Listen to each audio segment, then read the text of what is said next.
What is up, everyone, and welcome to the Winter Championship pre-show. We've got North America on deck. I'm joined by none other than Walter and Sparky. How are you feeling, Walter? I'm injured. I want the people at home to know that you just struck me with an open hand. I did it. Yeah, he did it. Well, I'm good otherwise. I mean, I'm happy to be I'm here. violent and I'm proud. Sparky, are you?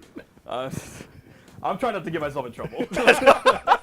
I'm just trying to avoid every bit of this as much as I possibly can. I'm dodging the raindrops. Yeah, I can make it worse. I'm doing great. No, don't make it worse. Why would you make it worse? I think we're all having a great time here on the pre-show. Yeah, I'm having so much fun. North This is America, great. Duke, I'm having so much fun. I just want you to know how much fun I'm having. Good, I'm having so much fun. You should be. But yeah, it's the pre-show. If you watched yesterday or any other pre-show, you probably know that we're going to talk about players, talk about things. Of course, this is the North American portion, so I'm going to talk about North American players. And of course, we got to talk about the fact that all of this will lead up into Max Mode, our big Royale event. So the top 2 players of the North American region are going to be flown out to Atlanta, Georgia for Max Mode. And you could come out as well. You can sign up now and show up in person because it is an open event. You could actually knock out one of these people and make our Winter Royale that much more interesting. I asked this yesterday to Slow-Mo, but like, you know how the up is so long? How would you say that? How would you say sign up now with an up that's like, you know, it has like verticality about it? It'd like, oh, you know, like it's got like the tonal drop. You coming with the Doppler effect? Yeah. Absolutely correct. Yeah, that's absolutely good. the smart That is move. really good. Science-based, science-backed, 100% correct. They call me the Smartler sometimes. This is why they pay you. Yeah. That's Yeah, regular. they That do. is a regular I name. wish they paid me, I period. wish I was like you. Wait, no, actually, except for that part. Wait, hold on. Okay. Rewind that one. But also, of course, we got to let y'all know to call in. We made the link easier because I complained. Complaining works. Call in, callin.studio/winter championship. You can talk to Skip. We saw some cool stuff yesterday with it. What was your favorite one? Which one was my favorite one? I believe it was a young South American player. I can't remember what his name was. I apologize, but he was like very into Brawlhalla, and he was talking about how this year's so great, all the years have been great, and he's so excited for the rest of this year. And he had a lot of enthusiasm. Other people had enthusiasm as well. Yes, Fanto, absolutely Fanto. Fanto is my favorite one by far. Also, Skiff is my favorite one because I like Skiff. And So you liked all of them? them, is what you're saying. fun. Yeah, they're all good. Yeah, they were all good, but my favorite definitely Fanto. We called Skip during the broadcast, Slow-Mo and myself, and he picked up the phone just like screaming. It was very perturbing to be in, but you know, that's why I love Skip as well. I love all the things that Skip is. You can talk to him too. You just go to the call-in studio link down below, and you don't have to type in the % sign or anything like that anymore, which is kind of important. So yeah, it's a cool thing. It's a cool thing for sure. Callin.studio/winter championship. That is callin.studio/winter championship. Putting that camera angle on right now while Duke is adjusting his microphone is egregious. He literally told me to adjust it, and then now Last just is yelling in my ear. Dude, this is crazy. Yeah, okay. Toast For the everyone needs to people know at what's going home, this on. is just Last saying, please stop, as Duke keeps rattling his microphone. That's why I was laughing. I'm sorry. Toast is right here. Are we in good? front of Toast us, is in giving front of us. directions This isn't right like now. an apparition. He's a real person right in front of us. I'm gonna say it. I'm glad we didn't have Last yesterday. We did not have these issues when Need I elaborate further? When RK was running the board, we were not having issues yesterday on the pre-show. dude. Is that better? It was incredible. Everything fix worked it? exactly as needed. I can hear you sitting right next to you, so I mean, you sound fine to me. That must mean it works. It's good enough for me.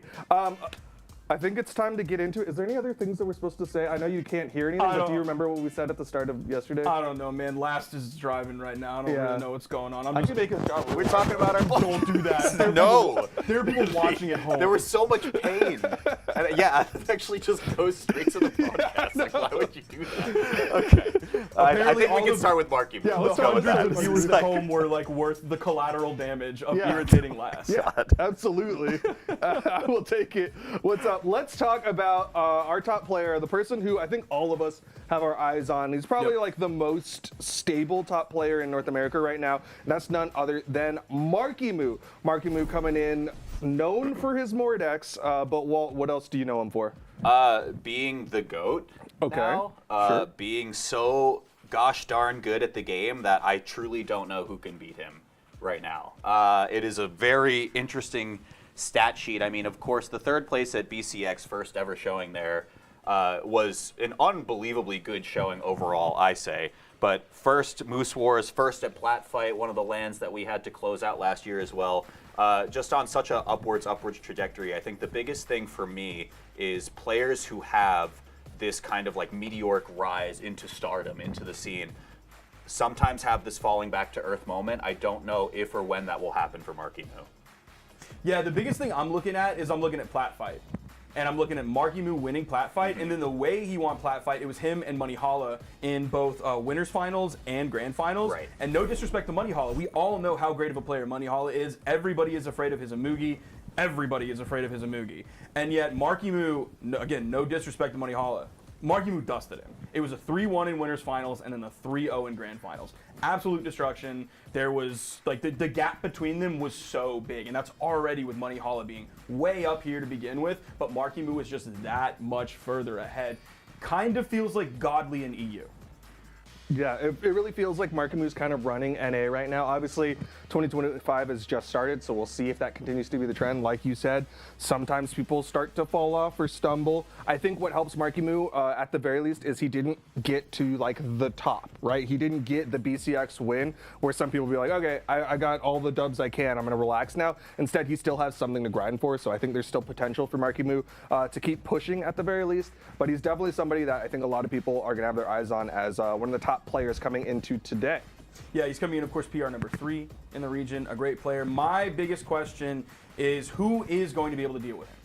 Who is going to be able to deal with him? I don't think Money Holla is right now, unless Money Holla went crazy mode in the offseason. Might have happened. But also, like, where is the Radish? Who is Radish going to be able to do it? Is it Java? Is it Megd? Is it like we're looking for the group of people from like the class that graduated before Marky Moo. And I just don't know if they're there yet. Yeah, I know we're gonna get to Radish eventually. Yeah. I don't know. You know, I'm the biggest Radish fan in the world. Why don't we just talk about him next? Because I wanted him to be the one to be able to be the Marky Moo defeater of sorts, but apparently he's in the elimination bracket already. Yeah, that's kind of the big surprise of today. Like Sparky and I were talking about, like, of the players in North America, Radish felt like one of the more stable ones. He's been in the top 3 of the region for like at least a year and a half at this point. Like, he's been a really strong competitor in the North American region. But he already got knocked into the elimination side of things here in top 32 today. So he's going to have to make a really long run if he wants to make it all the way into the top of things. Although, you know, credit to Mounir yesterday, he made a pretty solid run in the elimination side of things. So it's not unheard of. But for someone he's so stable to go down this early, it is a bit scary. Do you happen to remember who Radish has played a little bit in tournaments here recently? Because I know he's changed things up, and I'm trying to remember who it was. Oh yeah, okay. He put up a tweet saying he hasn't played this much Brawl since Raptors release, and it was a picture of Priya. So obviously Priya's not legal for this tournament, but in future tournaments, the fact that we might be seeing Radish switch gears, That's crazy, onto Priya would be wild, because it's not even another Orb legend, and he's always been the Orb guy. He's also really been the Red Raptor guy, but throughout his entire career, even before Red Raptor, he was the Orb guy. So seeing him want to jump on Priya this quickly and put that much time into Priya, this was February 7th. This is less than 20 days ago, less than 3 weeks ago, and he's looking at Priya more than potentially practicing for the Winter Championship. So I think he's looking maybe down the line, and so maybe he doesn't come out and beat a player like Marky Moo or a player like Money Holla in this tournament, but if he swaps to Priya, he could have a very, very nasty Priya. I feel like you just told me Santa isn't real from this. I'm like, as the biggest Red Raptor enjoyer in this room, I think right now, and you're like, oh, maybe he's gonna switch off the legend.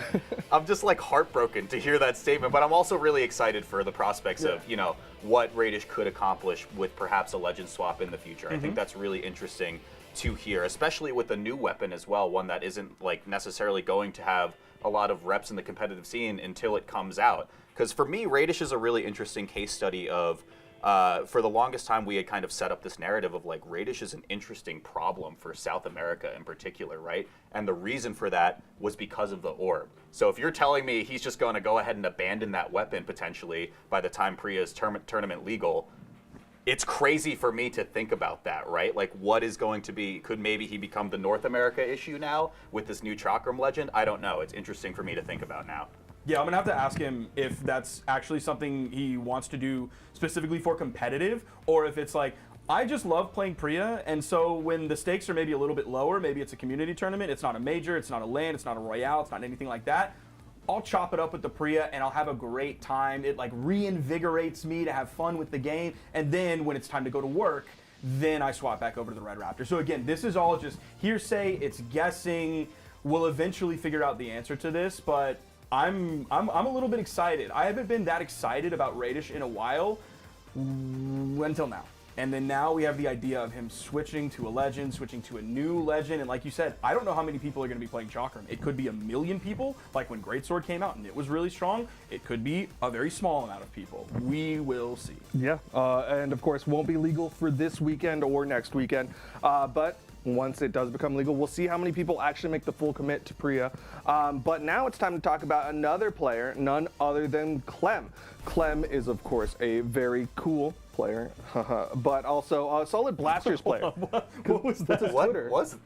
Is it what? Isn't it Clem but cool? Oh, it is. Yeah, you're right. Okay. You're so smart. Y'all like act like I'm the fool here.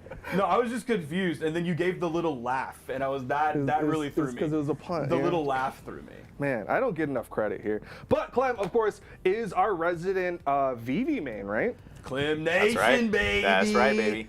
I love Clem. I feel as a Blasters player, I got to rep one of the best Blasters players out there. Balloon Boy will pick up the Blasters from time to time, but we know he's committed to other things here recently. Definitely, we didn't see too many Blasters from him at BCX. So, like, I feel like we got to talk about Clem. Clem's had some great runs here recently. He's really, like, made a name for himself, specifically with the Vivi. Also, we'll go back and forth on the Mega Man, of course, another Vivi skin as well. So, I am a huge fan of Clem. I want to see Clem do really well, despite Blasters not being the strongest weapon in the meta right now. It seems like when Clem succeeds, it's in spite of everything.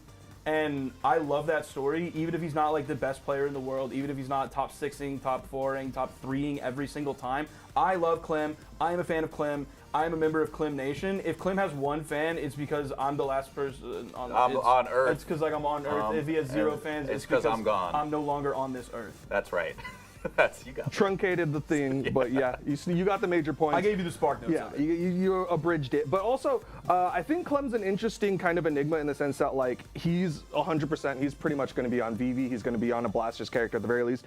At BCX, we actually got to see a pretty decent amount of, like, Mega Men do pretty well. So it's still, I think it kind of put people onto the fact that, you know what, this isn't just kind of like a gimmick pick that you can kind of just be like, you know, once I learn how to avoid side sig, I can beat this. It's like you actually kind of have to give it a little bit more respect.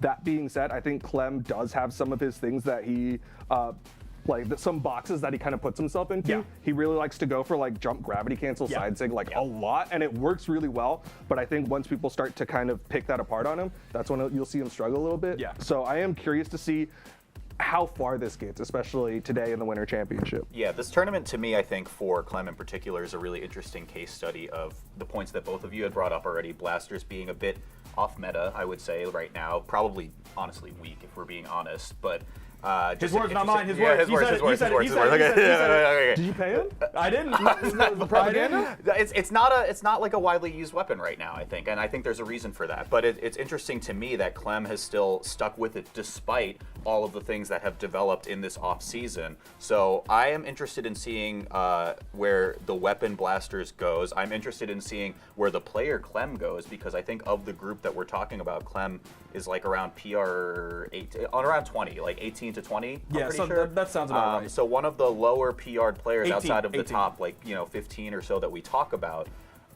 playing a little bit of a less represented weapon as well. I don't even think Clem is seeded for top 8. So I would love to see a really good run from this player, from this underrepresented weapon, and really kind of maybe get some good eyes on what we can see a shift in the meta be. I was also looking for like who in the bracket can I pluck out as that crazy winner championship? Yeah. Like who is going to be the Typh? Who is going to be the Kaito that we saw just yesterday? And I was like, it might be Clem. I want to pick someone that I'm going to have fun rooting for in that moment, so that's definitely going to be Clem. Okay.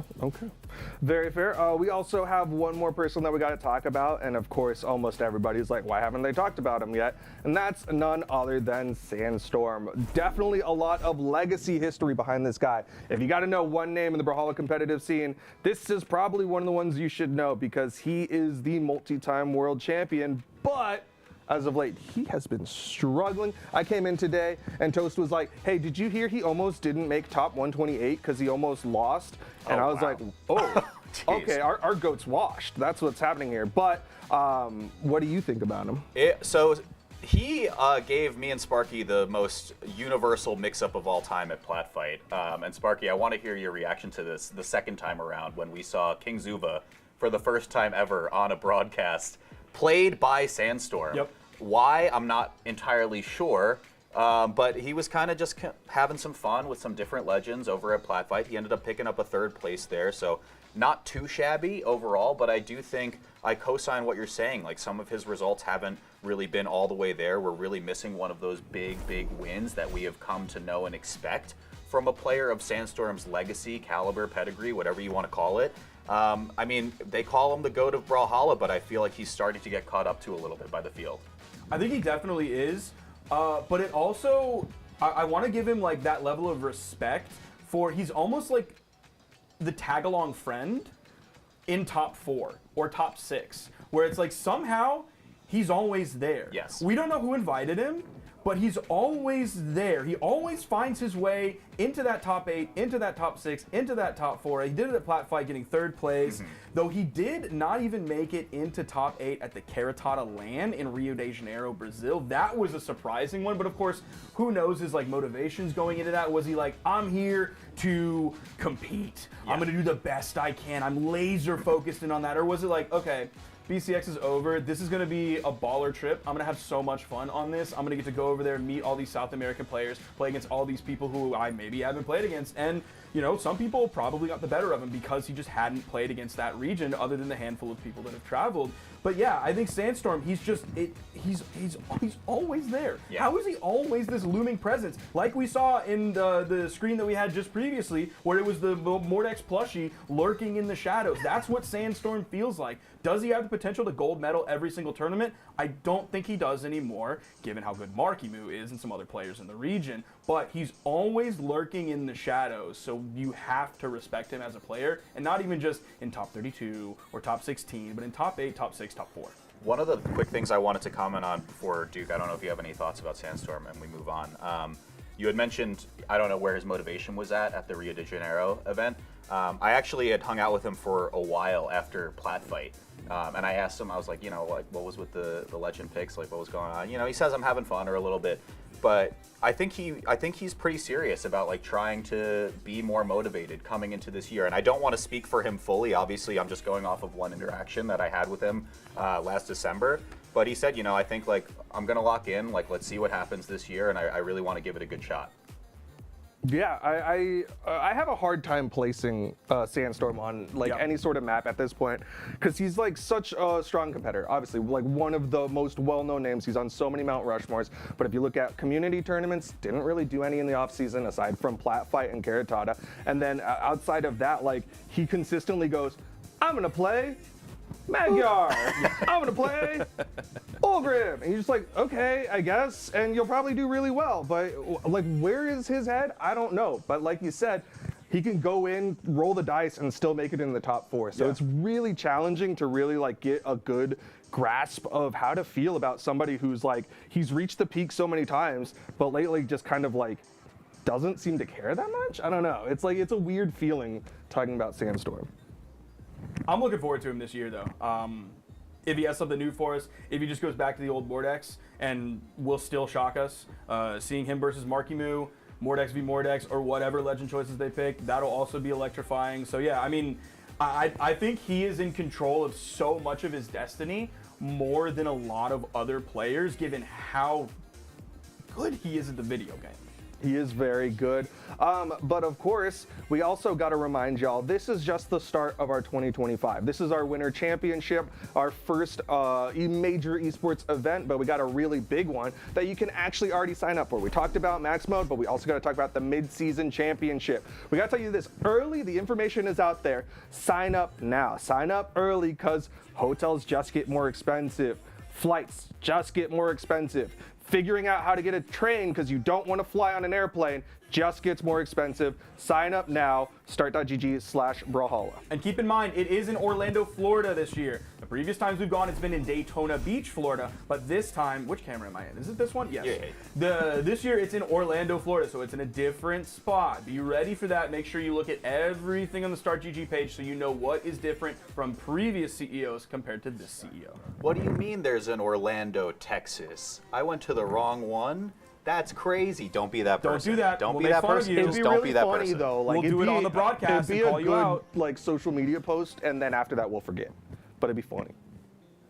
I think it's We'll worth it. forget. I think it's worth it. It is Do worth it. it. You should- No, yeah, you you go should in do it. You should advance. Do it, and then you get your flight to the correct Orlando. Okay. So you get your cake and you get to eat it too. Or you just steal a picture off of the internet and lie and say that you did it. But you No, gotta no, put no, yourself don't do in that. it. You have to do a selfie. Don't do that. Okay, we have the modern tools that can easily do that. Yeah, well. Why? Who would lie on the internet? No one should do that. Not no me. one I has would ever never done do that that to ever. you. Sparky No, would yeah. never do that. Dude, No. you'd never do that. Would never lie on the I internet. would never do that. Well, Last hasn't told me what we're supposed to talk about next, so I'm Probably gonna say predictions? predictions. Do we have yeah. more players? Are we out of play? Are we done with players? 'Cause I want to say real quick, actually, up? backing to CEO. I've never Okay. been to one, so I'm actually Really? really excited. Oh. Yeah, every year something comes up, like where I have like a family thing, and I can't go.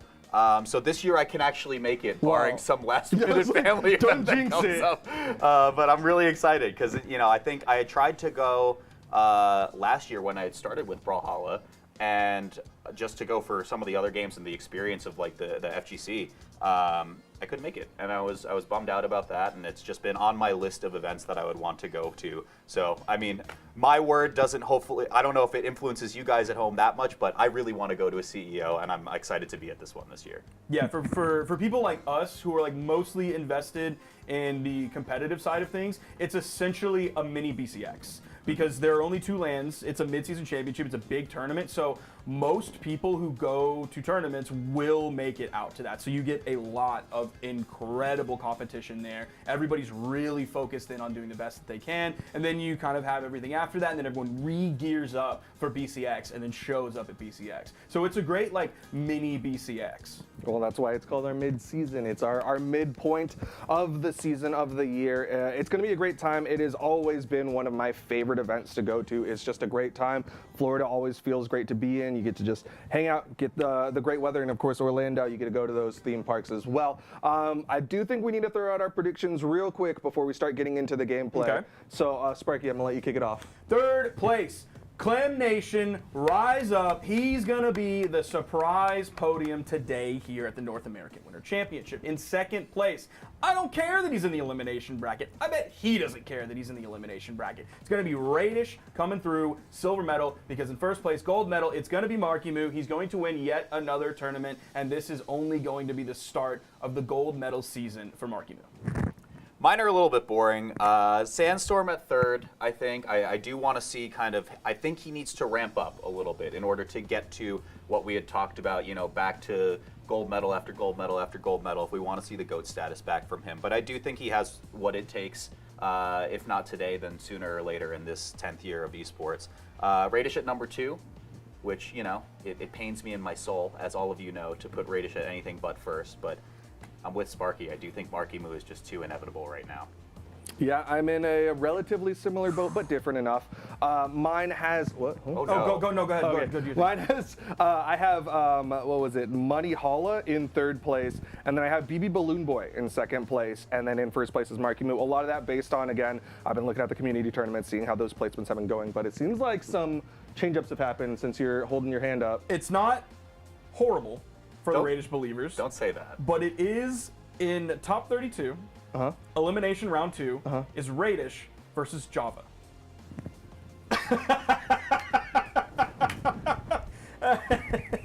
Oh man, oh no.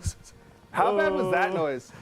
Like out of 10, that was that bad? No, guys. So is this like I can do this and it's like not as bad? Oh no.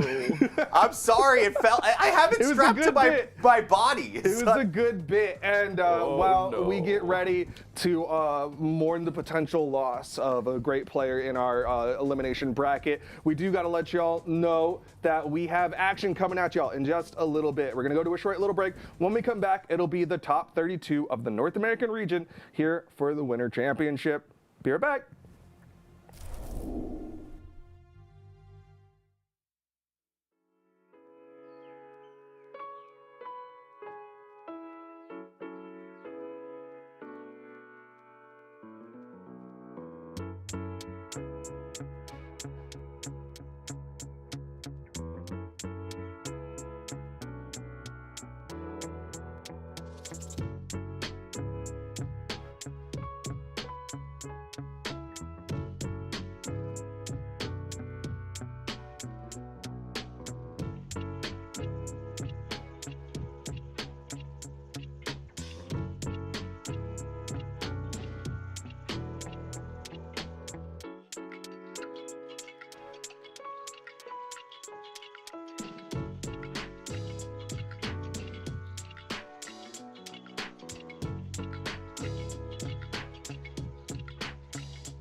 Ooh, we gotta knock off, cause you mixing with me is like keys in a sock drawer.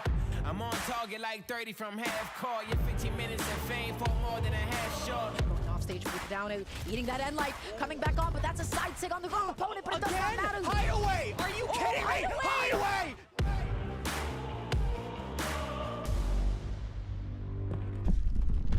Flex what I got till I break the mold. Weight on my shoulders, don't ever fold. We can't break even, no, I bet it all on me.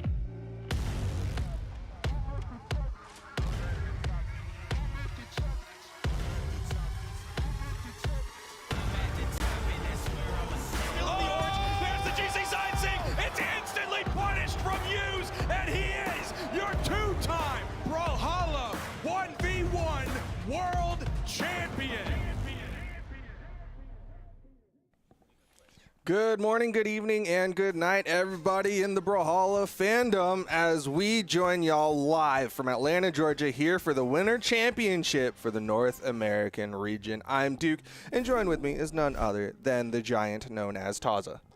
I feel like good night's like a signing off term. It doesn't have to be, though. You don't think so? It could be night like if somewhere. it was like late enough in the night, you would greet somebody with good night instead of like, good. I always can you not say greet good someone evening. with good night? I don't. I always. It just seems like a way to just say Good like night. goodbye. Hi. Right? I don't. Anyways, I'm excited to be here for the beginning of the North American Winter Championship. It is not night here. No. In sunny Yeah. Atlanta, Georgia. Is quite afternoon. And we are getting into the winner side of top 32, where already there were some upsets that have done exactly what happened in EU, which was make all of the predictions be on one side of the bracket where they're fighting against each other in the elimination side because of some really amazing upsets. But before we talk about that, we've got the match schedule coming up. We got Stingray versus Hybrid happening on stream next, followed by Rise, who beat Java to be in that position, going against Brawlhalla, who also had a crazy storyline from Platfight at the end of last year. And then later on in the day, we'll be seeing Balloon Boy, a crowd favorite, on stream going up against the winner of Rise versus Brawlhalla. Yes, a lot of those TBDs are not because we're confused. It's because the spot has not been filled yet. That third TBD, or the third slot, was going to be the winner of Marky Moo and Access versus Stingray and Hybrid's winner. But now you're seeing Stingray versus Hybrid. The huge discrepancy in competitive history, but Hybrid earned his spot here. He actually beat Anonymous Alex to get into this spot. So he is definitely not someone that you should be completely sleeping on. Yeah, it's interesting looking at how winners round is shaping up. If you go to round one shaping up, if you go to start.gg/Brawlhalla, you can look at the winner championship there, or just type !bracket in chat, because you'll see that like on the top side of the bracket, there's the seed that we expect in each one of these rounds. And then on the bottom side, there's the upset that has happened, right? Where it's like, it's Marky Moo. But wait, who's Access? And Access made an upset to be able to get here. Same thing with Stingray versus Hybrid, even though Hybrid's been on stream plenty of times before. And then with Rise over Java against Brawlhalla, and I think there was another name. I hadn't looked down far enough to see. Seeing Shade, who was a little bit of a surprise. I'm wondering who's Seeing Shade. Because Seeing Shade is going to be fighting against Sandstorm on the other stream, twitch.tv/ProBrawlhalla. Have them multi-streamed right now if you want to catch everything that's going on now. You got to see it all. Because that will be happening later today. I'm trying to see who it was that he beat. Looks like they beat Sprite and Snipes to get into this spot. Okay. So solid play all around. And Hexo with a 3-2 over Zinker. Okay, so a lot of really crazy upsets coming in really early on. And it's going to give us a... Well, we'll see. I'm thinking that this is going to be similar to Europe, where we're going to get a lot of 3-0s, Duke. Okay. Yeah, I think that's what I'm expecting. It is the start of the day. Usually in this top 32 spot, you've got like probably the biggest discrepancy in PRs, so it is going to be a little bit more volatile. But we're getting into this next one. It's going to be Stingray versus Hybrid. They're already locked in. Not surprised to see Hybrid on the Orion. He's kind of been a 100% Orion main. I am surprised, though, that Stingray is locking in the King Zuva for game number one. There was a little bit of conversation from the first King Zuva competitive appearance that was at Platfight, right? I believe it was Sandstorm that locked it in. And so Stingray is a player that doesn't surprise me that he is locking in and innovating with recently released legends. That was the case on his tournament run when 7 first became tournament legal. King Zuva did not see an appearance in tournament play once he was legally competitively viable. And Stingray is the one player who would take a signature kit from a character character such as this and really send it forward. High strength, has hammer, but what's so unique about King Zuba is the speed of his boot signatures and the reach that they've got for being able to get knockout potential in areas that boots can't really reach, in particular that side sig there. But I want to see what Stingray's got going on in the hammer here, because this is a weapon that I wouldn't really say I know Stingray for playing well on. Yeah, I mean, Stingray, like you said, definitely a known innovator, but I think the big surprise, okay, wait, where's he going with this? How does he finish the stock? I think he just has the stock. Clean. Wow. Yeah, gravity cancel down sig.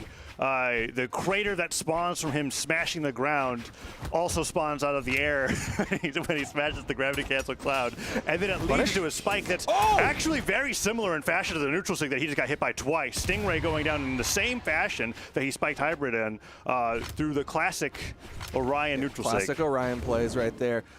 Interesting that hammer sig hit though, just because it's kind of slow. Like you have to really read the opponent to get that thing to actually connect. It's got the Orion spear down sig coverage though, right? Yeah, it does have solid coverage. For So sure. you get that coverage, but then you get the spiking effect of the end sig. I can actually see why Stingray is playing the character right now after seeing him land that signature. Let's see if he's able to do it again.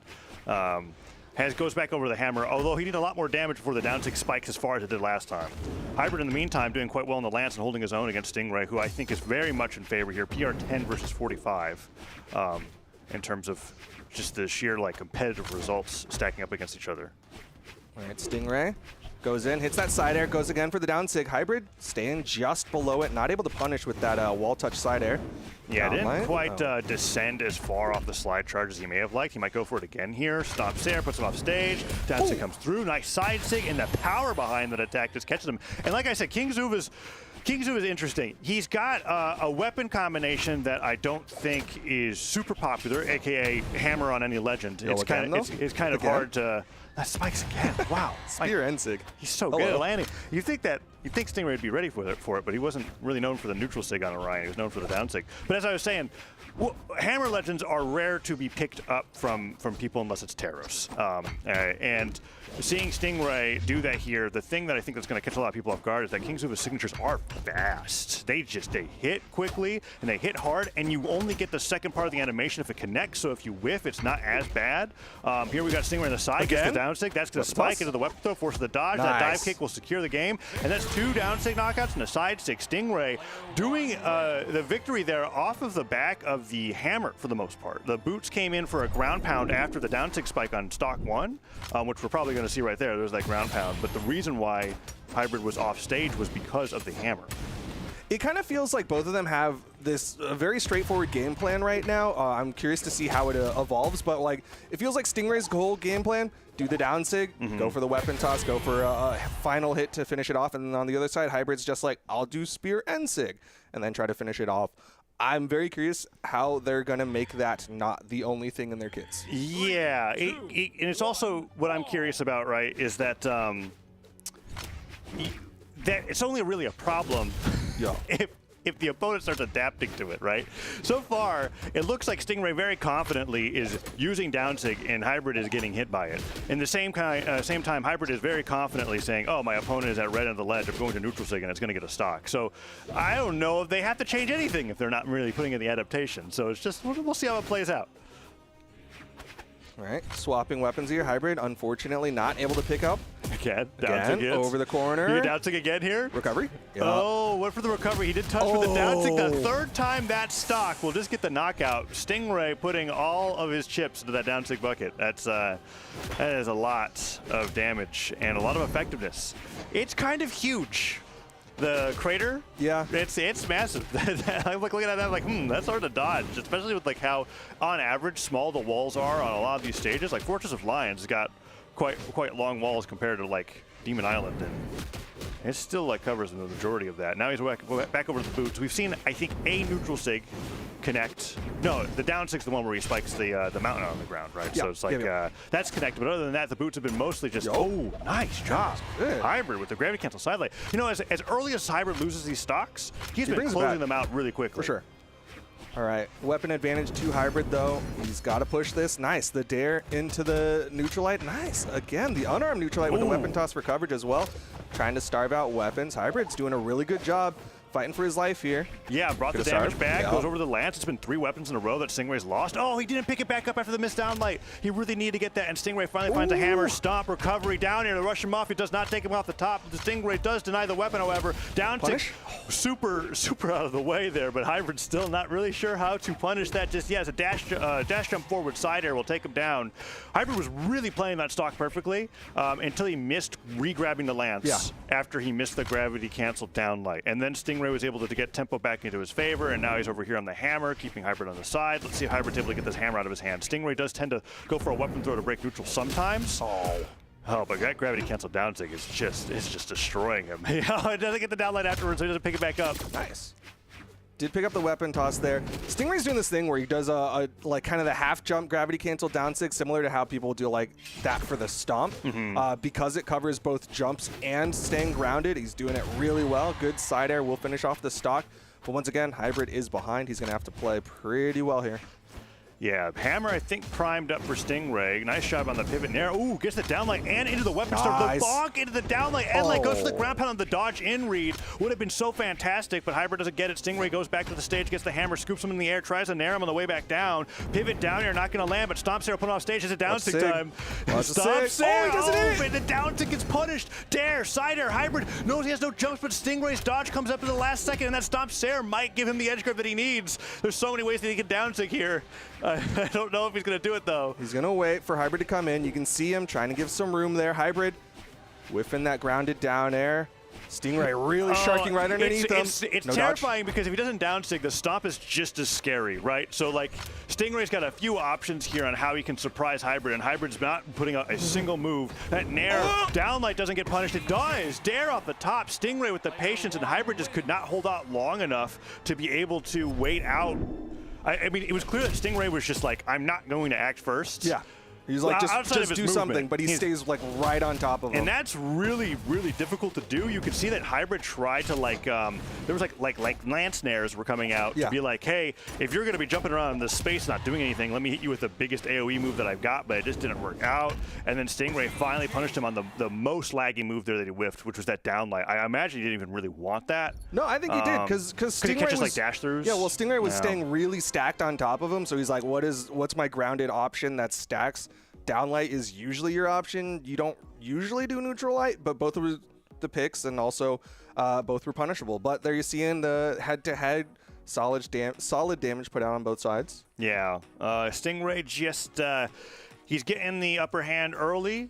Hybrid's able to bring it back, but he's never really taken control of the set. He's going to be staying on the Black Knight here, the crossover for Orion. And it's been mostly on Lance. I love when Hybrid gets some tempo. Yeah. When he gets into the weapon starve mode, he is relentless with the pressure. He has a lot of throw combos that lead into some amazing strings that get like 5 to 6 hits. He oftentimes sequences them from like lance to spear to lance, and he keeps Stingray away from the weapons while he does it. It's just when those little flubs come through and Stingray's able to come through and find a hammer that it feels like Hybrid is completely anxious to get anything started once again. So let's see if he can keep the game state there. That was an amazing down sig. I think the big thing here is like Hybrid has to find a better answer to Stingray's hammer. Looking at the numbers of the last game, Stingray put out 317 on the hammer. Only took 85. And he slide charges the down sig. He did dodge though. He's gonna get hit by a ground pound. No, Stingray didn't want to. Didn't think he had the space against the recovery there. That was so much damage coming up from Stingray's hammer, as you said, which has been the problem for Hybrid with no matter what weapon that he's been on. And Stingray just down sigs over and over again. And even when Hybrid tries to punish it, he's just getting hit right afterwards. I haven't seen a successful punish on this signature yet this set. I think he had one punish in the last game, but other than that, yeah, really hasn't been able to accomplish much. So Stingray, I think, is having full confidence in it. That's why he's throwing so many out this time. Stomp, side air. Once again, like you said, even if that sig doesn't hit, that threat of the stomp is still there. And he's been using it as a combo starter, as a stock, and as a stock finisher. Yeah. It's so convenient because if it hits on stage, it just bounces into the stage, and then he falls to the side air to catch a panic jump or a dodge. That time he doesn't end up getting anything after it, but the damage is still clean. Down air into nair. Hybrid does not fall down into it. Stomp, side air, down sig. Not going to hit it, but what does it matter? What is Lance going to do to hit above you, right? Gravity cancel end sig? Yo, nair still exists. I guess. It's not Stomp the side air? highest reaching move, though. Sure. Usually it's up toss and then unarmed recovery. Okay, looks like Hybrid's going to slow down a little bit. Yeah, that thing doesn't go further after that first swing, so you can actually space it out really easily if they don't hit that first part. This is going to down sig again. Yeah. It's like Super for the landing. Terros down sig. Ooh. Super Orion down sig that also turns into an Orion neutral sig. King Zuba. Why? It makes so much sense that Stingray's playing him. Oh, the weapon toss! But he it was still actually converts. sick. That was awesome. The neutral sig blasts him into the slowly descending weapon throw that then combos into the down sig. It was all planned. Hybrid brings it to 2 stocks to 2, although a stomp could change that very quickly. Hybrid's a little nervous here. You can see Stingray plays these Has to situations jump. so well. It's crazy. He sees this and he goes, I don't need to act first. I just have to make you nervous. Look at him jumping around. The downlight does interrupt the movement successfully that time, but Hybrid's got to do that like 5 more times before Stingray has to change his game plan. And even if the downlight hits, there's no like free follow-up. He has to read correctly. That time doesn't get the read. Stingray able to turn around, get that neutral air. Okay, so far, Hybrid's doing the impossible. He has won 5 neutral interactions in a row. Neutralite finally comes through and hits him, but it was such small hits. It was like a downlight here, a weapon throw here, a side air there. It wasn't getting anything that brought even Stingray to orange on this stock, and now Stingray's smacking with the hammer again. Spot dodges the edge of the down sig. Sidelight, D-light goes for a greedy gravity cancel neutral sig. His dodge was still up, but he was hoping that he wasn't holding the button. Stingray, however, okay, there we go. A punish. Sares the down sig. 2 side lights. Goes for the dodge in punish, but he doesn't get the down light right afterwards. Down sig will disarm Stingray. Forces the dodge. Goes for the down light. Hybrid looking for the clips, even at a stock down. Well, the Stingray got on the hammer this time. I'm imagining it's down sig. It hasn't been hitting, but also it's just it's so much pressure. I think it's just such a good threat for Hybrid or for Stingray to put onto Hybrid right now. But again, credit to Hybrid. He's able to bring this one back. He's gotten this one close, but he's going to need a big string again onto Stingray. And now we're seeing his boots come out. Haven't seen too much of Stingray's boots this game. Yeah, and we talked about that in game 1, and we're talking about it in game 3. There's been some cool conversions, like he'll land with a side air and then put out a down signature, but he's mostly just here for the hammer, it feels like. And there it is, tosses the boots away, doesn't even care to try and pick him up, goes right back to the hammer, scoops him out of the sky. That down sig covers the entire platform. Wow, that's huge. I've never really like thought about it. You know what this feels like? This feels like looking at when Sandstorm locked in Volkov and used down sig at the edge of the stage for like a whole tournament. That's what this feels like. I'm looking at this and I'm going, I'm wondering what Stingray's next opponent will do about this move.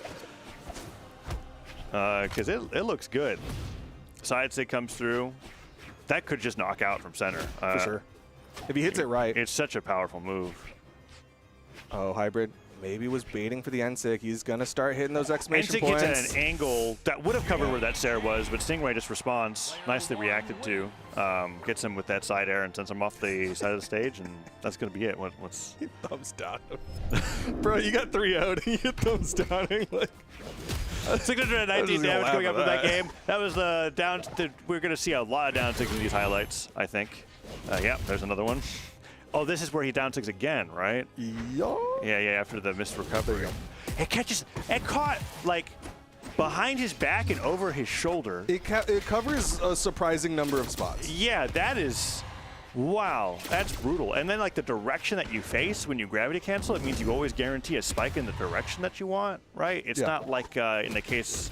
It's actually kind of similar, like, because like I'm thinking of other down sigs that work this way. Like Wushang, down sig catches you from both sides, but it always pulls you in front and then sends you the way that it's facing. It's a similar case with King Zuba here.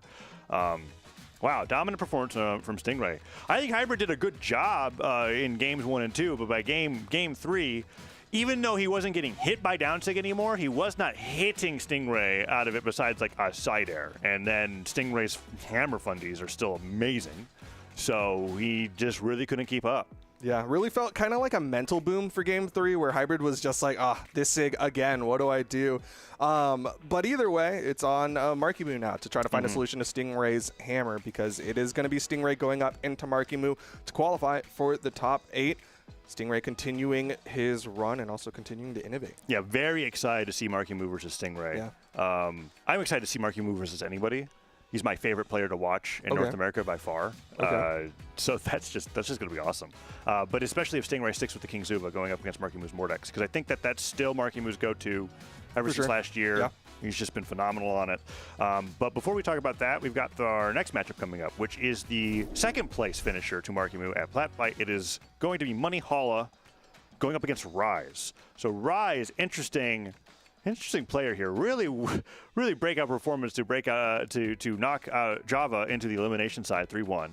Make it here onto winner's side top 3-2, and then go against Brawlhalla. It's going to be quite an uphill battle for him. Brawlhalla did just, beat Sandstorm, and one of the better greatsword, if not, like, I guess, is he the highest placing greatsword like player right now in the bracket? You're talking about Brawlhalla being the highest? Yeah, like right now, just like right now. Yeah. Like I think he's just going to be the best representative that we've got. Oh yeah. For North America, yeah. And definitely been doing really well on the Imugi. Right? We're seeing a lot more recent legend releases in North America compared to the other regions that we've been watching. So I'm excited to see what's going to happen here. Yeah, Brawlhalla, like you said, definitely has some solid eyes because, like we said, did really well at Platfight. On the other side, Rise obviously earned his spot, like you said, beating out Java. And I don't want this to sound too mean, but if you're going to beat a person who's in the top 8 PRs, I think you should be beating Java. He has kind of been the most volatile of the top 8ers of North America, where he sometimes just kind of falls to some random person. No offense to Rise. Oh, interesting. He said it himself too. This isn't just me being like. I thought you were taking it. Okay, so you're not taking it. You're saying that like Rise, if you're going to beat anybody, you better beat Java. Is that what you're saying? What I'm saying is like, a lot of people are going to be like, oh yeah, Rise did really well. He beat Java, and that's valid. I'm not trying to say Rise is a bad player. This is what I am saying though is take. that Java has said himself that he is one of the people who will just kind of lose. So what you're telling me here is that this 3-0 is going to be really quick. Potentially. I'm starting to think the same thing too. We are on World's End against Imugi of all characters. Axe, Greatsword, high strength, high defense going up against Ahsoka. Epic crossover on Asuri. That is a lot of turtle shell to get through to be able to take one stock. And we'll see how it goes here. Brawlhalla is definitely at home, right? Like we talk about how like Demon Island and World's End are like the Greatsword runways because platforms are typically not in favor of them. Just want a flat stage. And so flat stage where you're going to be knocking out with your Greatsword sidelight finisher at Orange. So let's see if Brawlhalla's got that at the beginning of this game. And so far, Rise is doing a good job to start here. Gets a downlight cider for an edgeguard opportunity. It is a Mugi. I mean, he could just throw out a Sig as well. Those signatures are one of the biggest threats that Mugi has. Opportunity here as that sweat beads and goes in with a neutral finisher there. I think that was Rise a little too high in the air for the side finisher. Yeah, I didn't get a count on when Rise dodged there, but that neutral light finisher is going to do great. Recovery, not going to knock out Brawlhalla just yet, but that down sig definitely will. Nice job, evens things up 2-2. Okay, sticking with the Katars here. That's the general game plan of the Ahsokas or Asuris out there, is get that early damage with the Katars and then finish off with a sword.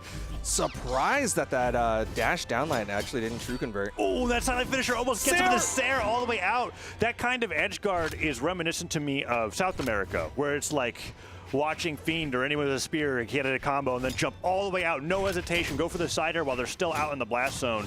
And now Brawlhalla has brought it down to 1 stock. So much damage coming on to Rise. D-Light ground pound whiffing and the Katars are picked up now. Sidelight, downlight, double downlight, and down air. Doesn't hit, but Brawlhalla does not capitalize off of the whiff. Weapon toss to approach. Brawlhalla definitely in the driver's seat right now. Rise gets in, saw the dodge, but Rise not going to pull the trigger on an attack. Instead, Brawlhalla once again getting more damage put out, swapping over to the axe. Ooh, and a cider would knock out here at the edge of the stage. We're going to see the down sig at the edge of the stage. Brawlhalla has not hit the heavy attack button. He hasn't. He hasn't needed to. Yeah, there's been no need.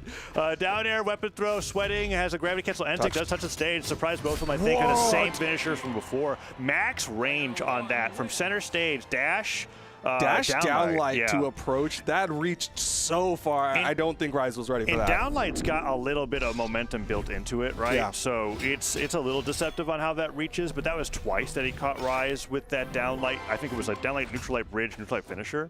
We'll see at the end there what he was favoring.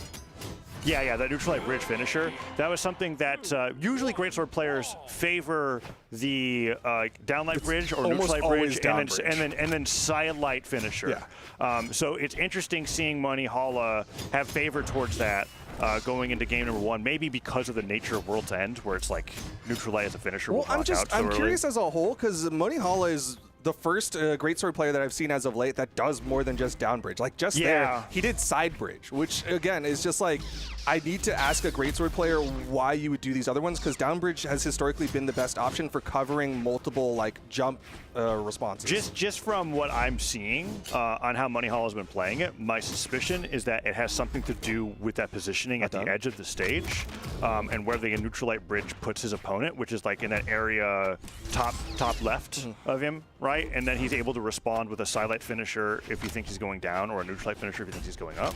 But it would be interesting to see. Downlight Cider from Rise here could give him the lead here in game number 2. Ground Pound's going to take him down, and there it is. Nice edge guard from Rise. I thought Moneyhalla had complete control over that stock, but Rise is keeping up. Yeah, I mean, if there's going to be a place that you're going to pick apart in a Mugi, it's going to be in the off stage. Mugi, one of the slowest legends in the game. That's going to be where Rise could get the advantage. Surprised that Rise is willing to leave World's End and Demon Island open against Greatsword. I think there's out of all, okay, nice job with the guitar string there, but out of all the regions that I watched, South America is the only one where I really feel like people are even thinking about their counter picks against Greatsword. That's been something that I've noticed. I think the Qatar players that I've talked to also don't like soft platforms, which is kind of like the unfortunate balancing act that you have to do, is like how uncomfortable are you versus even though I think in theory platforms can be really fantastic for Qatar's kit, right? And how they tend to space within a platform height per move, whether it's like downlight or recovery and so on and so forth. But here we are. Moneyhalla still at a deficit against Rise. Goes in for that weapon, goes for the downlight, picks up the sword, neutralite, puts him on the left side of the stage. What's he got? Goes in, dashes back, or dodges back, trying to get him to do something, but no, it's going to be the sidelight finisher there, but Rise goes high. That means next time we might see Moneyhalla just do the same thing with the endlight finisher to get that extra little bit of reach. Might need more damage before you can even think about it. Dodges through the recovery there, but disarmed on the left side. Rise caught by the weapon toss. Down air. Too. Wow. Clean edge guard from Moneyhalla. Relatively early stock too for how much damage Rise had him out at the time. I think that was a sidelight bridge, sidelight finisher coming up from Moneyhalla as well. So a lot of extra reach. Gets the sidelight nair, gravity cancel, and sig. That's like, it makes sense that like the next dragon legend with Axe does the same thing Ragnar does. Right? Like it's the exact same coverage. Ragnar mains everywhere. Love that sidelight nair neutral sig. Covers them just spot dodging in place or jumping and fast falling, and right there we saw Moneyhalla get a ton of damage as well. Rise gets spiked over to the other side of Demon Island from under the stage. Jumping nair is going to bring him deep into orange. Disarms him. This could be the stock. Weapon throw, down air. That's the second time he got that edge guard there. Amazing accuracy from Moneyhalla's weapon throws into the pickup down air right away. Rise seems to be conditioned to want to recover low after the weapon throw hits. Yeah. Maybe worried about what happened in game 1 with that side air, like right? the high chase into the side air. But either way, man, Moneyhalla really brought that one back. That looked like the best showing Rise has had, and then Moneyhalla just completely stole that lead And this away. is the most diverse showing of greatsword strings that I've seen in a long time. Like you said, I think that I've been so used to saying D-Light Bridge that I kind of just ignore it. And now I'm seeing a lot of finishers to where you only unlock those animations from doing those different bridges. Do a down finisher off the neutral bridge. That's my favorite down one, finisher but off the neutral bridge. I think it is universally hated. So slow. it's like you are actually just doing that to BM. It's my favorite finisher for sure. The animation, you get a little bit of a jump back on it as well. You slam the sword into the ground, and it really doesn't do anything. It looks cool. That's the most important part. Do you want less knockout power? Do you want less damage? Do you want to use a move that's slower than all your other moves? Go for downlight finisher today. Not talking about the cool one, which is like the double downlight, right? Where you spin around. Double spin. Yeah. Anyways, yeah, endlight bridge, downlight finisher is like my favorite. So far, Rise is destroying them. Oh, good chain dodge to get up onto the stage there. Down there to get past that weapon toss, chase dodge, or just regular dodge straight through that ground pound, but didn't turn it around. Nice dodge through, avoids the side air, but that recovery will knock him out. Rise is getting stronger and stronger every game. In game 1, he was down the stock at the very beginning. Game 2, he took the first stock, and in game 3, he has like the stock with a huge lead, and Moneyhalla is having a lot of trouble, especially when he's on the Axe, dealing with Rise's guitars here. Double down air to get stopped, but 2 nairs in a row brings it right back, and now Moneyhalla could get an amazing dodge in read. Fantastic, although that was a little more classic greatsword that we saw there, right? Sidelight opener, and then you turn around, and then you hit the sidelight D-light bridge, neutral light finisher. it's just bread and butter coming out from the greatsword. Gravity cancel side light gets that little step forward, that extra bit of damage. It's not as strong as if you were to go through the entire thing, but you get that damage on the way back. A good wake up option. And look at this, Rise seems to be struggling. Side light finisher sends him flying off the right side of the stage. Again, tries to bait him out, poking him, just trying to get him as he goes over the top of the stage. End light might be great here. That was cool.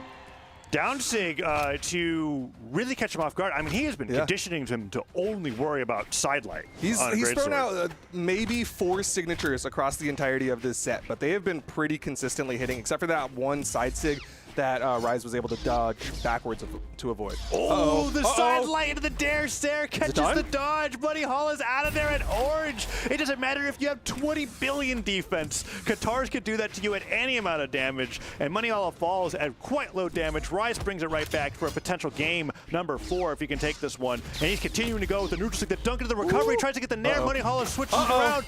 Sair down stick, he's low on jumps. Ground pound here could do it, but the down stick goes too low. Gravity cancel end sig? No. Doesn't get it, but he manages to make it back on the stage. He gets a side light D-light. I like the aggressive return to stage there from Rise, but now he's got to go for it again. Oh, another Sair could mean weapon throw down air from Moneyhalla. Moneyhalla's got so many edgeguard options on the greatsword here. He's been looking so great on stage and off stage. Disarms him, and he primes a greatsword. Starving him of weapons. The Sair hits, that almost is enough. The weapon throw goes low. Moneyhalla has a new greatsword picked up. End stick could knock out here. Down stick could be great on the weapon, but he switches over to the axe. That could be risky. I haven't seen Moneyhalla get any really good knockouts on the axe besides that end light, and he switches right back over to the greatsword. Recovery? Goes for the nair and the backswing. Bats him off the top of the stage. Moneyhalla with the 3-0 over Rise. But I was very impressed by Rise's performance, I think. Even all things considered, each game was way better than the last for Rise, considering the disparity that I noticed in game 1 between the two players. Rise had pretty consistently solid starts against Moneyhalla, but once Moneyhalla started getting that greatsword engine going, that's when you started to see Rise start to fall apart, and Moneyhalla really started to just pick him apart, get multiple resets on top of him, and get that damage. That down sig was like, that was fantastic. It catches all forms of, like, if you're trying to like slide up to the stage and like dodge in, dash land, whatever, Imugi down sig's gonna do that. That's one of those reasons where it's like, hey, you got a platform to escape to. Maybe that could help you out, but that's not gonna be the case here or there. In that game number 3, Moneyhalla on Imugi, moving up to fight against Balloon Boy in the winners quarterfinals. Rise going down into the elimination side. Is going to wrap up round 1 of Winners Top 32. Yep, that will put us into our top 16 of things. We've already gotten our players seeded and on deck because the Pro Brawlhalla stream already had their matches as well. So we've got Marky Moon Stingray, we've got Balloon Boy Moneyhalla, we've got Saikas and Flowers. Saikas actually beat with a 3-2 over Radish. And then we got Sandstorm and Guichibu. Some familiar names, some surprising names. Flower with the 3-2 over Meg D. Okay. So we've got a Mordex King Zuva, right? And then we've got Moneyhalla on the Imugi, Flower almost certainly on the Yumiko. Yeah. There's quite a few very interesting picks coming in here on Winners Quarters. I'm excited for this. It's going to be a good one. You're not going to want to miss it. We are going to go into a short little break. When we come back, we'll be bringing you that top 16 of the North American portion of the Winter Championship. Be right back.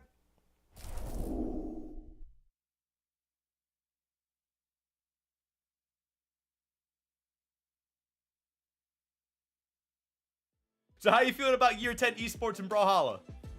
I feel good about it, bro. It's kind of interesting to watch. I kind of like watching my favorite players play, especially Marky Moon and Sandstorm. They're always going to be my favorite. As long as they're in the queue and as long as they check in on time, I'm always going to be here to watch it. All right. Yeah, that's what I'm talking about. And what do you think about this last chance qualifier for the Winter Royale at Max Mode? I think that's really cool. It gives everybody an opportunity to actually make it in for those who didn't get the chance. It's always a good chance to see like the underdog try to make it. Like people, I remember when Meg D was considered an underdog, and I always wanted to see him win. So it's like seeing players like that get the chance to be able to go play with the big guys is always a good thing because they need practice as well. Mm-hmm.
the Winter Championship here in North America. I'm Taza. Duke's with me to watch this masterclass in punishing King Zuba's down sig. We'll so see. here's what I'm thinking. Okay. Scythe down air, kind of perfect. Right? Dash jump, maybe. Scythe down air. I mean, obviously, it does become situational. If you're not in the air, then that's pointless. But also, I think Mordek's Scythe side sig is a really good option. It's really good. He's got the range for a lot of those moves, as long as he's not sticking on the gauntlets, and Markimu's Scythe is fantastic. The reason why I'm talking about King Zuba and Mordex in particular is, as we go to the schedule here, is that up next, we've got Markimu versus Stingray, highlighted in blue. Before it was TBD versus TBD. I've only ever had a yellow highlighter. Like the marker? Yes. Okay. Why did that stun lucky so hard? I don't know. I never used highlighters at all back when I was still like doing like pen and paper like when you were notes. studying things? Yeah. Well, because now everything you study, you just I just use a Google Doc for everything. And Yeah, then you don't highlight in a Google Doc? I do, but yellow is not fun to look at. Okay. Usually. Well, there's Yellow Man right there, and he is bad because he's going to be playing King Zuba today instead of the Orion. The mask has been ripped off, and underneath is Stingray's true main, which is King Zuba, not Orion. Imagine. But it is definitely his highest played Legends. You think? Over Bryn? He played Bryn for a while. He did play Bryn for a while. It's definitely like, you know how like when somebody becomes a fan of a player for the first time, they think about most the people think of character Stingray's Orion. So when they look at Stingray, they're gonna think Orion for the other time, right? Sure. And even if he played only King Zuba for 5 years from now, it still would be like he's that Orion main that played Black Knight and did that down sig to South America at PCX. Right? That's me when I think about Wes. Yeah. But of course, on the other side, we talked about Markimu earlier today. Got to talk about him again. He's our top seed for today coming in. He's the Mordex main. He's kind of the big dog on campus right now because he's been winning the most out of the North Americans. Got third at BCX and, of course, got first at Plat Fight. So South America's had a lot to say about North America's rise back into fame, and Markimu has been leading it, right? Yeah. And it wasn't like it was a soft, it wasn't like it was an easy victory over Markimu to be able to guarantee Hughes being the two-time there at BCX 2024. But Markimu is definitely the best player in North America right now. He is the most fun to watch for me because of how much he continues to push things. And I am so excited to see these two play against each other because this is a brand new matchup for me. The way that Stingray likes to innovate with the signature kits of every character that he plays versus somebody who's the best at Mordex right now. So here we go. Markimu rocking the classic cursed Mordex, default Mordex with boxing gloves. That's his. He wants to be kind to the opponents, right? You gotta protect their heads, don't give them concussions. Right? That's right. Yeah, we got to make sure that you don't cause too much damage. Down sig avoided there. So Showing far, his hand all early. gauntlets from Markimu. I mean, if Markimu was watching the stream, you know. I know, but still, like, it's different to watch than to experience. The neutral light there, good coverage coming out from Stingray, but Markimu got him with the second side light into the recovery, not worried at all. Not even needing to use the scythe yet, but we'll switch to it anyways. Markimu going up a stock in the game, and light Nair brings Stingray up high, has the dodge gone, so Nair Sider is going to true confirm. Markimu gets another neutral light, and Stingray finally lands, puts out that side light, tries to push him away with the side sig, but does not land it, and Markimu destroying him unarmed. Look at the speed of this man. What is that? That ebb and flow, that dash land to the left, and then immediate dash in down heavy. Stingray just not able to follow the movement of Markimu. Okay, Markimu. Unarmed is a weapon, apparently. No matter how many times it's literally only been nerfed for like the last 8 years. Right? We've never given anything back to it. But wow, that was destruction. Stingray finally able to take a stock. Okay. Right, Nair, gravity cancel, neutral light. Once again, Markimu still in that driver's seat. The boots coming out from Stingray. Haven't seen too much more than just like that side air into the down sig. Neutral light comes through, hits him off the right side of the stage. Hammer picked up, silent recovery not going to work out, and the down recovery comes through. Down sig charged a little too long, or was that just like the raw startup? Dude, I think that's just straight up the startup. It's just how long it takes. Yeah. Markimu is revealing to me that signature is a lot slower than I thought. Oh. Okay, a quick 2 minutes there. Markimu with a game 1 victory over Stingray. Let's see where we go for game 2. Because World's End was not doing him any favors there. He was losing stocks fast. Yeah, I think a lot of this is on how is Stingray going to adjust, because like that was just Marky Moo playing a classic Marky Moo game, just doing all the same stuff he does. Which is a lot of stuff. 504 damage to 207. In League of Legends it's called the Flame Horizon, when you double the amount of something that you do somebody else, because like that would happen in that game where it's like if you got twice as much creep score. Okay. I don't know what you call it in Brawlhalla when you do over twice as much damage in a game. Beating them really hard. Beating them really hard. Yeah. I don't know if there was like a player that like we could say is known for that, but it's not common, right? Yeah. It's usually something that you see when there's like a self-destruct or an early knockout that was the result of like getting like a gauntlet nair at orange. But Marky Moo actually dismantled Stingray 3 stocks in a row. Those stocks were lost to knockback. That was really dominant. Yeah, I mean, to your point, it's something that we will see, but usually not in this spot, right? Like in a qualifier for top 8 with PR10 and PR3, like seeing that level of dismantlement, I think is a bit of a surprise. And I think Stingray recognizes, you know what, King Zuva, not the pick. He's swapping over to the Asuri here for game number 2. Okay, doesn't even want to give it like a second chance. No. Sometimes players will do that where they'll be like, I think I can do it. I prepared my character for this. And This is he who looked I at that last practiced. game and he was like, yeah, I think I want Katars against this Gauntlet's weapon. And that's exactly what Stingray is going to do here. Double Nenlight into Nair, or side air. Picks up the Gauntlet. Cider comes through. Stingray yet to do anything. Ground pound again. Went for the Cider there, and Stingray picks up the Katars. Can he get anything with the Endlight? No. Marky Moo's continuing to be the only one landing blows here. And this game number 1. Side air goes wide. Sidelight recovery not going to connect, and Stingray is just trying to survive. Although Brawlhalla is not a survival game, you don't actually get points for just, making your stock last as long as possible. There we go. That's 2. He did it. 30 seconds of the game. Oh. It was a bunch of Endlights and a recovery. Oh no, Duke, this looks unwinnable. This looks really bad for Stingray. I try to be, a good believer in the hope, but hey, okay, swordplay. What you got? Side air, classic edge guards. What you got? Downlight again. Marky Moo waiting to get back onto the stage. Endlight does get punished. Nice job crossing up with that side air. Another side air puts him on the right side of the stage. Okay, Stingray may have stabilized. Down tick gets interrupted by the weapon throw, but he's immediately able to attack. Marky Moo on the ground, looking for an Endlight here. Stingray goes up high. Recovery goes the wrong way. Now he disarms himself. Okay, Stingray's going to take the stock. Marky Moo has a dodge and a recovery. Okay, I thought he was going to go for it, but Stingray doesn't go for the edge guard, and he makes it back. Is that going to be a recovery? No. Marky Moo, any damage that he gets here is huge. Downlight, sidelight, could get the nair right afterwards. Marky Moo making so much out of this first stock. Weapon toss, not going to connect, not going to take out Marky Moo. Has a sword, goes for the classic, just landing recovery. Can get the downlight. He needs something to set up for the KO, and right now, Cider, does he? Oh my goodness. Okay, down sig, not going to hit there. Stingray manages to get underneath it, get the recovery, take the stock, make it 2-2. Looking better in this game than he did on the King Zuva, at least. Okay, managed to avoid the end sig there. Marky Moo ready to take that stock ASAP.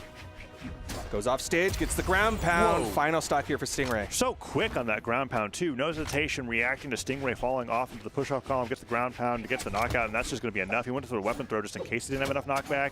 Dare puts him off the left side of the stage. Sidelight, gravity cancel, D-light, down air. Nair, tries to get a second nair. The sidelight into the downlight. Still Neutral going. air, downlight, goes for the end stick finisher. Marky Moo on a roll. Stingray cannot stop getting hit.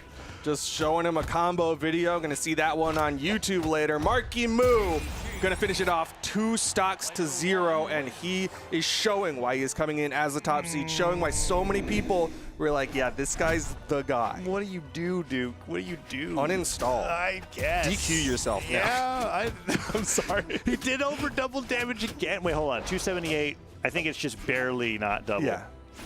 Oh, no, that's double. It's off by 1. Is it off by 1? Because 8 plus 8 is 16. Wow. Marky Moo, come on.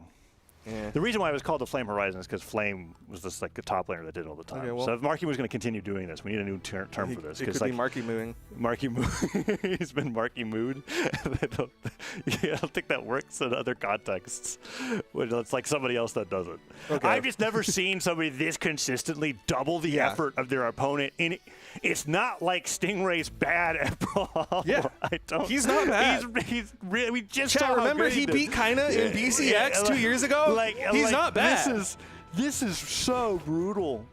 Okay, we're back to World's End. He's doing like 550 plus double damage on World's End.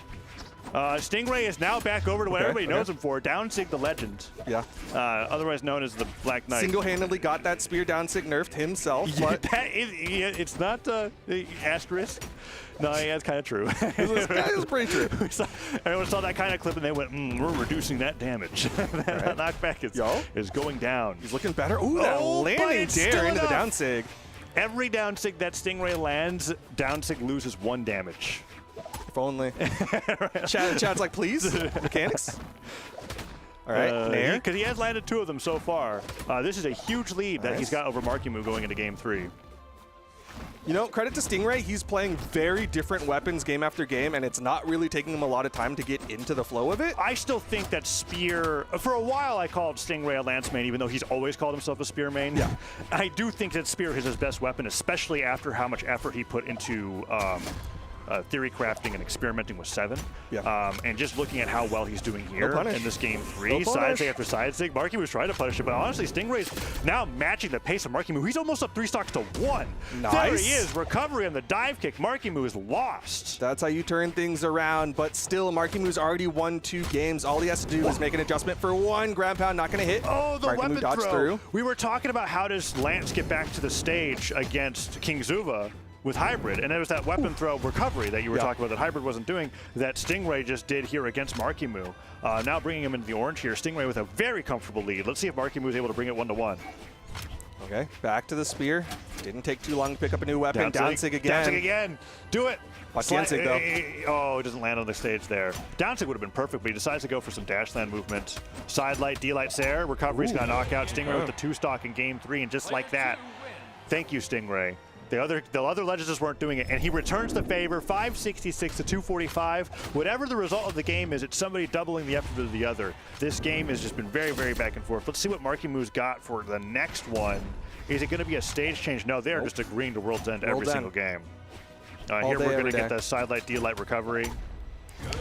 Just a little more comfy there from where he ended up hitting it. Both, I think, would have knocked out if he went for I was side air mostly recovery. surprised at that because he went straight into the downlight. I was not tracking Markimu's dodges to know if that was a free downlight or if he just knew Markimu wasn't going to dodge. I think he just went for it.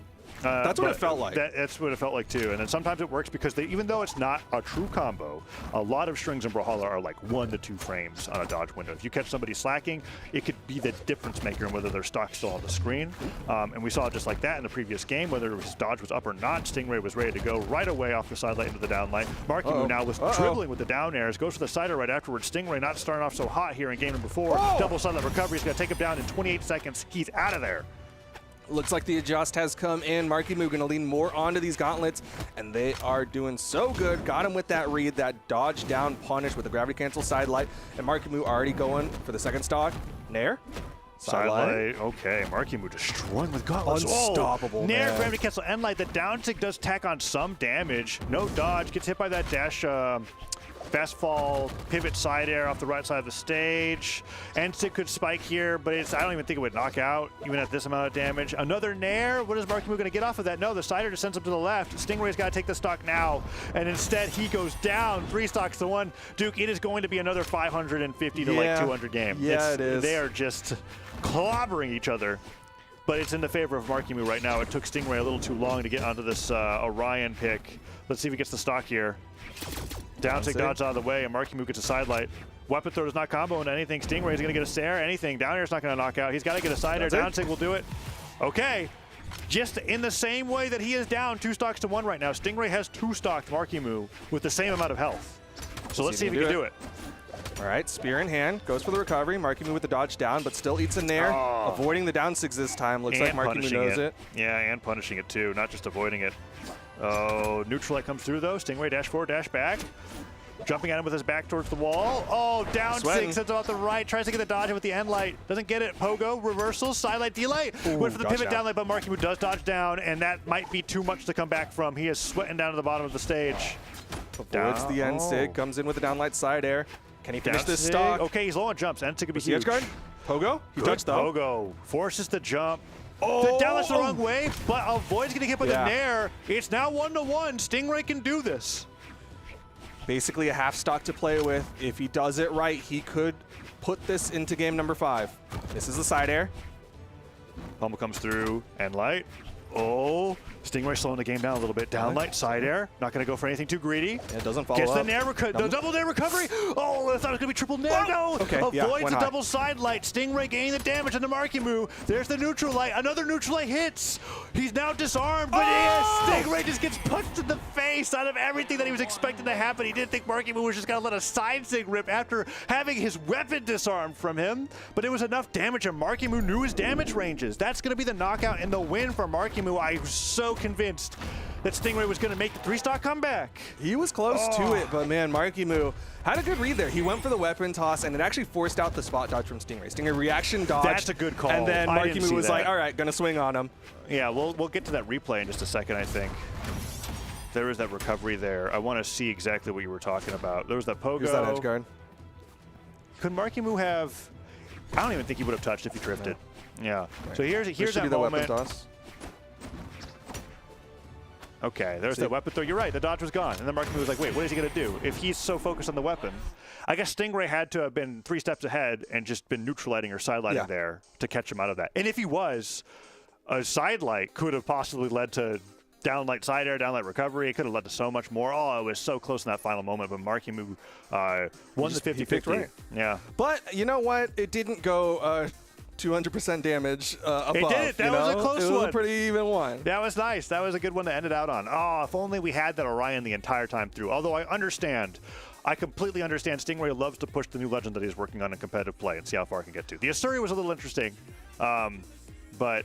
Yeah, I think it's like a 50-50 of he wants to like push things, he wants to try new things and really see how far he can get that. But also, I think he really just doesn't like going back to the Orion. It's like a very much a breaking case of emergency where he's like, please anything but the Orion. And then he's like, I guess I got it. Why is this what I'm winning on? Yeah. Kind of attitude. Well, he's not out of the tournament. Goes to the elimination side. Markimu's our first qualified for winner's side top 8. No surprise, I think.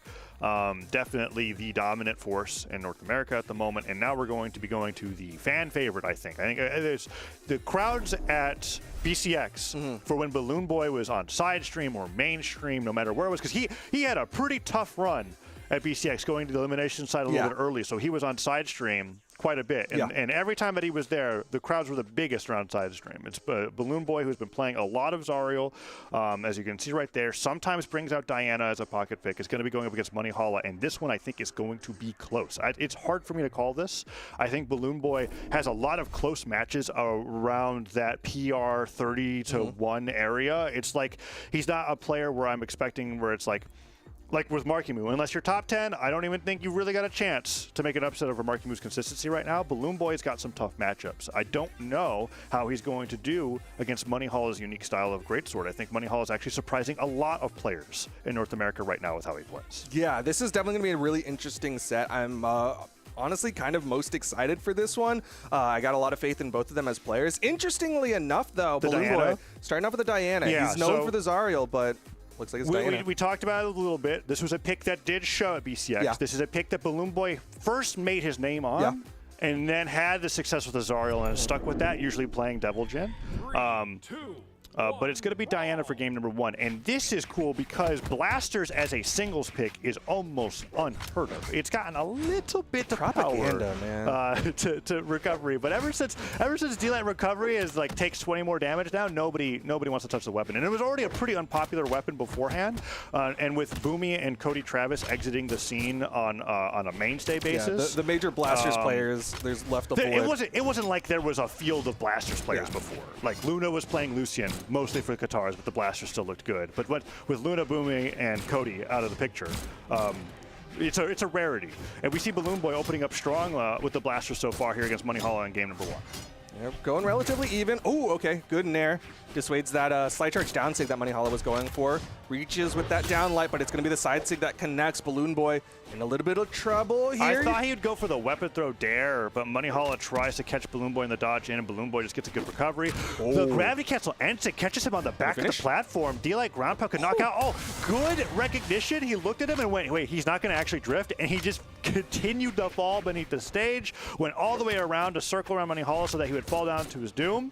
That's going to be stock 1 going over to Balloon Boy, and he's back onto the blasters. Yeah, and that right there was, again, that like slow movement speed that Amugi brings to the table. Like, it takes him a long time to come back to the stage, and sometimes he just can't make it. Sarah interrupting the recovery there. Money Hollow does get what he wants, though, at the very end with that recovery off the top of the stage. Balloon Boy now has bow primed, I believe.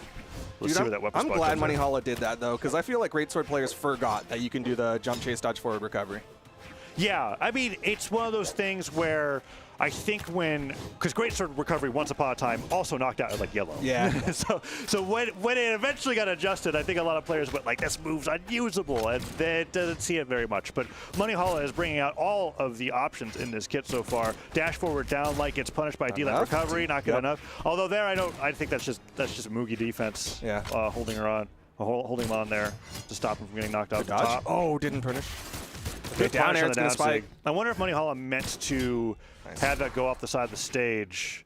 Either way, manages to make it back, but D-Light Cider is going to knock him out. That's going to be Balloon Boy going up 2-1. And most of the damage on the blaster so far. Yep, blaster's looking solid for him, but definitely more comfortable on this bow.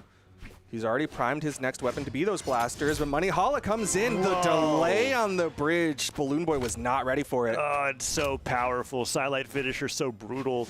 You get the most power out of it when you get the 3-piece string as well.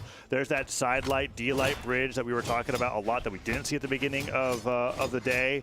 And now Money Hollow is really tacking on the damage here against Balloon Boy. Went for the end-light bridge right there. D-light, sidelight going to stop a little bit. Tried to go for the X-pivot down here, but Money Hollow has been in the sky, wasn't able to land it. And now Balloon Boy at a deficit. These neutral lights are getting some damage, but Blaster's neutral light is really just a hit and then a read. The down air is going to punish, but the ground pounds a little too greedy. Money Hollow just looks at him and goes, that's a mistake. Hits him with the Greatsword side air, and the way that the walls work on Fortress of Lions means you're going to end up spiked by the pillar. Instead of what happened in the Rise set, where when Money Hollow went for that Sair, he just knocked him to the other side of the stage, and that's going to be the game. Balloon Boy was in the lead the whole time till the very end. I mean, that's just kind of the power that Money Hollow has, though, because like even in that Rise set that you were talking about, right? Like Money Hollow was coming back at least 2 or 3 of those games where you're just like, you know what, you might be having the lead, but I'm gonna get that W. I'm gonna go into the next one. Diana still the pick for Balloon Boy. Okay, let's see what he's got. It looked really good in game number 1. Money Hollow just played well as we got towards the end of game 2. I think Balloon Boy's commitment there with the ground pound, that's not weapon specific. Any weapon, I don't know what. No, there's no weapon that's really got like the fastest ground pound in the world where you're not going to get punished for that. So like Balloon Boy just got to look at that and be like, okay, that decision wasn't the greatest. I'm going to go into game number 2 and tighten it up. So let's see. We got downlight Nair. Going to send him towards the top. What else has he got? Ooh, just off the mark with that downlight. Nice falling down air there, actually sniping out Money Hollow a little bit. Solid damage here for Balloon Boy as he swaps over to the blasters, catches him with the side light. Downlight recovery, not going to quite do it. GC NSIG? No, goes for a second recovery. Second recovery was good. Money Hollow ended up having to dodge straight down. I think any other dodge may have gotten caught. Neutral light, waits it out. Good recovery too. Usually blasters players will like hit neutral light and then like go for like an immediate nair or a chase dodge, but Balloon Boy actually just jumped out of that. Watch where Money Hollow went and got that recovery. Dare, weapon throw, pick up recovery. Dare? Okay, because another dare. I don't think he touched. Another down dare. Comes down again. Weapon throw, gravity cancel, side light. Oh, no, he helped him. He saves helped the him. Balloon Boy. No, you should have just traded the stocks. Yeah, at that point. If you just don't do unarmed recovery there, Money Hollow's done for. And now Money Hollow gonna give him the work as a result. Hits him with the 5-piece for the KO. His survival instincts trumped his win condition there. And the combo that he did there, he did like down air, weapon throw, gravity cancel, side light, pick up, all this crazy stuff, and then he went for the recovery to save his own stock and end up saving his opponent, and now he's behind, Duke. He's behind in game 2. It could be 2 stocks to 1 right now. And he's got to shake that off, though. Back to the bow. Side light. There's that dodge in from Money Hollow. He's going to try to play this range game. GC NSIG not going to hit this time. Twice. Yeah, last time he caught him on the back side of the platform, but Money Hollow around that, and now gets the reversal on the sider. Balloon Boy avoids getting dive kick, does dodge out of the recovery, but Money Hollow has got so much advantage here. It puts Balloon Boy on the left side of the stage. I don't think a gravity cancel sidelight finisher would do it. NSIG coming out there for like a diagonal dodge up read, I suppose. Weapon throw not going to hit, and Balloon Boy has brought this back. This is his chance. D-light sider, D-light recovery, I think would do it. It's the edge guard. Okay, let's him get that wall touch. touch. The weapon instead, which is weird because he's not even totally starving the weapon. D-light cider is going to knock out. All right, Balloon Boy does make it 2-1. holds on despite that the blunder on the left side of the stage. So still playing quite well. Okay. In comes Brawlhalla with the recovery. It's an axe in hand. This is still a chance. There's the Neutralite. Is not going to knock out just yet. That weapon throw went a little high, but the dash jump down air, it's very similar to spear down air in its function there, right? Quick poke in the head. Yeah. A little more range. Pretty reliable lockout power. Balloon Boy goes up to the top platform, gets hit once by the Nair. What can he get started here with the blasters? I think he really prefers to be grounded. And there we go, double down air. Was the right idea, just a little misspaced. Yeah. All right, back to the bow now. Doesn't attack that time, goes to the other side for the side light. He keeps getting hit by Nair every time that he goes into the sky. Moneyhalla is doing such a great anti-air game. Goes for down sig, punished by sidelight. Okay, D-light end sig, perfect spike angle. Another end sig here could do it. Downer gets it, and that's just it. The knockback enough to secure Balloon Boy the win. Fantastic job. I was very worried after what happened on that second stock, but that's going to be a great win for Balloon Boy here on the Diana, and avoid it going to match point. So there's the down air, weapon throw. Here's the down air again. Let's see if because I might have been wrong. I thought Moneyhalla was done for after that sidelight. Like Balloon Boy could just go. Oh, Moneyhalla's dodge may have refreshed. Might have, yeah, because you saw him sweat beat for a sec and then it stopped. Yeah. Balloon Boy may have made the right call. I think in that moment that was just a chance. To be no, I think Moneyhalla after that recovery was able to dodge back to the stage. Yeah, but I don't think Balloon Boy did that recovery knowing that. Maybe.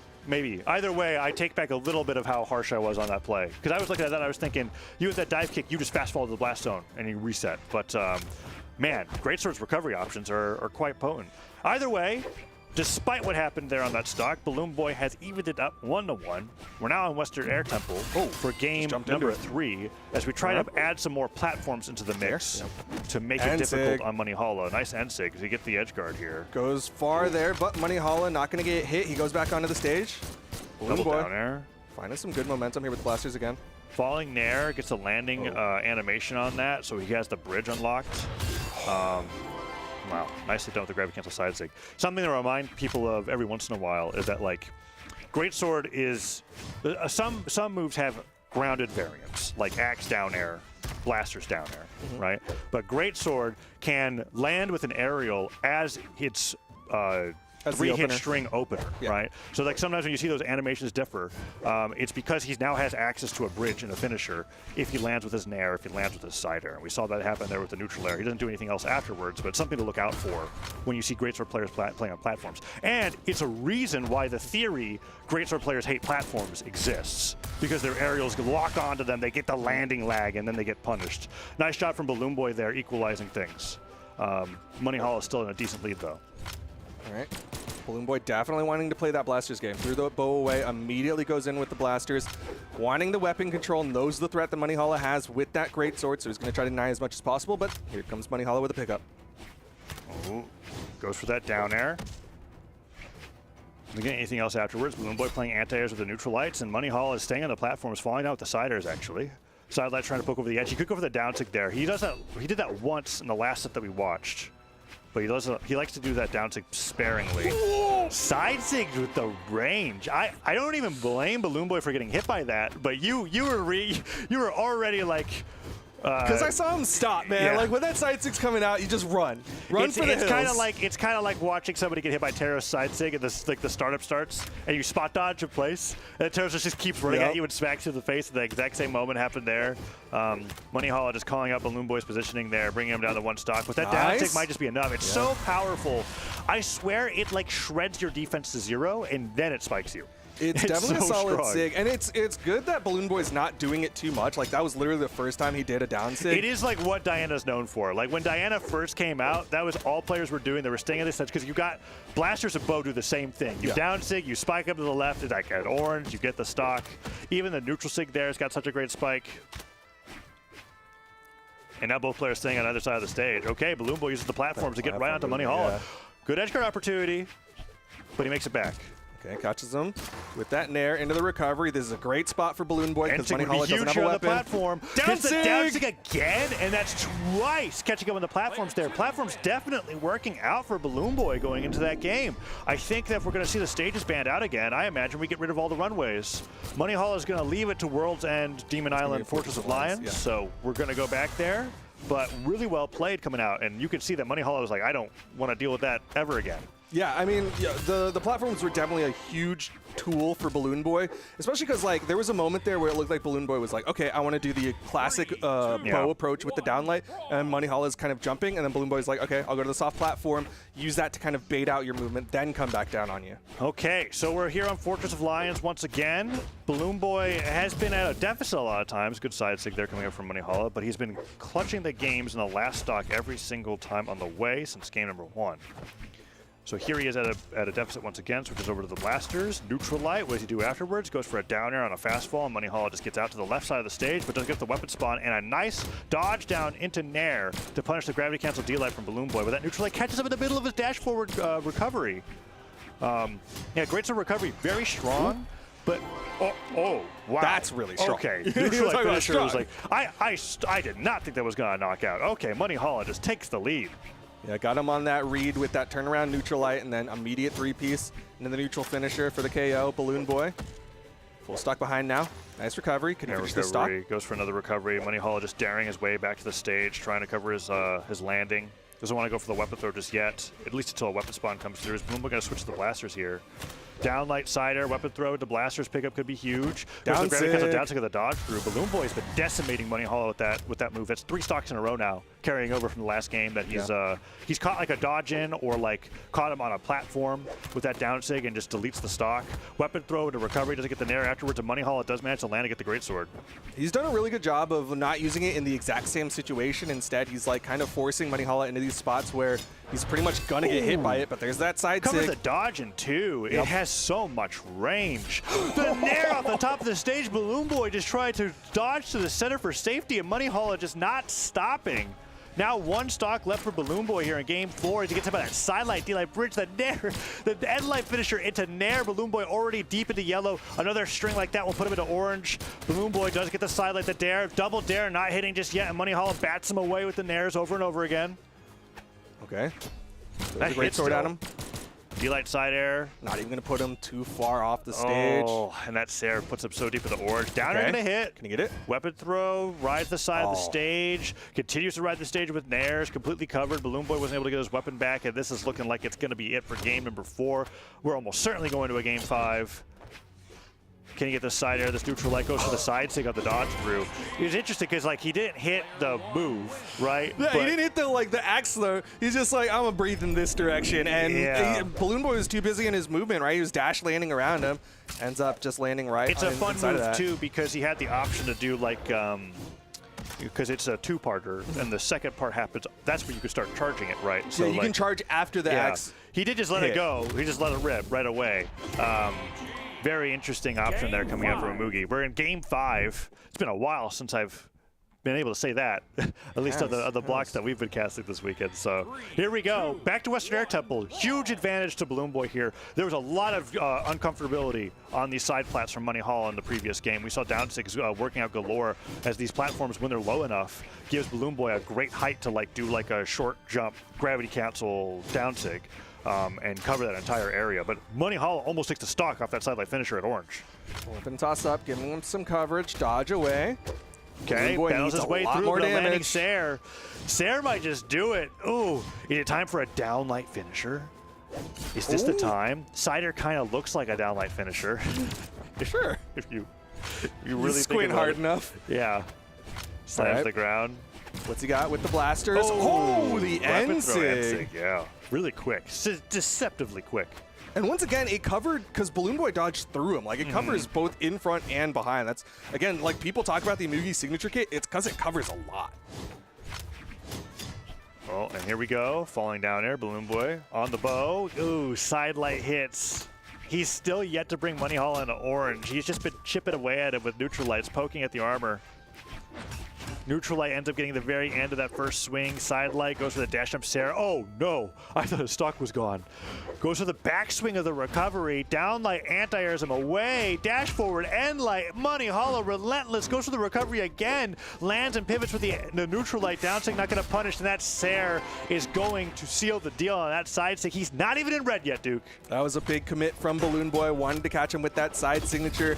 And like you said, this might be a very real 3-stock to finish off this game number 5. Balloon Boy has the blasters. I don't even know if a blaster's recovery off the soft platform would be enough right now. Yeah, I think soft platform definitely would from center stage. Actually, I think, oh, it's close. It might be done. Goes in for that down air. Blasters dare, might not even have enough knockback to knock out. Goes for the side air, down light catches him while he's in the sky. Balloon Boy gets hit by the neutral light. He's low on jumps. He fast falls off the right. Obliteration for game number 5. 472 to 139. Balloon Boy looked so good and then just couldn't do it at the very end. Money Holla is going to be going up against Markimu for a rematch from Plat Fights as a winner's semifinal match in top 8. The 3-stock to finish it off. Money Holla with the clutch on the map that we were saying kind of should have favored Balloon Boy. I definitely favored Balloon Boy there, and it's just some really early exchanges. It's so punishing when Mugi does all of your health into neutral wins. It's like, it's so brutal. And Money Holla's axe had more to say in that game 5 than the whole entire day, I think. Very powerful move there. That side stick from Balloon Boy was a Hail Mary. That was that was a hope and a prayer. Yeah, I guess he was hoping that he would jump out of hit stun, whatever the case is. When that misses, it's so easy to punish it. I really feel like Diana side stick got like its name for being that thing that you do after you land a side light and you cover 3 out of like every dodge except for 1, right? Not really the greatest move there to use off the side of the stage, but either way, Money Holla perfectly punishes it, gets the 3-2, knocks Balloon Boy in the elimination side, and continues to make a name for himself here at the beginning of 2025, year 10. Yeah, Money Holla into the top 8 of things, going to continue on, like you said, going up against Markimu. That gives us 2 of our top side of top 8. We've still got 2 more spots to fill out. We've got Saikas versus Flower and Sandstorm versus Guichibu. We're going to figure out who's going to win those matches. We're going to watch it in just a little bit. But for now, we're going to take a short little break. When we come back, it'll be more North American Winter Championship action. You don't want to miss it. I'm going to say a couple more words because I don't know if they're ready. Sounds like they're ready. Stick around.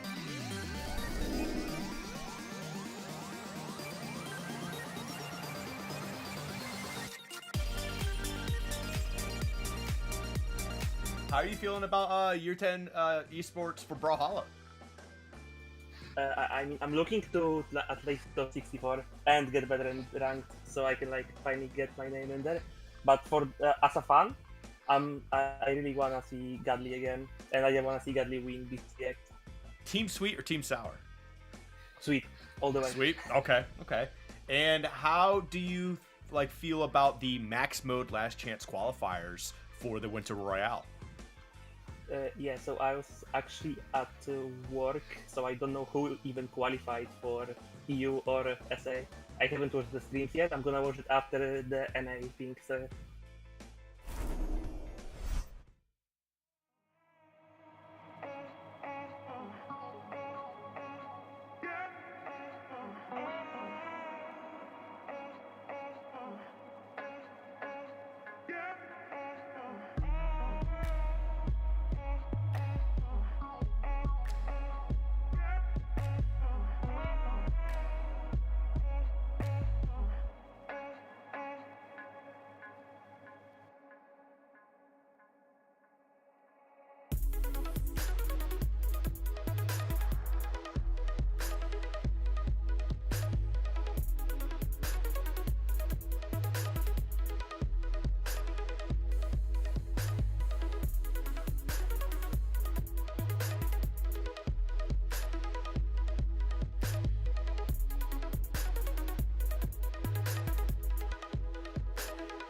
Welcome back, everybody, to the Winter Championships. I am Dara, joined by Sparky. We are here with an NA. We kicked off the day with a couple of matches, and now we have a whole lot more to bring you. But before we do begin, everybody, your voice matters. Your voice counts. We want to hear what you have to say. If there is something that you'd like to say to us, you can go ahead and call in at callin.studio/Winter Championship, where Skiff, our lovely host Skiff, will be, I don't know, asking you whatever it is that he has in mind. Sparky, how you feeling?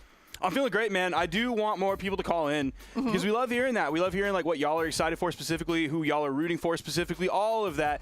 And it's tough. We don't get to hear from y'all that often. You get to hear from us all day. So it's great to hear from you. Call in, have a little chat with Skiff. Like, y'all have seen the videos. They're all fun. It's chill. It's talking to Skiff is great. So yeah, definitely. What was it? It was callin.studio/Winter Championship. That's right. No Sorry, I'm out of percentage breath signs because I was today. dancing before this. It was a whole thing. The music was going, and I went DJ mode. You got to feel like a DJ, Sparky. I Yeah. could imagine you as a DJ. You Yeah. should consider that line I of could do work. it. Yeah, I could do it. you could do it. I've listened to the breakcore. Yeah, And that's synthwave. great, wonderful. You have everything that you need Yeah. to be a DJ. But right now, guys, enough about that. We have some matches coming up. We have some really exciting ones, some actually absurd ones. We have Seku's going up against Flower. Then later on, we'll be seeing Sandstorm up against Guichibu, as well as Markimu versus Brawlhalla. Now, Seku's versus Flower. This is our upcoming match.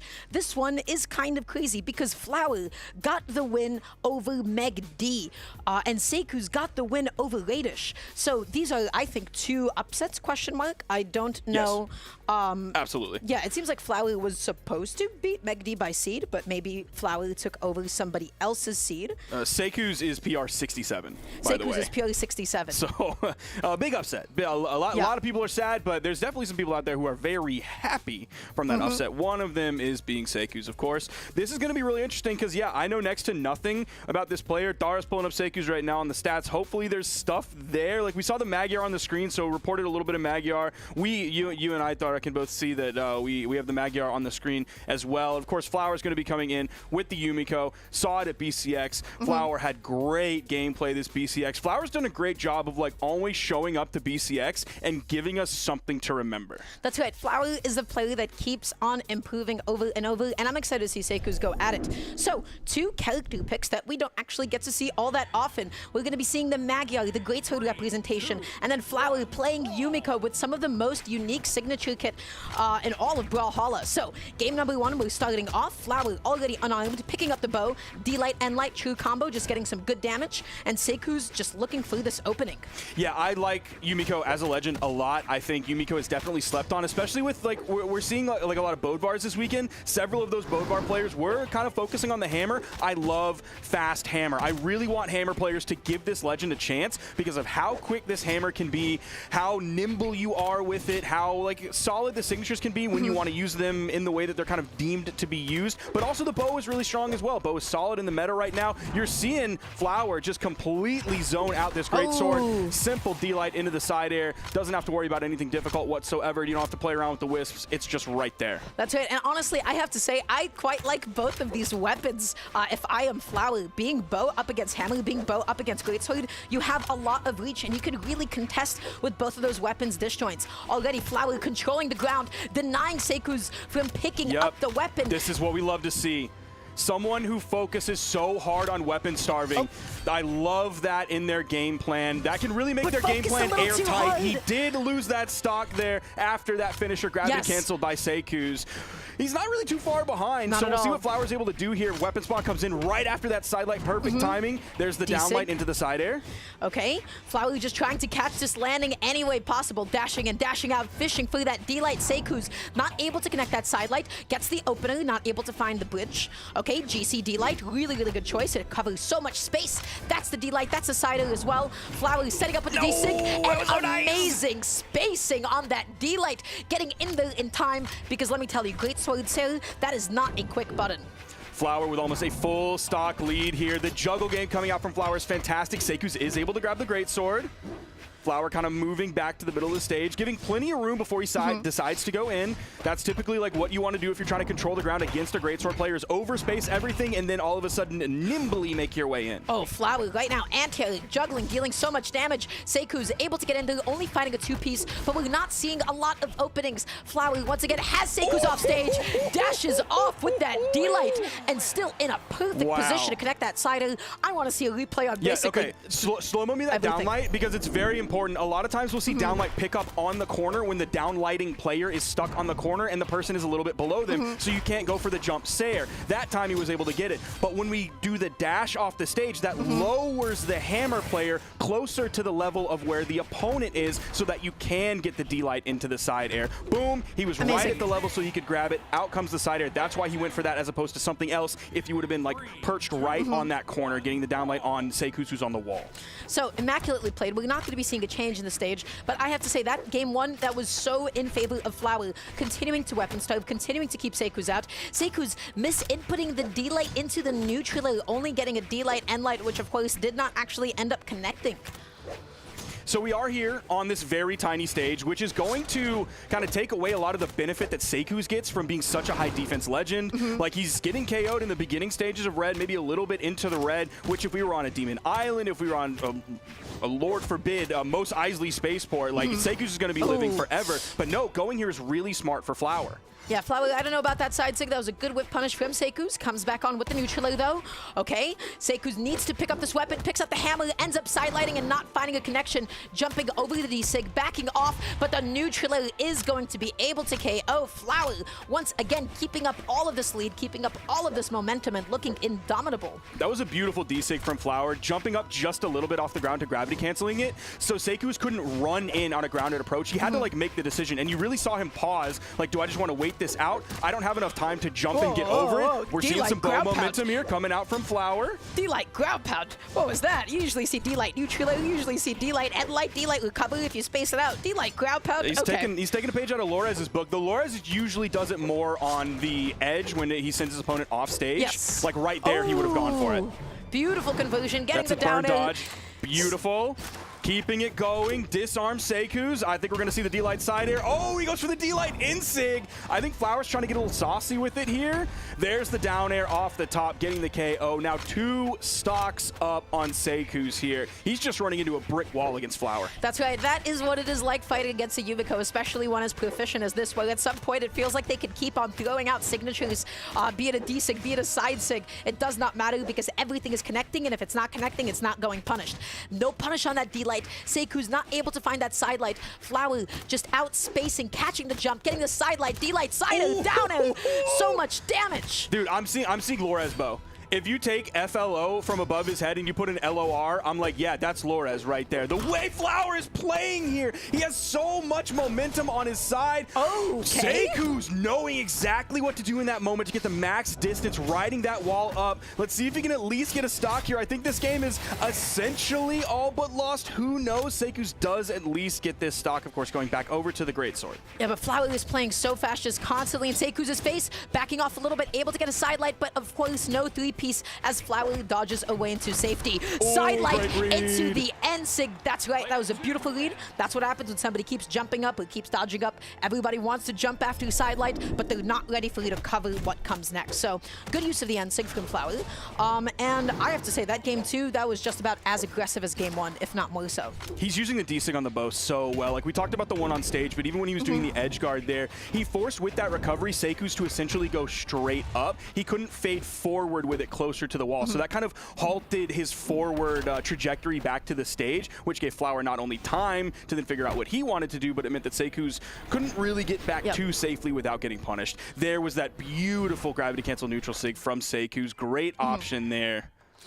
We're going to the next game. Yeah, it's next game, and I do like the switch here to Demon Island. I think a little bit more grounded space for Seiku's is so important because what a Greatsword wants to do is just to have a little bit of space to back up. They want to wait for you to whiff a button, and they'll be able to go ahead and open off with side light. Now Seiku's keeps on finding these 2 pieces, but we're not seeing the adaptations to Flower's defensive options quite yet. What Greatsword players need to do, what they need to lock in is, hey, how do I punish your dodge option? What am I looking for? And Seiku's has not been been able to cover the cross-up and has not been able to cover the jump. He seems like he's on the back foot the entire time. Like now we're on Demon Island, a larger stage. It might be a little bit more difficult for Flower to find some KOs here. He may lean on the signature kit a bit more to actually hit rather than just using the wisps as like a zoning tool. So we'll see what he does with that. But specifically, there's a neutral air, but that didn't even send off screen. That one finally did. I don't even know if one more will do it, but it's stomp side air all the way from the left side of the stage. That's what Flower wants to look for, and he finds it. He's only halfway through this stock, so he's doing a great job right now. Flower really coming out of the gate, hitting the ground running, and like Seiku's is just truly defensive at almost all points. Great read there. All of a sudden, are we going to see a momentum shift in this game? Is the tug of war going to go in Seiku's favor? Yeah, this is the most even it has been thus far. Seiku's, eating that end light. Flower finding a side light. The recovery, no combo into the neutral air though. Backing off a little bit, just being nice and patient, slowing down the pace of the game for just a moment. D-Sig, just to be able to, again, continue to anti-air, continue to make Seiku's landing so difficult. So Demon Island being a large stage here in terms of where the blast zones are, it's going to be great for Seiku's in terms of defense, but also this stage gives him a lot of room to run around on and a lot of runway, which is what you want as a great sword player when we were on Small Worlds. And that doesn't have as much room, so he can't get away from Flower as easily when he wants to completely disengage. Now he's able to control this ground. He's able to have all of this runway as the great sword player, and he's able to do what he wants to do. That was so good, because I don't even know if Flower had a dodge, but if Flower did have a dodge, that was the immediate, like, side light into the side finisher. If I'm not mistaken, it was that D light into the down finisher. But either way, going through the 2-piece instead of a 3-piece, most people are ready to dodge after the bridge. Yep. So really nice though. Seiku's had a lead past tense as Flower finds that side sig and takes us to 1 stock apiece. Flower has done a great job of finding not only KO moves, but specifically in the area that you want to find a KO move. If he found that on the right side of the stage, sending to the left, it might not have been a KO, but just like the downlight side air that he found previously for the first stock, that was all the way on the left stage again. So he's not having to have these long, extended stocks. He's able to find the KO when he can. Oh, Flower mashing neutral air, really, really good idea. Just catching Seiku's stacked, one of Bo's only ways to be able to catch stacked opponents. Oh, Seiku's with the follow-up, the neutral finisher. That is so much damage. Can you close this, though? D-like ground pound. Oh, my God. The stage swap was everything for Seiku's. Absolutely everything here. You gave him runway, and all of a sudden, he's able to find these 3 pieces, these 4 pieces, all of these strings that are not only adding a bunch of damage up very quickly, really cranking that DPS to the moon, but also to find these KOs. So, amazing stuff. Again, I love the stage choice here. We keep touching on it. It gave Seiku's the space that he finally needed. And I did make a bit of a mistake. It wasn't actually a 2-piece. It was just like the delayed down bridge into the down finisher, the side finisher. But Seiku's just making the most out of all of those active frames. Ooh, so that was a delay, a nice delay on that one. Opening off hot. Look how much damage has already been dealt onto Flower. Given how game 1 and 2 went, you could not have anticipated this. I think like everything he's doing right here with these extended strings, like he physically wouldn't really be able to do as comfortably. Flower. Nice down air. No weapon toss there. He's just going to wait for another down air. Is he going to do it again? Wait for another down air. Acting a lot like a spear player here. We typically don't see this down air centric of an edge guard. You'll see it as like the final spike to end your stock. Like that's what a lot what Money Hollow was doing, was the weapon toss into the down air to finish stocks. But here, Seiku's is using it like I'll talk about Lores again. How Lores will throw out 4 spear down airs on the edge. Yeah, and I feel like you're able to do that specifically because of how short the sides are on this stage. Because if they were any longer, then you wouldn't be able to cover the entirety of it with just a single grid. So down air, and there would be more mix-ups. That being said, Flower, good combo there. Picking up the hammer once more. Going to be hunting for this D-light, of course, to get the KO. Just going in, going out, not able to find that side sig. Seiku's getting a recovery. That is so much damage. Now, I wonder with that side sig, I think he was trying to overshoot and actually hit the back side of the swing so it would send to the left blast zone. Still cleans the stock up there. What's he going to choose to stick with? Okay, it is going to be the bow. I thought he might opt for the hammer just a little bit. If he can keep Seiku's weapon starved, which he's not able to do, he was able to do that so well on like early in the set on Small World's End, but he's not able to do that here. It seems like his entire game plan, like Seiku's is just poking holes in it. It's no longer airtight. That's right. Oh, Flower just delaying the landing as much as possible. Floaty and then dash landing back on. Side light, D-light not going to come out. Seiku's just dodging to safety. Okay, side light, down bridge. Tries to go for the pickup with the neutral light. Not able to get it. The GC D-light, such a good option. Seiku's! Again? No. Oh, he Flower! just saved Flower. That's so tough. He could have thrown a weapon toss down there just in case Flower had anything else. Nice turnaround, and he gets the KO off the top. What, Okay. what is happening? It always blows me away that players are able to 180 like this. I like my skill level, the execution that I can do with my brain. It doesn't make sense how players can flip this switch and how much of a momentum game this game can truly be once you wrestle it in your favor. Oh, but that side sig from downtown is going to connect. Only one of those hits of D-Sig. That D-Sig comes out, combos into the neutral leg, not enough to KO off the top. Shoutouts to Demon Island. And so Seiku's looking to pick up that weapon, but honestly staying tricky, staying ambiguous, missing the GC D-Light and falling into Flower's D-Light. I'm really curious if Seiku's, let's just pretend that Seiku's gets the victory here. I'm really curious where they're going to go after this, because I don't think Flower would let us go back to Demon Island, and I don't think Seiku's is going to let us go back to Small Worlds. And maybe we go for like a Mos Eisley spaceport, where the physical map that you can play on is smaller, but the blast zones are really big. That might be what Flower's looking for. So he takes the hit on defense, but he has a smaller runway, so Seiku's can't control as much space as he is here. I don't know. Flower has been dash jumping, has been jumping around another GCD light to be able to cover the ground. Flower is stuck at the edge of the stage, has to somehow make it on against all of these disjoints. The neutral finisher is enough to take it off the top as Seiku's quickly takes us into a Game 5, what was projected to be a 3-0 given how Game 1 and 2 went. So, love the choice to Demon Island from Seiku's. The two big things is, of course, the extra horizontal space. Very, very nice to have. And then we also talked about how short the sides of the stage are. Especially as Bo, you don't have necessarily the best vertical recovery. It's very, very exploitable. Great Sword is not a weapon that's particularly known for edge guarding. But Sparky, I see you pogging. What's up, man? We're going to Small Worlds in. Flower banned down to Fortress, to Miami Dome, and Small Worlds in. And Seiku's, he's just going to go big mode and say, it actually wasn't the map, brother. I'm just going to demolish you here where you are the snow dog. I wonder why not the other stage. It's a fox, but like foxes are in the K9 family, right? So Snow Dogs, the movie with Cuba Gooding Jr. I have no idea what you're talking about, Sparky. Game 5. So, guys, this is to get into winner's side of top 8. There's a lot on the line here. This would be amazing for both of these players. And so we're going back to the stage that Flower won the first 2 games on. Flower continuing to control the ground. All of these end lights are coming out. Seiku's whiffs that side light. That is a world of opportunity for the Bo. If Seiku's loses this game, and it seems like he is going to, based on the way this is starting, the way that Flower is doing basically the same stuff he did previously on Small Worlds, and this was, I feel like this is a generationally bad choice from Seiku's. Maybe the ego play is going to come through, and he's going to like go insane mode, but I don't know. The momentum is so much in Flower's favor here. There's not a lot of stage for him to find a weapon spawn on. Flower is continuing to deny him, and we have seen what has happened to Seiku's before when denied of a weapon, goes out there for such a greedy ground pound.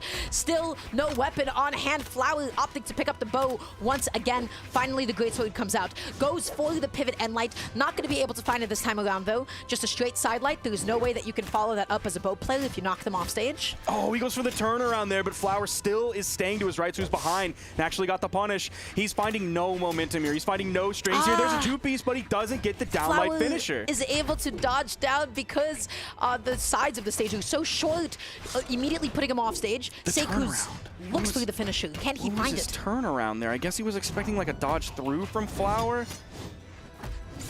Okay, GCD light again. Darn, he still can't find the KO. He's finding like finisher moves. There's the down air he gets. And honestly, he's still keeping it as even as he can. We already know how Greatsword can snowball, but Flower gets in there, finds the end light, tries to catch the landing with that end sig. Hello? BFG? I think Dara just choked over here. And I'm thinking the choice to go to Small Worlds in, no disrespect to Seiku's, because you've had an amazing run so far, and that's what's very frustrating, is to see like this is how Seiku's is going to go out in this set. Is it seems like it's so map dependent when there was a recipe there. The GC, oh my gosh, I don't know what that was. He just went through the D-light in the opposite direction after the side light. Okay, dodging, beautiful. Tries to dash in there, tries to find the end light, not going to be able to find it, finally finds it this time around.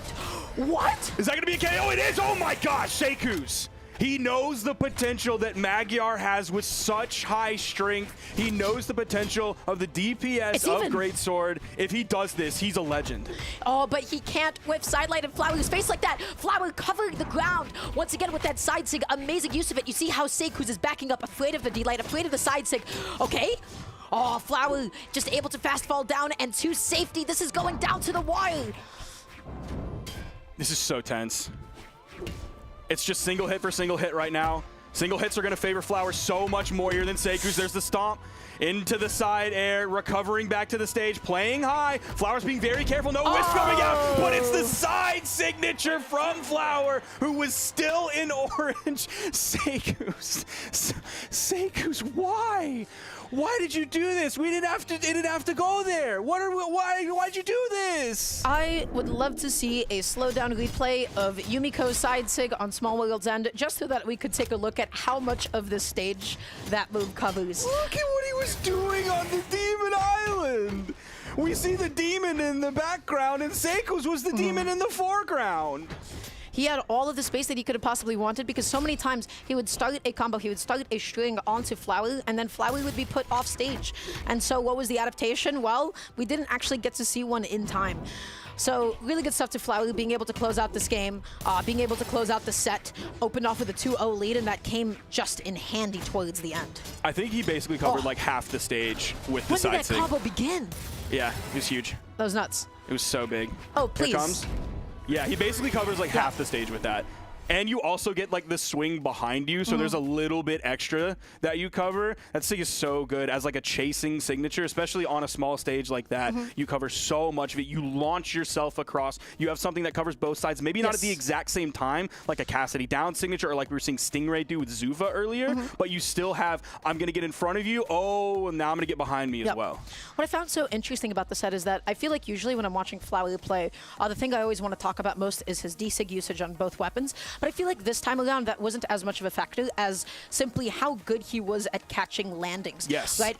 Be it with either, you know, Hammer side sig, or the fact that he was patrolling so well and constantly looking for Hammer D-Light. He was also scouting around looking for both side lights a lot. He made Seikuz so uncomfortable when it came to the landings, especially as soon as we left Demon Island.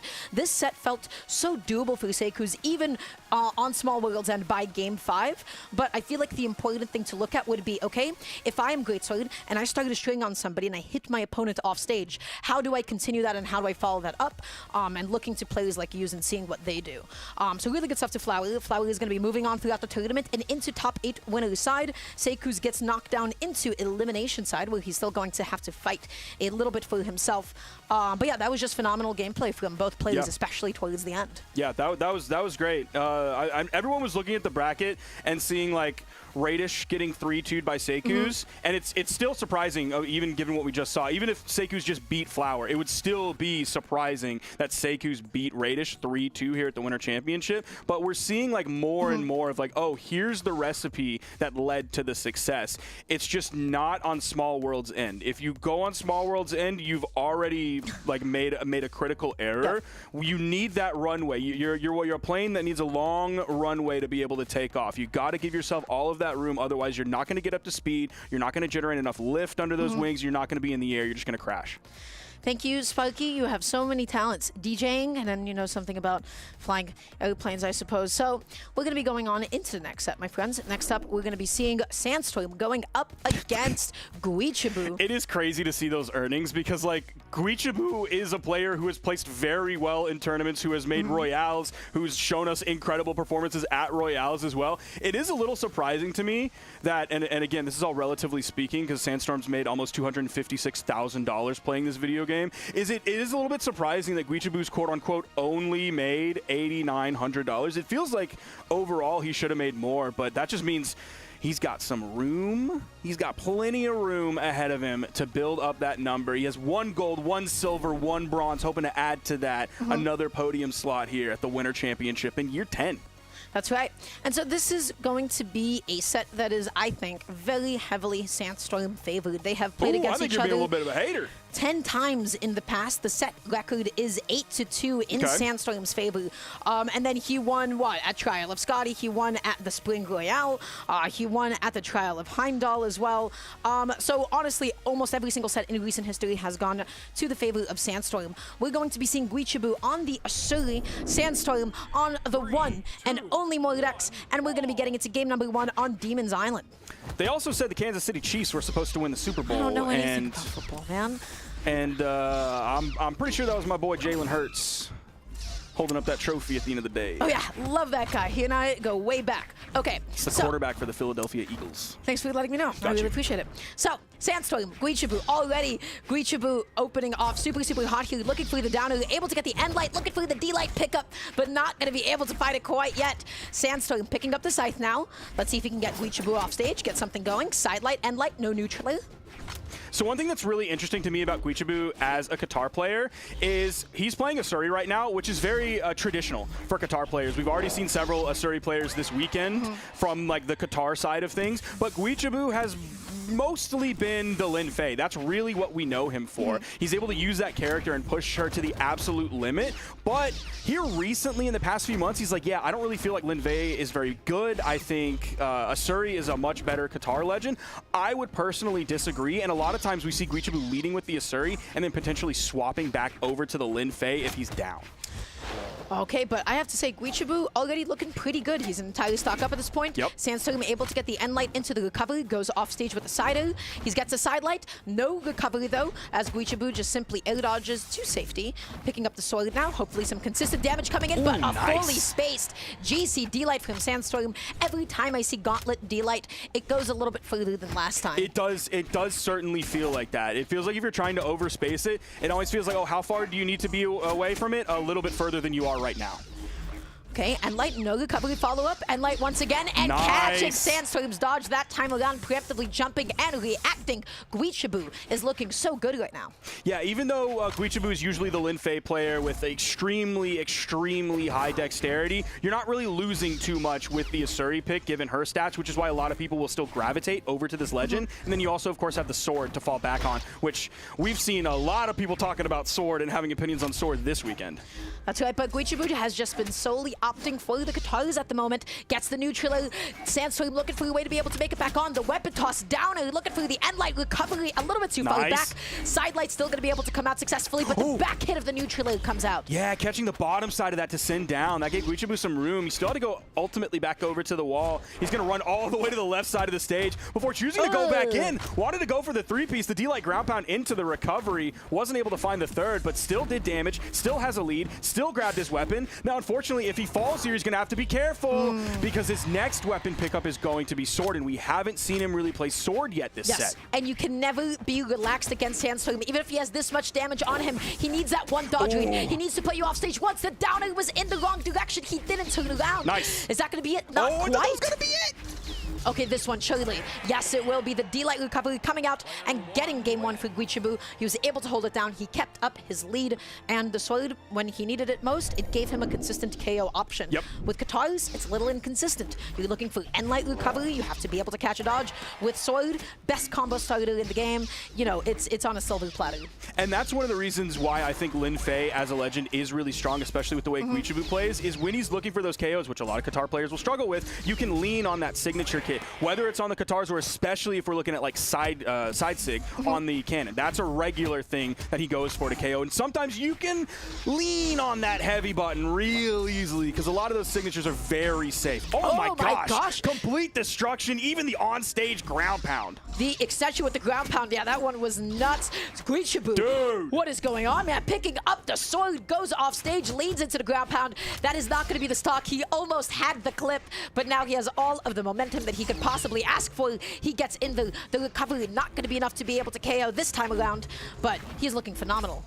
He's doing such a great job. He's doing a great job weathering the storm. Sandstorm, He's put out maybe half of a stock's worth of damage, and Guichibu seems extremely comfortable. Sandstorm's without a weapon. You see the neutral light. Now he's swapping back over. Of course, he has consistent KO options here with the sword. He can also strip the field, but there's a GC in light. Sandstorm's making his way back in. Such a it's not going to take option. too much to KO Guichibu at this point, but the same thing can be said for Sandstorm, and it's going to be even like a grounded neutral air KOing off the top of Demon Island. Yeah, but you know what, Sandstorm, he made that stock last as long as possible. Guichibu was not able to find the KO until quite late, so we'll see if Guichibu is able to take that and turn that into any extra credit at all. And light side light, okay, not fully committing to the neutral, just backing off a little bit. The recovery comes out, and I don't think Guichibu has it in him, and he does not. Sandstorm with that GCD light, he has other plans for Guichibu. And so this is worrying me a little bit because I was looking at the damage numbers from last game. Guichibu did 601. That's kind of a lot. It's more like you're in a yellow light territory. Oh my gosh, because of that! Look what he is able to do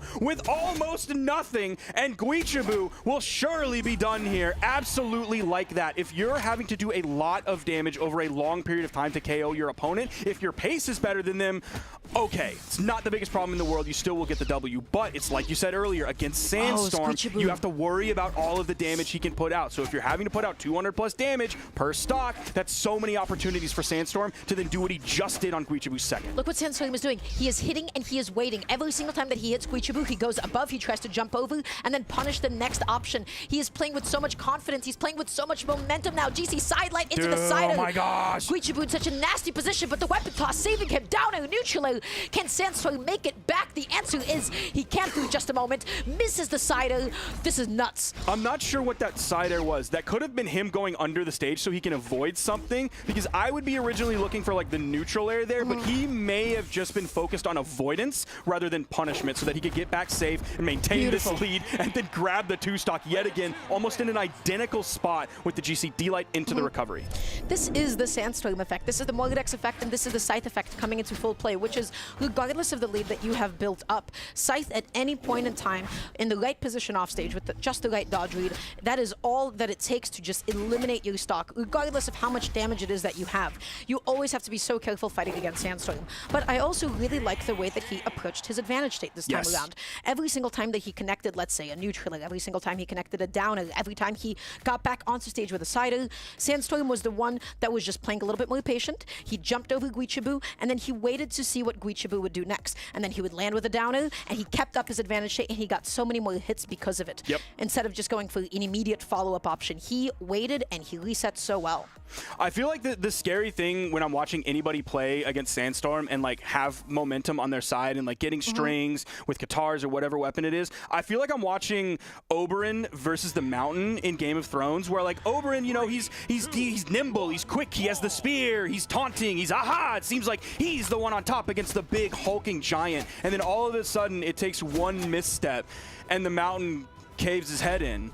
And then that's Sandstorm taking your stock with like 7 hits in orange, and you're just done like that. That's and it's Sandstorm, over. the Mountain, I suppose. So, Guichibu picking up the Katari, Sandstorm on the gauntlets. We're opting for quite the small stage, and I have to say, this is a pretty typical Mordex stage. I see Markimu love this stage because, hey, with a single sidelight recovery, you can go ahead and take that stock off the top. So, we'll have to see how that goes. Already Sandstorm with a massive lead at the moment, and able to catch the landing. Oh my God, Sparky. It's GOAT.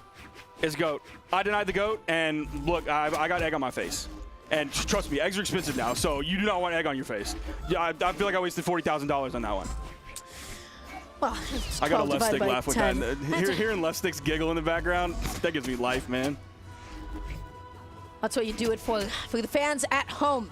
So, Guichibu has not been able to land in what seems like forever. Sandstorm, he is making it as difficult as possible. Goes through the GCD light. Not going to be able to find a follow-up quite yet, though. Okay, backing off, going in, going out, jumping over him and waiting. He is so scary. The low-altitude ground pound that Guichibu just did. That was a wild choice, and he is just getting completely zoned away from the stage. Does find a landing, hits the D-Light into the recovery. He has the sword, so more consistent KO options, but I almost want to see him swap to the Lin Fei. I'm wondering if he will, given that this is probably going to be an L for him. And again, he's struggling to find KOs. He finds that one, but it's a minute 45 in. He's already lost 2 stocks. He already built up a lot of damage specifically on that stock, so even that signature was kind of over KO.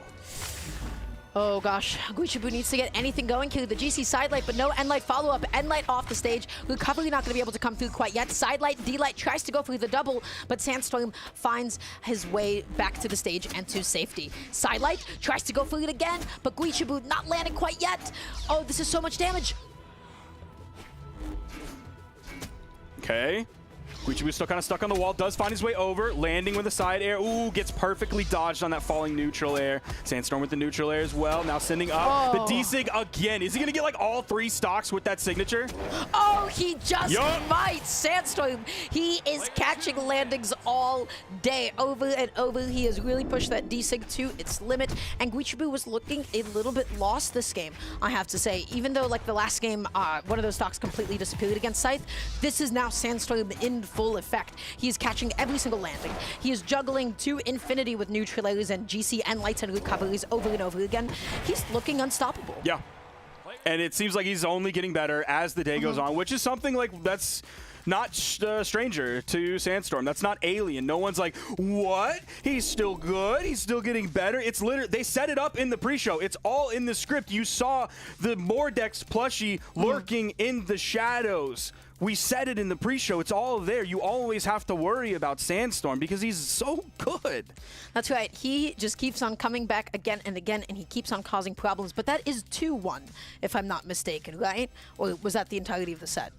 That was 2-1. Okay, so we're looking at a client reset here for Yes. Guichibu. Hoping you can come back in. Please play the Linfei, brother. So I do like the Asuri Sending pick. brainwaves. We have been seeing a lot of Asuri just again because string weapons are really good at the moment. Sword is probably the best weapon in the game at the moment, question mark. And so everybody's been picking Asuri, everybody and their mothers as well. So we'll be seeing if Guichibu sticks to that. We'll be seeing if we go back to the Linfei, maybe even the Queen Nai. Play the Linfei. Please don't play the Queen Nai, brother. Not a fan of Queen Nai? She's playing the Queen Nai. No, what are we doing? We just said this. No, this is bad. He's too slow. She's too slow. You can't get away. She's too slow. She's too slow? Bro, just play Linfei and then do your Qatar stuff and then pick up the cannon and then throw out your side signature or your neutral signature. You have the game plan. You know it's there. You've done well at tournament with it before. I still think it works in current meta. Maybe he knows something we don't. I mean, I would love to be wrong here, but I feel like we're going to see some more destruction here. Oh my gosh. Even with the increased defense, like we have the potential of like spear neutral sig. I don't know, it was the last time I saw Miami Dome. I feel like forever we've just been going to Small Worlds and Demon Island again and again, so my favorite stage. Let's see how this goes. Queen Nai on Miami Dome as well. The signature coverage here is actually kind of nuts. So I definitely agree with this pick. Guichibu already has the stage control. Looking to catch this landing from Sandstorm. He gets back down. He kicks Guichibu off stage with that side light. D-light neutral. Oh man, okay. Dude, she's so slow. She's just such a slow character. Oh, boo-hoo, Sparky. He'll be fine. Like, movement speed is universally good. Every character feels so much better the higher movement speed they have, and that's one of the reasons. There's several reasons to not play Queen Nai, but that's usually one of them. Why a lot of people don't play her. It's going to be tough for her to get away. She's not going to be able to fade as quickly in and out. But you know what she can do? That is make it back onto the stage. This is a legend that is going to be a little bit tough to KO. Okay, looking for the GC Edsig, but oh, the weapon toss. The Sandstorm view so optimal. He did not get distracted by it. The weapon toss normally stops people from going through those kinds of ground pounds, but he saw the window of opportunity before it descended on top of his head, and he got it anyways. He is so sick for that. That was so optimal. Yeah, it's the weapon toss. Oh my gosh, the weapon toss is not going very fast, so even though he was pretty damaged, it wasn't going to send him back very far, but Guichibu was fading really low on the wall, so he wasn't, oh, nice neutral signature, catching him jumping, but Guichibu wasn't going to be able to like jump up and grab that spear and then throw something else out to deter Sandstorm, so just taking that little bonk was no issue for him. That was a great like risk-reward calculation. Okay, Guichibu backing off a little bit, looking to catch that landing with the N-Light. Cannot find it though. D-Light, no neutral follow-up either. You have to be able to get the dodge read. You have to be able to put Sandstorm into the blender until he finds that side light. Wait, catches dodge with a GC side light recovery. 2 stocks to 1, 2 games to 1. This is looking like all Sandstorm. Play the Linfei, man. I'm telling you, I really think it would be better. Ultimately, you probably may not win here because Sandstorm's playing so well today. I wonder what happened in the set that went to Game 5 before like top 128 earlier today. He might have just been asleep on that one, or maybe we're incoming with a super nasty player sometime soon. Oh, Guichibu is just looking for any combo starter. Again, a D-light, but no down air. No! Kind of a weak punish from Sandstorm, gotta say. What else was he supposed to do there? More? What? Got it. Heard. Okay. Yep. Yeah, that's a little bit better. He was figuring it out. He was like, I don't know what to do about this yet, so you know what? We'll just go for the You really, like, he does grab it there as a KO off the top, but if you throw out that signature, you better pray it hits. Otherwise, Yeah. you're just kind of sitting up there in the air with your arms spread going, yeah, and then you just get smacked. Okay, Sandstorm going off stage. Guichibu, though, fighting back. Neutriller into the recovery. Whiffing the Neutriller on the way back down. Sandstorm just able to catch him. Oh, Guichibu is looking so uncomfortable. Needs a way to be able to land. The Neutriller comes out. The recovery not going to be able to connect. Downer shoving him back down once again. Guichibu picking up the guitars. Whiffing the D-Light and in Sandstorm's face. Whiff City. D-Sig. Whiff City, man. D-Sig is like the new side sig, apparently. Side sig was like, when Mordex came out, the side sig was like one of the best signatures in the entire game. The ice lingered for so long. Then it kind of got nerfed, and it was still very good. You still see a lot of Mordex players. Amazing. Dude, look what he was able to do there. And then it's like, oh, is Gucci going to get back? Nope. Sandstorm's going to send him over there. And then he's getting back. Nope. There's another recovery. So, yeah, the Queen Nye swap, I feel like there's definitely decision-making going on, and ultimately Guichibu probably knows better than I do. I just think the Lin Fei would have been a better pick. The swap, I think the timing of it was fantastic. You gave the Asuri so cheese. That a was lot so of time. funny. It was. Oh my god, that's like such a, oh, you think you know the end lag of my side sig? Nope, here you go. That's a little bit cheese. Okay, Guichibu. So, really good stuff to Sandstorm. Yep. He did amazing that set. The thing that we do need to talk about, though, is how was he able to connect so many side six? How was he able to connect so many side lights? Excuse me, D6 with the Scythe. How was he able to get so many side lights? Well, he kept catching Guichibu's landings. Yep. You saw how much time Guichibu was stuck on the sides of the stage, especially on Miami Dome. You saw how much time Guichibu was looking, and he was like, hey, what is my safe spot here? Where do I go? And he could not find it. Sandstorm took it all away from him. And he knows how Qatar players like to land. How do so many of them like to land? With a down air. They love coming in that, so he's just I'm gonna backstep that down air, and then I'm going to use my down signature to step forward, grab you, and whip you behind me into the blast zone. It's like it was purpose built to go up against Guichibu and a lot of Qatar players with how they like to initiate specifically with that down air. Well, not even necessarily with the down air. They also love to land with neutral, right? Yep, landing there as well. So it just covers in front and in behind. You don't have to necessarily pick a direction. But everybody, with that being said, those were the first two matches for our block today. We will be back after a short break, so don't go anywhere quite yet for some more Brawlhalla action coming your way.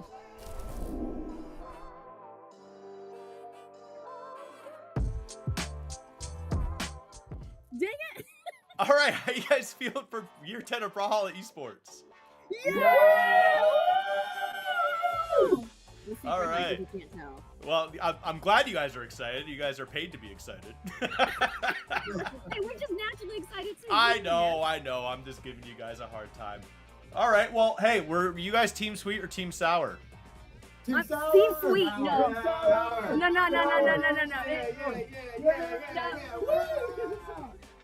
It's Team Sweet. I don't know. It's I know you. It's Team Sour.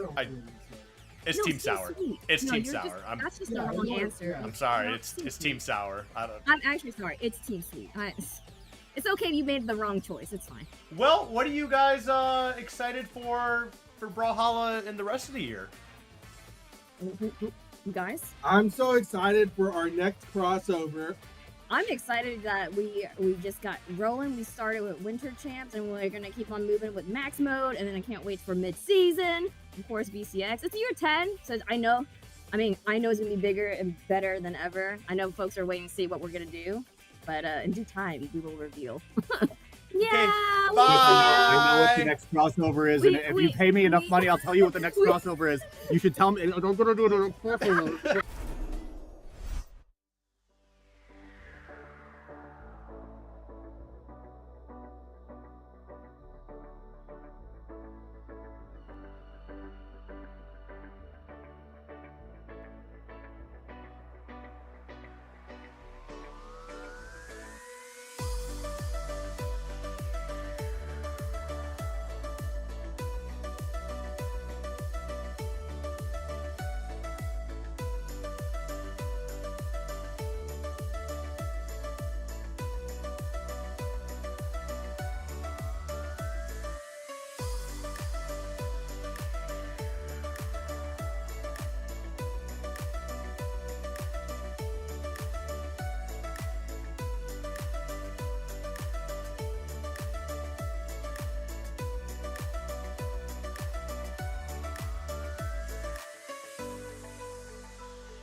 And we are back with more of the North American Brawlhalla 1v1 Winter Championship, the first official tournament of year 10 of esports here in Brawlhalla Esports. We've already had a great weekend so far. We already saw cool stuff happen on Friday in the MENA region, then we saw some South America, we saw some Europe. Now we're in North America, and it's going to get even spicier. It's me, it's Sparky878. Joining me on the desk, of course, this weekend, it's Dara Sparky878 weekend. It's been great so far. Yeah, oh my gosh, that's a lot of Sparkies. So, everybody, we are now officially into the top 8 of North America. We have had some incredible upsets. Before we talk about what we have coming up in top 8, let's talk about some of the notable matches of top 32. Specifically, we have had a handful of upsets. The 2 most notable upsets were the fact that Meg D got knocked down into elimination side by Flower, as well as Radish into elimination side by Sekus. So, Flower took it over Sekus. Flower now finds himself into the top 8. Sandstorm took it over Guichibu, meaning that one of the matches that we'll be seeing is the one and only Sandstorm up against character specialist, Yumiko specialist Flower. We'll also be seeing Markimu up against Brawlhalla. Brawlhalla took it over Stingray. Wait, excuse me, was that? No, excuse me. Markimu took it over Stingray. Yes. Brawlhalla took it over Balloon Boy in a game 5. And so they'll be going up against one another. I want to give you a quick bracket update on what is happening on the bottom side of the bracket going on right now in elimination round 4 of top 32. All of these are going to be top 8 qualifier matches. We have Balloon Boy versus Bunny. Balloon Boy is currently up 2-1. That is being streamed over on Pro Brawlhalla. Stingray versus Radish. That's going to be a very interesting Radish one. knocked down Meg D Yup. in top 32 because both of them got upset. They were not supposed to be in that part of elimination, but yeah, Sparky, keep going. And What Meg else do we D got? even tweeted something. I'll let you guys go and check that out. I'm not going to repeat it. Then we also, Stingray versus Radish. Then we also have Guichibu versus Snowy. We just saw Guichibu, but we have a potential Snowy top 8 in 1v1. It's the Winter Championship, Dara. Anything can happen. And then we also have Sekus, who we saw previously against Raid. Not too familiar with Raid. Raid came into top 128 on the, or into top 32 on the elimination side. Went 3-1 over Athena. Then Raid beat Access 3-0, and then Raid beat Hybrid. We saw Hybrid play previously today, 3-2. That one went all the way to game 5. So Sekus is on a run, and Raid is on a run here today with some potentially, I'm assuming these are going to be like career-defining performances for these players. Yeah, it's going to be really exciting. And so we already know that Balloon Boy has found himself a way into the top 8 elimination side. And so we'll see how this set coming up goes. This is Markimu up against Brawlhalla. They have a 3-1 set history. Most recently, they did play at Plat Fight, which was a double victory for Markimu. And then also in the past community event here and there, one of those sets did go to Brawlhalla. So they don't actually have the most amount of in-bracket experience against one another. But going into this, of course, this is Markimu. This is the new GOAT of NA. This is the player that everybody is talking about. The Prodigal Mordex up against one of the best greatswords at the moment, Brawlhalla. We'll be seeing Mordex up against Imugi, which is always a treat because, you know, I don't see a lot of GS players pick Imugi. I can't feel anything but get flashbacks here to Plat Fight because Markimu just straight up destroyed Brawlhalla. He took every part of his game plan and broke it down and ground it up into powder and threw it in the ocean or something, and of course it disappeared. And then Markimu is like the victory on the beach. He's like holding the trophy up or whatever. Scattering his ashes. I'm telling you, that's how destructive that Markimu was. It was a 3-1 in Winners Finals and a 3-0 in Grand Finals. Brawlhalla basically could not touch Markimu. This is what they're doing to me in Plat Fight, and it's just somebody scattering into the ocean. So we'll see how this goes. We're starting off on Demon Island. Already Brawlhalla looking for the 3-piece. Markimu and lights in the wrong direction, and Brawlhalla takes full advantage of it, resetting his own combo and able to find the closer.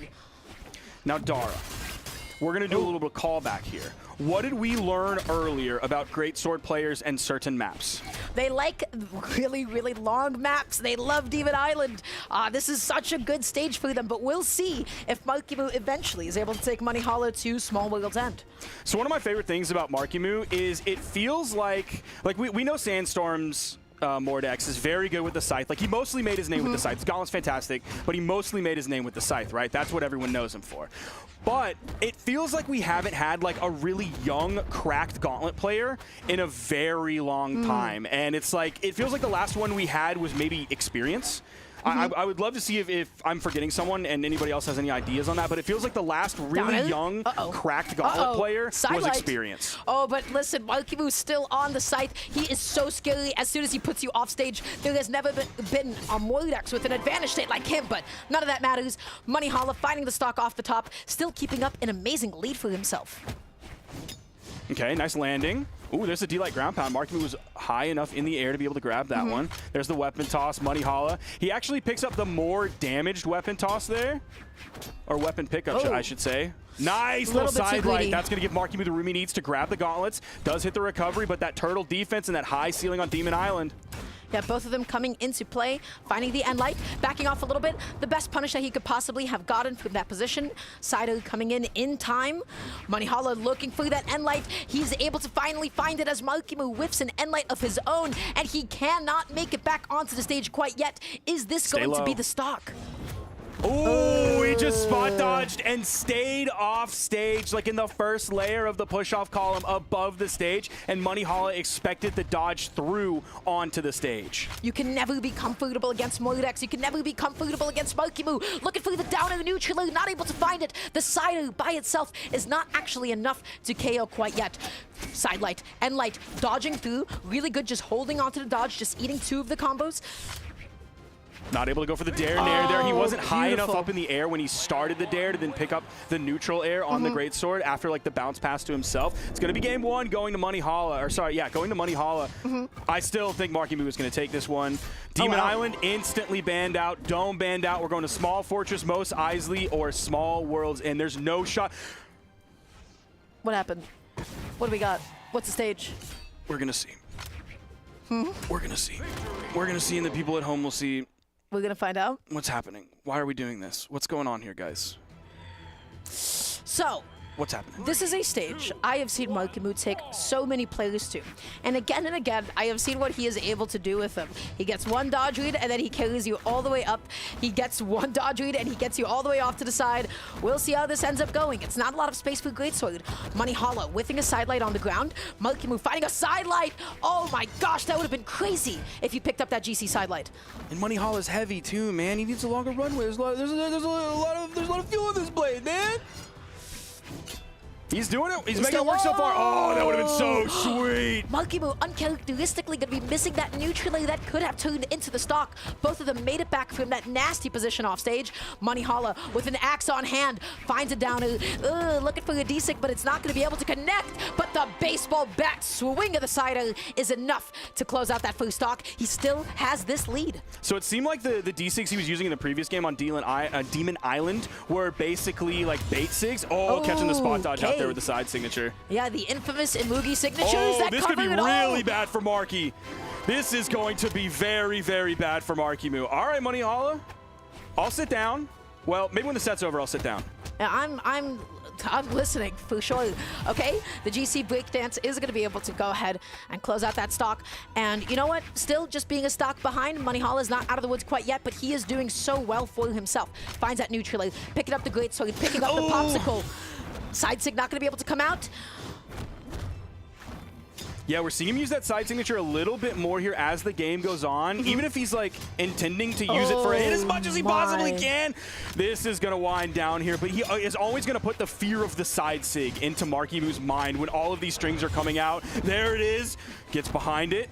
This time, can Markimu grab a super early gimp here and potentially bring himself back in? And it's not going to happen right in the middle of the stage, the D-Sig for the KO. Amazing coverage. And I have to say, this is what happens when you give a greatsword player just a little bit of time to adapt to defensive options, which is they put you into the blender, my friends. You saw Moneyhalla. All that Markimu defensively was doing was alternating between dodging in to get behind Moneyhalla or dodging out. And all you need to do as a greatsword player, as soon as you win neutral, as soon as you get that side light, all you have to guess, hey, are they dodging in or are they dodging out? Markimu only established those two options. He went through the coin flip, he covers it once, and then he is able to eliminate stocks. And if not eliminate it, he will just be able to deal a ridiculous amount of damage. Why does that even happen to begin with? How do you avoid this coin flip? Don't get hit. Don't get hit by that side light. Avoid it as much as possible. Stay away. Try to whiff punish it whenever it comes out. But that was, whoa. What is this? So The stage is left open. I can't remember the third one. You might have remembered better. I'm trying to picture it right now. I can't. It's Small World's End, Demon Island, and then one more stage. The one more stage ultimately doesn't matter. I was expecting Brawlhalla to potentially go to Demon Island, but we are going back to World's End. Now, statistically, I still think this doesn't favor a Greatsword player as much, but obviously Brawlhalla made it work, and he made it work very confidently. So it did favor Brawlhalla. I guess he just didn't like the gauntlets very much, you know? That's...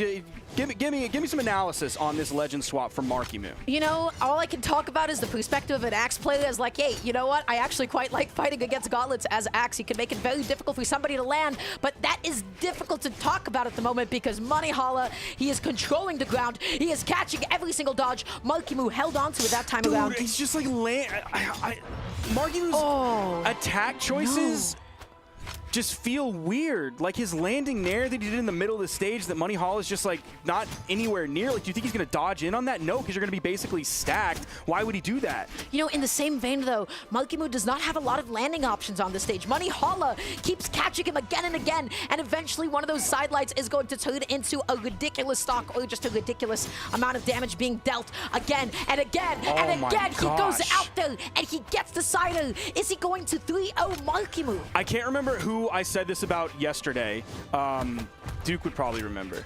But the fact that we're seeing Marky Moo, he'll just like attack and then miss, and then Brawlhalla gets the punish, and it'll just be another bad attack and he'll miss. And it's this weird like 180 degrees out of phase where Marky Moo's missing, Brawlhalla gets the punish and the hit. Like, it just feels like he's just attacking. He's not able to get... Okay, finally the ground pound does come out.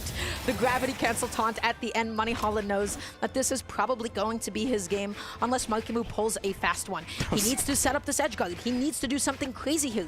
Brawlhalla just opting to toss away the weapon because you already know what he wants. He wants that greatsword.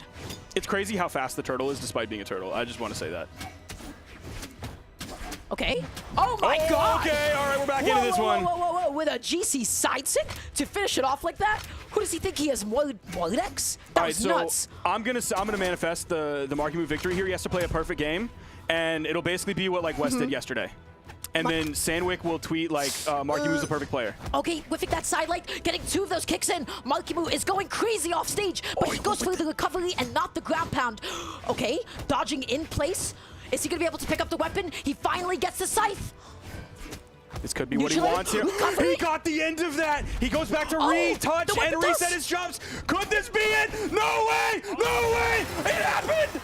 Marky Moo with a near perfect final stock when he was so deep in the red. He did it! Brawlhalla shouldn't have taunted. He taunted after his first stock was gone. That taunt was so toxic. It was like, yeah, man, you got me. Great. Like, that's what you tell your little brother when he beats you when you're a diamond player. You're like, yeah, man, hey, keep it up, dude. Great job. Who doesn't like Marky Moo? That was ridiculous. And that is the volatility of Scythe. That is what this weapon can do to you. Yep. You can never be careful. I talked about it against Sandstorm. You can never be careful with Sandstorm. You can never be careful against a player like this either. It does not matter the deficit that he is in. He is always capable of making that comeback. Why? Because he's him. His offstage gameplay is so good. It is some of the best, if not the best, in all of Brawlhalla esports at the moment. So, we're going into the next game. This was a lot of momentum that was just pulled away from Brawlhalla. Yes. What was working for him was straight up the fact that he connected so many sidelights with Greatsword. He connected his biggest and most important combo starter.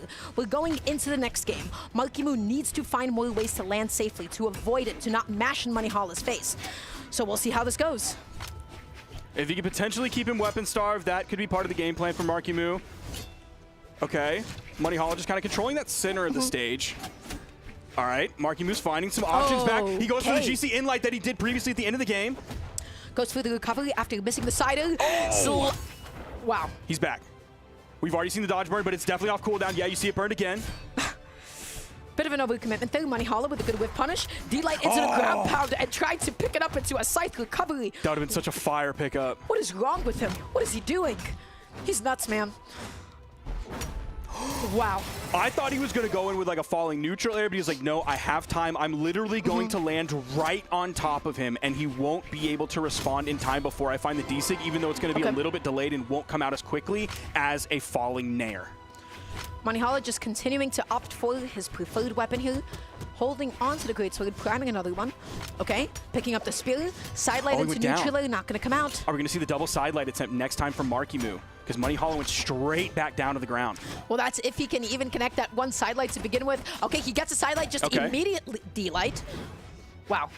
Put himself I was off expecting stage. some more side sigs to come out from Markimu, given that this is like a small stage and you can kind of cover half of it. It's very similar in the way of like Yumiko that we were talking about earlier with Flower.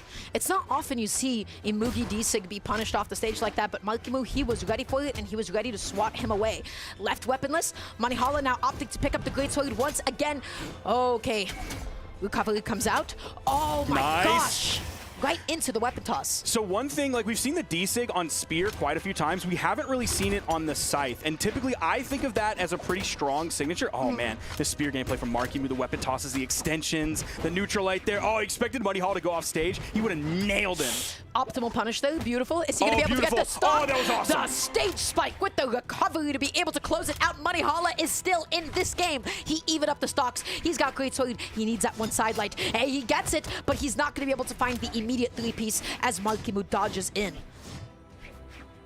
All right, we're seeing a little bit of that stutter step coming out from Markimu. He's taking some hits. He's looking for his opening, another two-piece, but Moneyhala keeps backing up. He's not gonna overextend. So they're both slowing it down. You whiff that side light and you give Scythe an opening, but Markimu not able to find a D-light. He misses the spear side light. That is such a big window of opportunity for Moneyhala. Going, oh He no. expected to dodge in on that one. Maybe you dash or you chase dodge forward and then D-Sig. I don't know if that'll put you too far. The on-stage ground pound. That's going to disarm Moneyhala. This is huge for Marky. Another ground pound.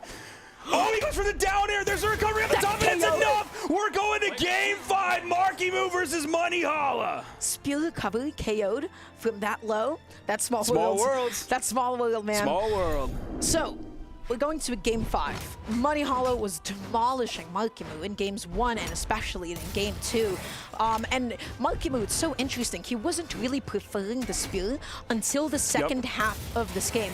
He picked it up. We're not seeing any sort of like crazy spear combos or extensions, but he's making the most out of the weapon toss, and he really has optimized the edge guard, right? Which is just, you force out as many options as possible. You don't have to guess on the spacing too much. You can just go ahead and put out the ground pound. So, game 5. Seems like this is not going to be the stage. Yeah, I'm not sure if we don't mean to go to Mos Eisley Spaceport here. I would not want to fight in a Mugi on Mos Eisley Spaceport. I don't ever want to go to this map ever. This is truly one of my least favorite maps in the game because it's so big. It is a gigantic map. It feels like the blast zones are so far away. It's a small stage. I do not like this map at all. I struggle to KO on it because I KO a lot in the vertical. So that's very tough to do on this map. We'll see if that's where we're going. Okay, Moneyhala instantly bans it out. My boy. Yeah, he is out of there. And they're also banning Small World's End this time around. Oh, no, that looked like it was a misinput, actually. So we'll see what it's going to be. If they go back to Small World's End, again, we have seen it begin to favor Markimu a little bit more, especially in being able to KO that early off the top. And Mugi doesn't have nearly as much trouble KOing, but it is going to be right back to Small Worlds. And we're seeing Markimu stick to the Mirage and not to the Mordex that we know him most for, continuing to pick the Spear. And again, Spear in general, what is it so good at? Well, you have a disjoint available to you. You have a little bit more space with which you can contest with Greatsword a little bit more, right? And you get to make your landings a little bit more ambiguous, especially when you can threaten with things like Cider and the occasional ground pound. Game 5. This is in top 8. There is so much on the line. Oh, nice dodge from Moneyhala. The harpoon toss coming out from Markimu, but he is able to grab this the scythe pretty quickly. Left weaponless for just a second.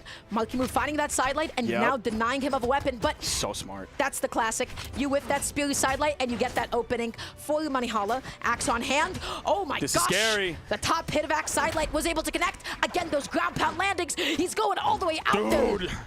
Moneyhala, oh my gosh, all the way down there, does lose that stock, but the way that Markimu is going in that hard with Spear players don't do that. That's a Gauntlet player or a Scythe player mindset 100% right there. And I'd love to talk about that stock, but that is going to have to be after this game because Moneyhala, okay, whiffing that side sig, both of them though. Comes back on. Nice, is he gonna go for the down air? Oh, he stayed high. Went for the onstage ground pound, not enough. It sent the wrong direction. Okay, he stayed deep enough in the push-off column so that he could get behind Markimu as he did the GC side signature to over and touch the wall. Okay, gets that end light. Brawlhalla gonna be coming back on with that side light though. Looking for the sale. They're just exchanging hits. They're going blow for blow. Committing off stage. Brawlhalla backing off, seeing if Markimu is going to end up dashing in. Again, nobody's finding any huge combos yet. They're just going hit for hit. I've been wanting him to do the side light into the side sig for like since he switched to the Mirage, with the way that Brawlhalla was dodging down a lot. Yep, that's it right there. And the recovery Huge off lead. the top, taking advantage of the short ceiling, not going through the side, just the recovery to finish it. And now it is Markimu with the lead, with the momentum. Brawlhalla, can you do it? Can you make this comeback? Mark, you want to blow your mind here. You go side light into side sig, and then if the side sig misses, you do a turnaround in sig. That's how you get a little bit nasty on it. That's what we do when we're getting a little custy with it, you know? You know what I'm saying?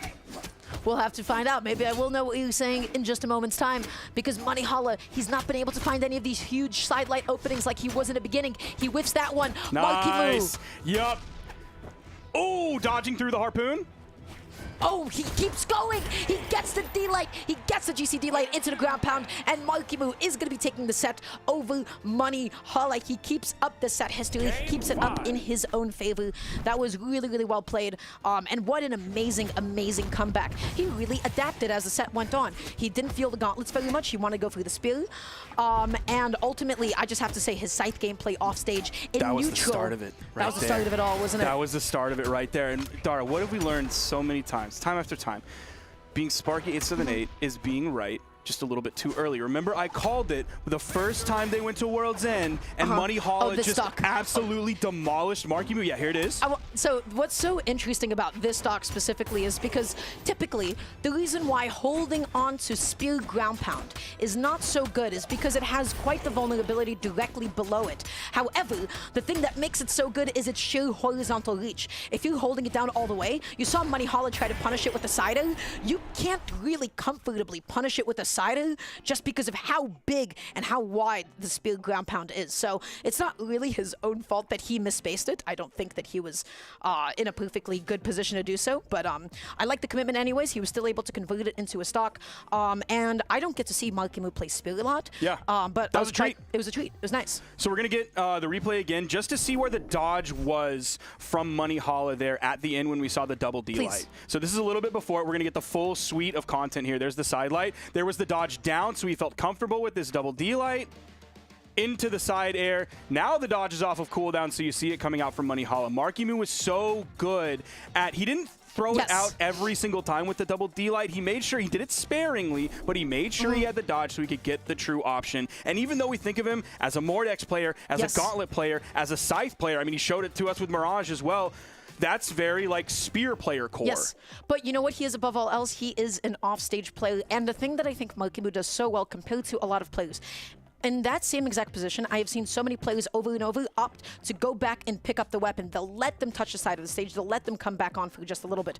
Markimu, the reason why he was able to make that comeback, I believe it was in Game 3, where he just kept on fighting unarmed over and over again. He was dancing around the weapon spawns. He is not afraid to fight without a weapon in hand. And he faked out Brawlhalla as well. He knows exactly when he can go in for the KO. He knows exactly when it is still his turn to swing, and he does not give up a lot of momentum. He knows how to go ahead and keep on pushing to be able to close out the stock. So that was just excellently played by him at the end. Great work from Brawlhalla as well. This was something that I think Tazza and Duke were touching on a little bit earlier, is we're seeing a lot of greatsword options and follow-ups coming out from Brawlhalla that you don't typically see from greatsword players, and I think that's him kind of expanding his roots of greatsword gameplay as the tree grows up and blossoms and bears fruit. Is originally it was like a lot of the same starters, and then he would throw like a greatsword side signature in there, and that would just catch people because they had matchup inexperience, they weren't ready for it. But now he's expanding further because that doesn't work anymore, and now we're expanding further into this bracket as we have Flower versus Sandstorm. So these two have only fought against each other once in bracket, and it seems like that was a community event all the way back in 23. Sandstorm on the low key. Look how long those bars are for Sandstorm's top 8 to top 32. Eventually, it feels like it's not going to be very long before it goes off the screen. What am I looking at? Why is this not Mordex? What's happening? That's a good question. We got the Loki. So a pick I believe that I've started to see quite a bit because of Hexo, question mark, or at least in twos. But Sandstorm, he's already making these Katars work for him quite well. Looking for that Ensig as a way to be able to catch the landing. But I have to say, Demon Island, this is such a good stage for Yumiko. We'll see how this game one ends up going. Honestly, no matter who wins, I'm going to be happy about this one. These are the two, at least my personal fan favorites. And we'll just have to see how this one goes. The Light Sail, classic. Sandstorm weaponless for just a moment. Flower opening this one up, going very even with Sandstorm so far, but now he's going to go back over to the Scythe. Okay, grabbing out of the air. If Flower wants to play very aerially like that, that's Loki's signature territory. He's just loving that. He wants you to be in the air. Oh my gosh, okay, that was in the wrong direction. It gave Flower quite a bit of a punish. The downer comes out, the neutral comes out, and that is going to knock Sandstorm into the top blast zone. Flower takes the stock lead. I think Sandstorm expected a dodge through coming out from Flower, or at least like a dash through where he was. I'm not sure if his dodge was up or down at that moment. Nice! That was beautiful. Being able to grab that quickly, the inlight into the recovery for the KO. If you're a Qatar player, you're like, yes, that makes me very happy to see that. Oh, the little delay before he goes in with the D-light, but Flower saved his dodge. So floaty, so nice. Sandstorm waited until the last possible moment. He is mixing up his landings. That dodge in was so aggressive. He was hunting for Flower. Okay.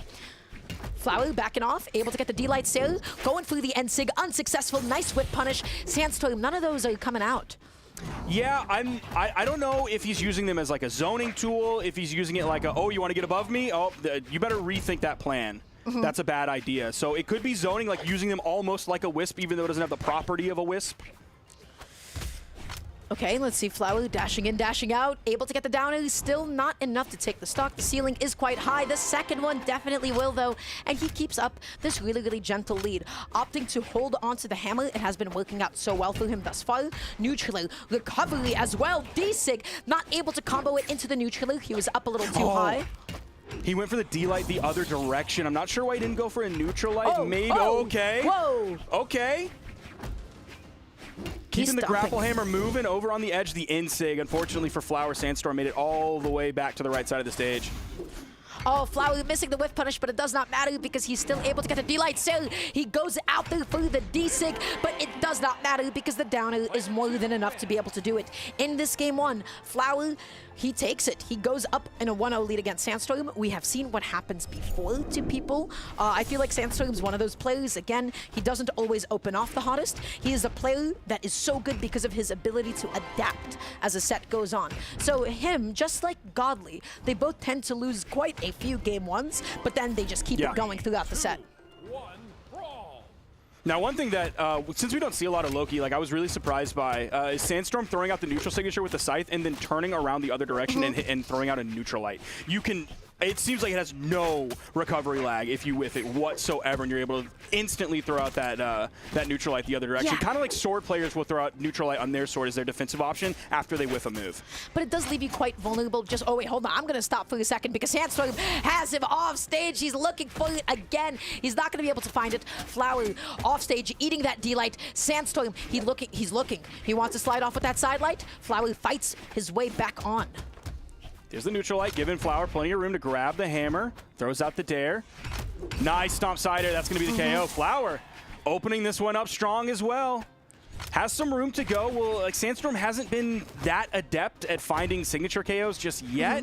He has Flower in the red. Okay, there's the down heavy. That move is so good. It is so active. Just when you think it is done, he keeps on dancing. So, Flower, can he make it back on? And the answer is you cannot. Sandstorm just reading his timing, able to get in there with the sider, and without taking any more damage, he has kept the stock count even.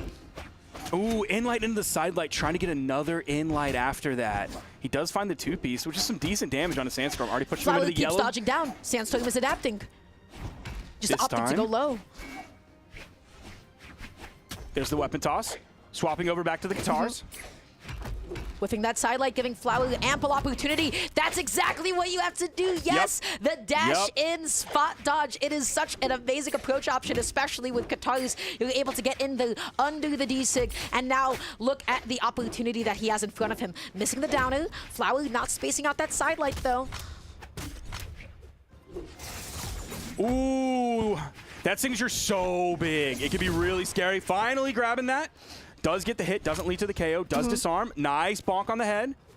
Flower being so patient, so gentle, able to actually get onto the stage and pick up the weapon as well. I'm surprised that was no punish. Usually when a Katari player misses a downer like that, I feel like Flower had opportunity to react, fast fall neutrally. So one thing you pointed out previously, and I think this might be a good time to talk about it, is the wisps that Sandstorm just straight up dash dodged through. I think that was great, because if Flower was even ready for that, out came the dodge in case Flower wanted to contest with a D-Light. The dodge comes out from Sandstorm, and he's still able to punish right after that once his iframes are up. So that's great, like, super forethought from Sandstorm that he can use now, whether I'm going to dash in and punish, or am I going to dash in and dodge. Okay, Flower, though, he's still keeping it as even as he can. He gets the downer. He has quite a bit of damage to make up, though, if he wants to be able to take this game. Sandstorm kicking him away, picking it up. The bow, GC D-Light, but the issue is it was too close and he wasn't able to follow up. Almost grabbed the down air. Sandstorm, he's attacking so much. Flurry of attacks. Flower just trying to catch his breath here. Again, the GC D-Light. Every single bow player wants it. It feels good just to watch it happen. Oh my god. Okay, Flower, he's looking at anti-air, and Sandstorm is just in a different zip code. Inlight into the recovery the other direction. Now swapping back over to the Scythe. He has Flower in KO damage territory. Depends what moves he grabs. D-Light's still going to be coming out the classic. Why would you go for that N-Sig Flower? No. No, brother. The pose that Yumiko's doing right there, that's the correct response to that. Why would you do that, brother? Well, the answer is Flower wanted that stock, and he wanted it so badly that he was like, you know exactly what Sandstorm is going to do. He's going to jump at this exact time. He's going to go over the stage, and then my N-Sig is going to get him, and then I win. It didn't happen. So low. Where did you think it was going to happen? It was quite a big commitment. It really was. One that he didn't necessarily need to make. So Flower going to be losing that game one. He did have the lead in the beginning, and this is what I'm talking about. This is the Sandstorm effect. He is picking up momentum, and whoa, whoa, whoa, whoa, whoa, whoa, whoa. Down into neutral, landing with ground pound. Flower is cooking. Sandstorm hoping to catch his breath here. Kind of find his way back in this game so far. He's now found 2 pieces. Nice inlight, though. Seems like Sandstorm is more or less controlling it, but there you see the N-Sig coming out. It's like Sandstorm 2 hits for Flower's 1, which based on the damage output per move of Katars versus Bow, they're kind of basically going even at this point. Dash jumping around once again. Flower looking for that D-Light. Okay, Sandstorm. Oh. He wants that side stick. He's not going to be able to find it quite yet. That one is going to be able to connect. And now it is Sandstorm who has the lead. This is the projected path. This is what is supposed to happen when you fight against Sandstorm. And I love that he's gravity canceling that SIG just a little bit off the ground. So you're going to still be able to hit an opponent if they stay grounded and don't jump or whatever. But if they go into the air, then you're going to catch them as well. Oh, he tried to chase with that. And the basically point blank. Sandstorm feeling very confident here. Flower, he has not been able to get a clean hit on Sandstorm in quite some time, is what I would say, till he finds that N-Light. Beautiful stuff. Juggling those bows for just a second. The N-Light, again, it does not hit immediately behind, so it can be a little bit tricky to connect. The neutral, despite the fact that Sandstorm is so deep, that was not enough to KO. Flower wanted that N-Light. He can't find it. He wants that downer. He wants the recovery. He needs anything, and he gets the recovery, and he gets that stock. I feel like Sandstorm was basically saying, like, okay, just take on my stock. Like, I'm ready for this to be done. I'm going to go in with some strong options that, like, you should probably just KO me now. If you're going to let me push over onto the edge guard here when you're so far behind, like, all right, let's just run it. If I get knocked out, I get knocked out, whatever. Flower slowing it down for a second, not wanting to. Yo! Oh my god. That was awesome. Usually, was that a gravity cancel or a slide charge? I think that was just a slide charge. That's what I thought too. Because let me tell you, usually when somebody's, you know what, we'll have to talk about it after this game, because Sandstorm is not slowing it down any time soon. He gets that D-Light. He's going out there for it all. Flower just finding a recovery. But unfortunately, he's a little too far back. He was not in a position to make it back onto the stage. So, I want to talk about that. I'm pretty sure that's the N-Sig on Scythe there for a second. Because it's not going to be here. It's not going to be this so stock. Keep going.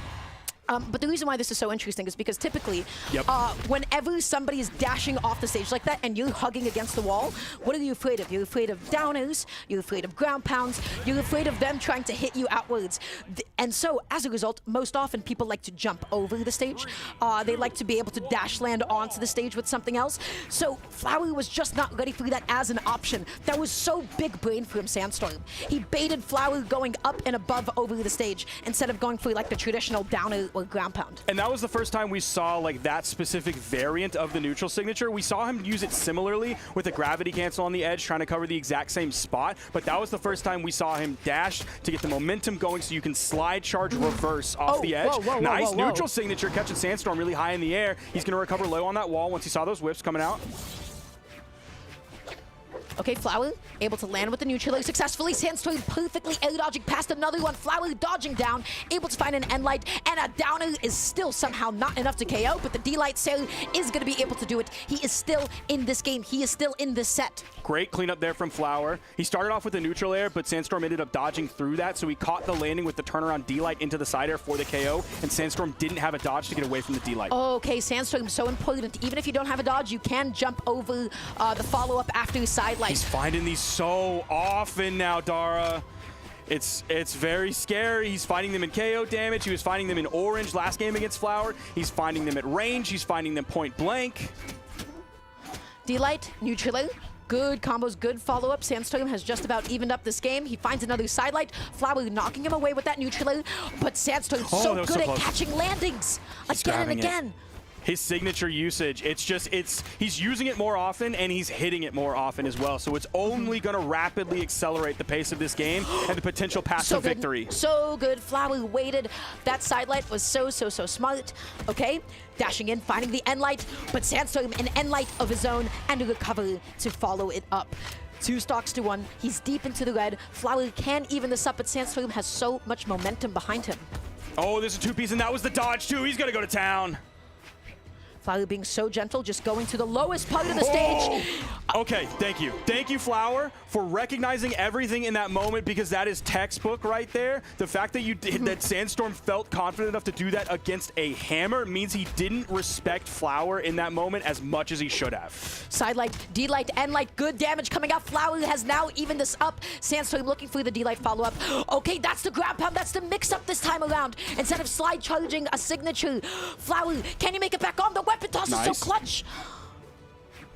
Picking up the hammer, sidelight, the end light whiffs. It gives Sandstorm so much time to be able to whiff punish. Just trying to scare him away with a neutral. Flower eating another D-Light. Oh, he thought that was it. This he going thought the to be strong it. D-Light was going to do it, which is why he did the signature the other direction. Flower playing low on the wall, Making getting it back over. on. Downer.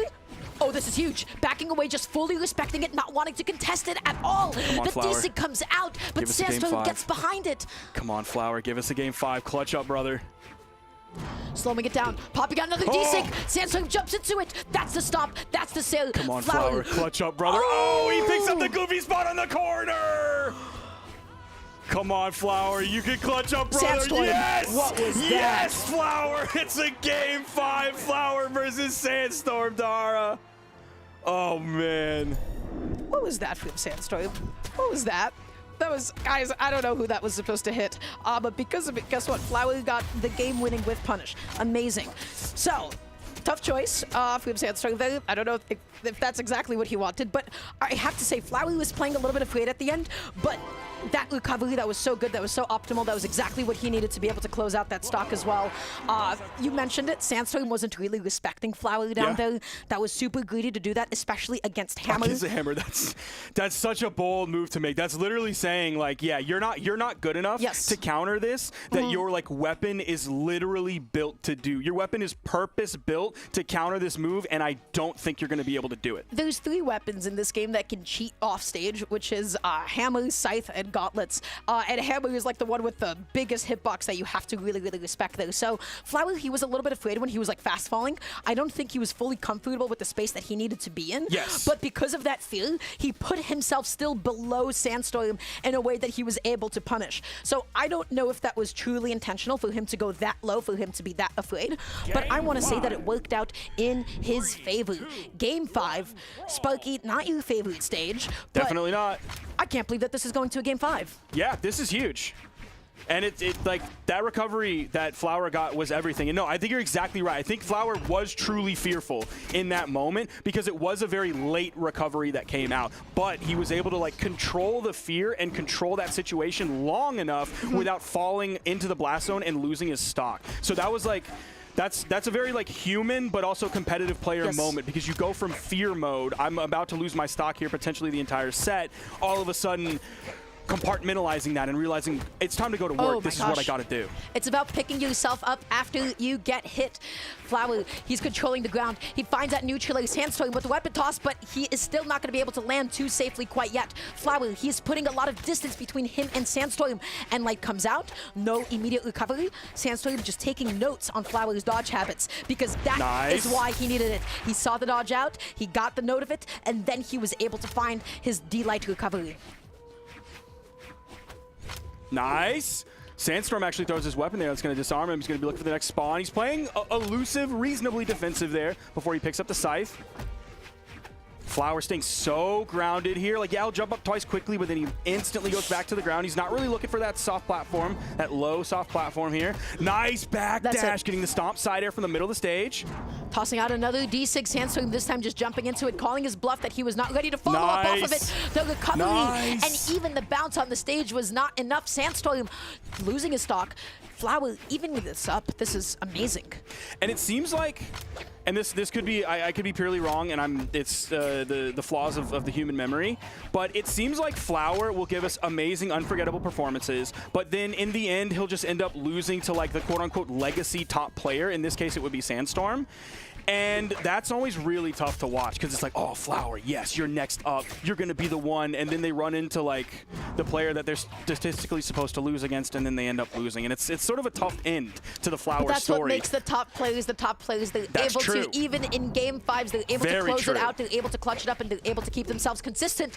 Flower with a D-Light, with a Sail. He goes for the high recovery call-out, missing the punish. The GC side sig. Oh, my gosh, he is full-on Yumiko moding. Every single signature just being thrown out. Oh, he gets away from that. Sandstorm playing very carefully. Optimal punish. Amazing. Just catching another whiffed Ensig. Flower, you have to dial those back because if they're not hitting, you're giving your opponent so much opportunity to punish you. Oh. He recovered directly onto the stage. Flower was ready for it. A little bit of a weak punish there, given that Sandstorm is so damaged. A side signature would have been like the optimal choice that he hits right there, but it's all the way on the right side of the stage, sending to the left. There's the Wisps, acting as a little bit of a wall. He wants to swap back over to the hammer so that he can find those big, heavy hitting KO moves. We always think about the hammer. The hammer hits the stomp side air, but you got to remember the grapple part, the recoveries, the down airs. It's time, everybody. Game 5, last stock. This would be an amazing upset, but Sandstorm, he wants to keep his winner's path on. Gets a sidelight. He goes out there for the down air. Flower is so out of options. Please, Flower, not like this, brother man. Recovers. Oh, he's up. That sent him high after. Oh, no, Sandstorm's not going to be happy with that. He saved him. He put him back onto the stage. Sidelight, D-Light, side air. That is so much damage. He's PR 13 against PR 2. This is literal GOAT here. He's backing off. He gave him space, but Flower didn't pull the trigger on the D-Light. It comes out. D-Light, so he's not going to go out there for the edge guard. He's playing it safe. He's looking for the stomp. He's slowing down the game. He is not fishing. Make history, brother. He gets the down air. He gets the game 5. He gets the upset over Sandstorm. He slowed it down. We didn't see any thrown out signatures. We didn't see any risky plays. He kept it safe. He kept it consistent, and then he found the opportunity that he needed. That is huge for Flower. He has made it into winners finals. That is incredible. That is nuts. Oh my God, what a performance. He just keeps getting better and better every time that we see him. But how do you feel about Sandstorm sticking to the low-key this whole time? I liked it. I mean, the guitars need some work. It's okay. It's like Richibu's sword on a Suri. But I want to see the recovery on Small Worlds and after the side charge here. And you said it earlier, and look at that. Look how low he goes. It's Michael Caine, man. It's him saying, Master Wayne, why do we fall down? And then so we can learn to pick ourselves back up, innit? I don't know what that's from, but that's Batman! I've never seen Batman before. Do you exist in popular culture? Like, I don't understand. You're a pop culture figure. And it seems like you don't exist in pop culture. Well, everyone, like, always calls me old, but, like, I'm tapped in. I just like a small collection of very, very specific things. But enough about me. Guys, that was crazy. That was sick. That was incredible. That was amazing from Flower. Let's see. Where did that actually put Flower here in the bracket? That put Flower into winners finals. Crazy. That is a top 3-4 Flower. Certainly that has to be best placement of all time. That's Flower gotta has be had for sure. one top 8 before, I believe. Was that at BC. That was BCX. That was a top 8 at BCX. Which is crazy to do in and of itself, but finally he got the win that he needed because, again, the narrative around Flower was that, hey, in the Game 5s against those legacy players, that is when he falls just a little bit short. In that last stock, what was I was so happy to see, we didn't see any whiffed side sigs, and we didn't see any whiffed end sigs, which I have seen be his downfall again and again and again. So that means that our winners finals is locked in. That is going to be Markimu up against Flower, the new generation, these new players, and I'm so excited to see them go at it. But that is going to do it for Sparky and I for now. Everybody, thank you so much for listening to us talk about video games. We'll be back a little bit later. And Sparky, any final thoughts before we throw it to a little break? It's not going to be long before we find out who is going to win this tournament and who will be invited to the Royale at max mode. Could it be Markimu? Are we going to get a Flower Royale? That would be insane. Any of these players making it to the Royale would be insane. And there's also the last chance qualifier potential there where Flower could still make it into the bracket, or any of these other players could still make it into the bracket, or you at home could still make it into the bracket. Don't go anywhere. We will be right back with more Brawlhalla Winter Championship North American style.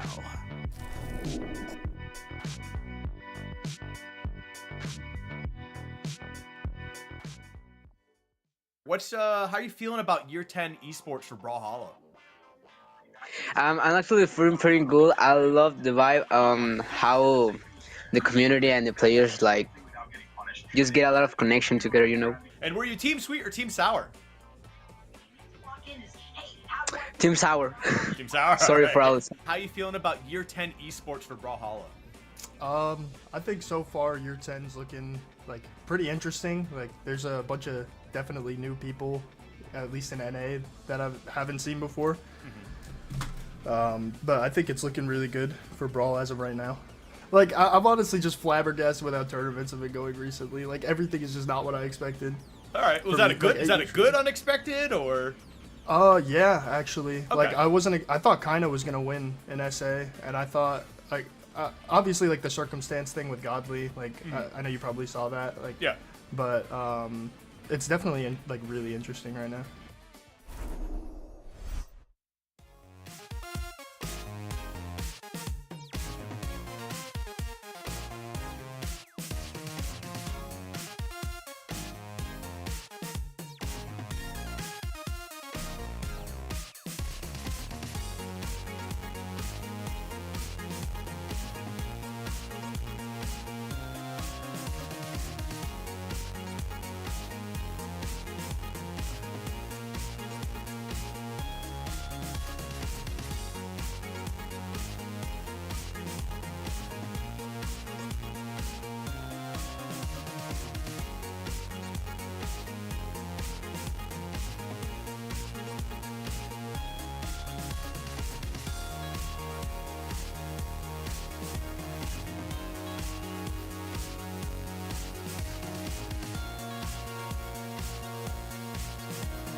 Welcome back, ladies and gentlemen, to the Winter Singles Championship of Brawlhalla. My name is Walt, and I'm joined here by Slow-Mo, and we have some insane top 8 action for North America ready to go. Slow-Mo, you ready to go? I was just down there howling. I was right there with you, bro. That was crazy. That was the most insane thing I've ever seen this year, and it's February. It's February. Man, I bet he thinks twice before he pulls that side stick again. I'm telling you. I would. Let's look at the bracket. Let's look at a bracket, though. We got a couple of sets coming at you guys in just a few moments. I believe we're going to be starting with Radish versus Balloon Boy.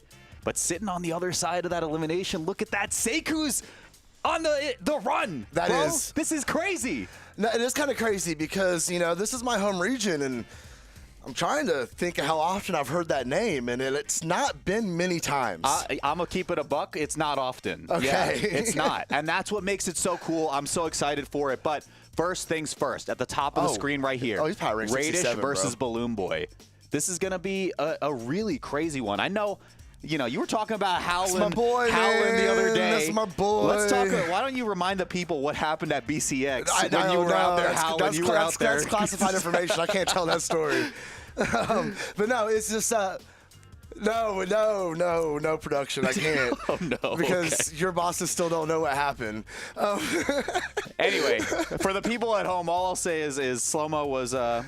He was behind Balloon Boy 100%. I was hype, man. It was a hype set.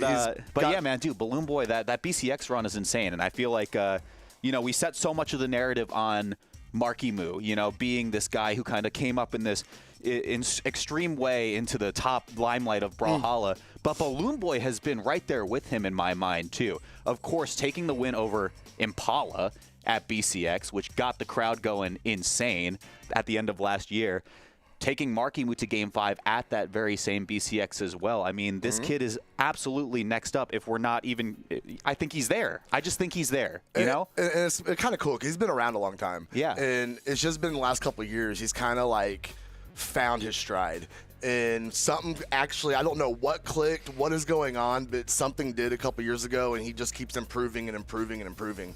And we see it here as he's getting ready to take on Radish here to continue this elimination top 8 run. Yeah, and you know, this always brings pain to my heart to watch Radish in an elimination match as one of the biggest Radish fans out there myself. But let's get into game number 1, Radish versus Balloon Boy. Really just see what Radish does when it comes to controlling the tempo of this game. That's kind of his special move, if you will, to be able to just slow games down, control the tempo, be able to make people react the way he wants them to. We're going to see how Balloon Boy is able to be able to counter that as he chases him across Smart World's in. Yep, already early interruption. Balloon Boy just kind of telegraphing that ground pound was on the way. Every Gauntlet player wants it, of course, but Radish was able to interrupt right there, get the Sarah off stage. What's the edge guard position? Can't quite swing the ball early yet. But yeah, look at that stacked position from Radish. Just gets to throw the end light out. It's kind of a good get off me, but Balloon Boy is maintaining parity at least until that moment. Balloon was actually doing a really fantastic job of just staying out of the range of that orb and knowing what Radish has at his disposal, knowing how far he can reach out with that, and just kind of staying back and doing a good job of getting his punishes in. Seeing the stocks be very, very close here in the opening stock of game number 1. Ooh, okay, big whiff. Balloon Boy tried to go ahead and let the neutral sig go there and could not quite find the connection he was looking for. Ooh, not quite enough. It didn't disarm either. Importantly, Balloon Boy, though, was not close enough to be able to touch the wall. It's going to be first strike going over to the Red Raptor. Radish, of course, going to opt over back to the orb. Yeah, oh, there we go. That is going to go ahead and tie everything back up. No harm, no foul. All even health here on stock number 2 is Radish is looking for that weapon drop to get back to work here. And it is going to be the orb that he had primed up. All right, yeah, watch for that stack position once again. Just a quick recovery to get a little bit of damage, but Balloon Boy now off to the races. Dare's going to go ahead and whiff. Balloon Boy getting underneath it. Okay, I like that he waited, though, right? Like, I think you just are so familiar with what Radish wants out of that disadvantage state. Not enough. Ooh, that was a hard read, but Radish was not damaged enough for that to go ahead and knock out. But Balloon Boy is not letting up yet, continuing to put damage on Radish. Ooh, throwing down the side sig. Radish staying out of the way of it, though, reaching over the side light. I'm kind of shocked that went unpunished, but I mean, the beat goes on. Radish now with the boots equipped, and this was a big thing that I had brought up even at BCX as well. I feel like leans a little bit heavily into the orb. Radish, I think if you want to see the evolution of this player even more in this region, we got to see more of the boots doing a little bit more work here. Oh, nice catch on the landing. The neutral light is going to find its home. Radish giving him plenty of room to come back up on stage, and it ends up coming back to haunt him. Yeah, that was magnificent spacing by Balloon Boy to get around the GC side light as well. So yeah, Radish playing from behind, but again, one side light Sarah away, but the boots are on right now. See what he can do with it. Balloon Boy, Sarah going to finish off that engagement right there. Radish going right. Oh! Okay, yeah, you have to respect the space, right? 2 pixels away from being slapped in the face with that. But that ground pound. Wait, hang on. This is coverage, right? Okay. Oh! What a reversal from Radish. Not enough to disarm yet again. The dodge has been burned, but Balloon Boy safely touches back down. Pretty much anything will do, and there's the Sair. Yeah, absolutely. Balloon Boy coming in with a fresh stock, though. Radish working into that orange color over on the health. See how quick Balloon Boy's going to be able to get a weapon locked in on the gauntlets. Ooh, big pressure against Radish. Finishes up with that recovery in the air. Oh, this is spelling trouble for Radish as Balloon Boy. Yeah, but what's the next off stage, right? Yeah, just let him. I don't know. I mean, Balloon Boy, the last couple attempts off stage weren't really working out, so maybe just wanting to see what Radish would do and react to it. But you're not even going to need it when you can get the confirm off recovery for the KO off the top. Balloon Boy already up 1-0. Very nice, very nice. Great job of handling Radish. But we got to take into account, though, as we go into game number 2, Radish's experience. Yeah, Radish is, 100%. He is a champion. He has won tournaments, a few of them. Being able to have that experience to be able to make those adjustments, I think we're going to see a slightly more refined Radish in this game, if you will. I agree with you 100%, but what I find so interesting, and we didn't get to talk about it because the match had started, it looked like they're going over to, was that Small Fortress? I didn't catch it at the end. They're very even in their head-to-heads, actually. I think, including community events, I have 8 and 7 actually in favor of Balloon Boy for matches. Okay. I think if you don't include community events, it's just tied at 2 and 2. But even so, I mean, Radish, of course, has the edge in experience. I'm with you on that 100%. But Balloon Boy has to be just an interesting matchup for that head-to-head count to be this close. Seems to be that way, actually, is Balloon Boy being taken up into the air by Radish.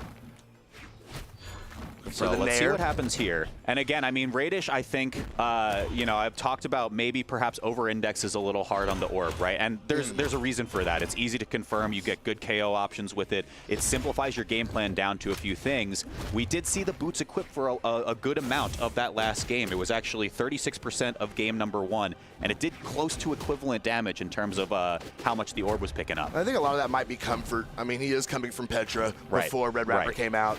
Has a lot of more hours on that weapon. Ooh, weapon throw out. Now we see that orb come back into play. Caught the Sair. More pressure coming out. Balloon Boy taking the super high route. Does find his way back down the stage, but no weapon to be found. But Okay, we Radish go doesn't have one fisticuffs for either. just a moment. Just a little bit. Radish having the weapon throw landed right on top of him, but Balloon Boy being able to get that bow and see what he can do with these arrows.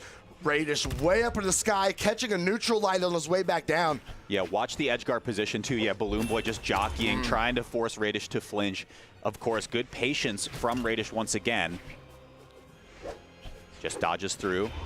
And again, slowing this down, right? Because in that position, Sair is just pretty guaranteed at that point.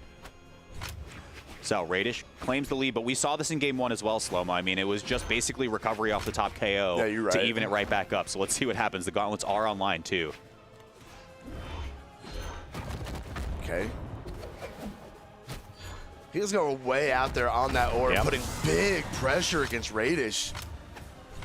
And we are all tied up. Stock number 2, literally exactly what we just saw in game number 1. Okay, there's a whip punish. Radish had nothing left though. Actually makes the most out of a bad situation thanks to that weapon spawn and priming the orb as well. Ooh, nice dare. Radish shut it down with the dare of his own. Sidelight Sarah, of course. My beloved. My precious, my precious.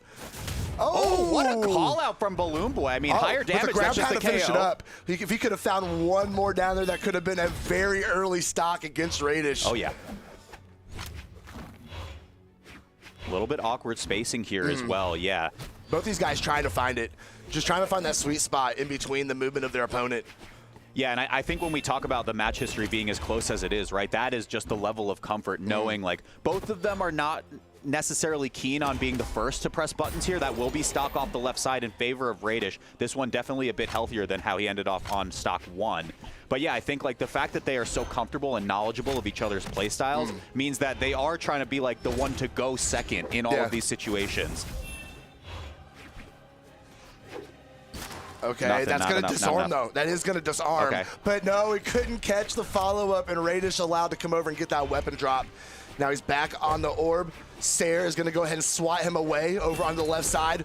Oh, he tried to get the follow-up instead of just going with the sidelight. Sayer tried to go ahead and get as much damage out of him as he could. Recovery going to finish up.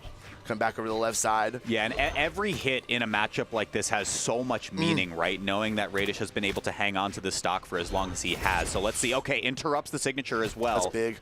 Balloon Boy, like, trying to, a little floundering to get the stock.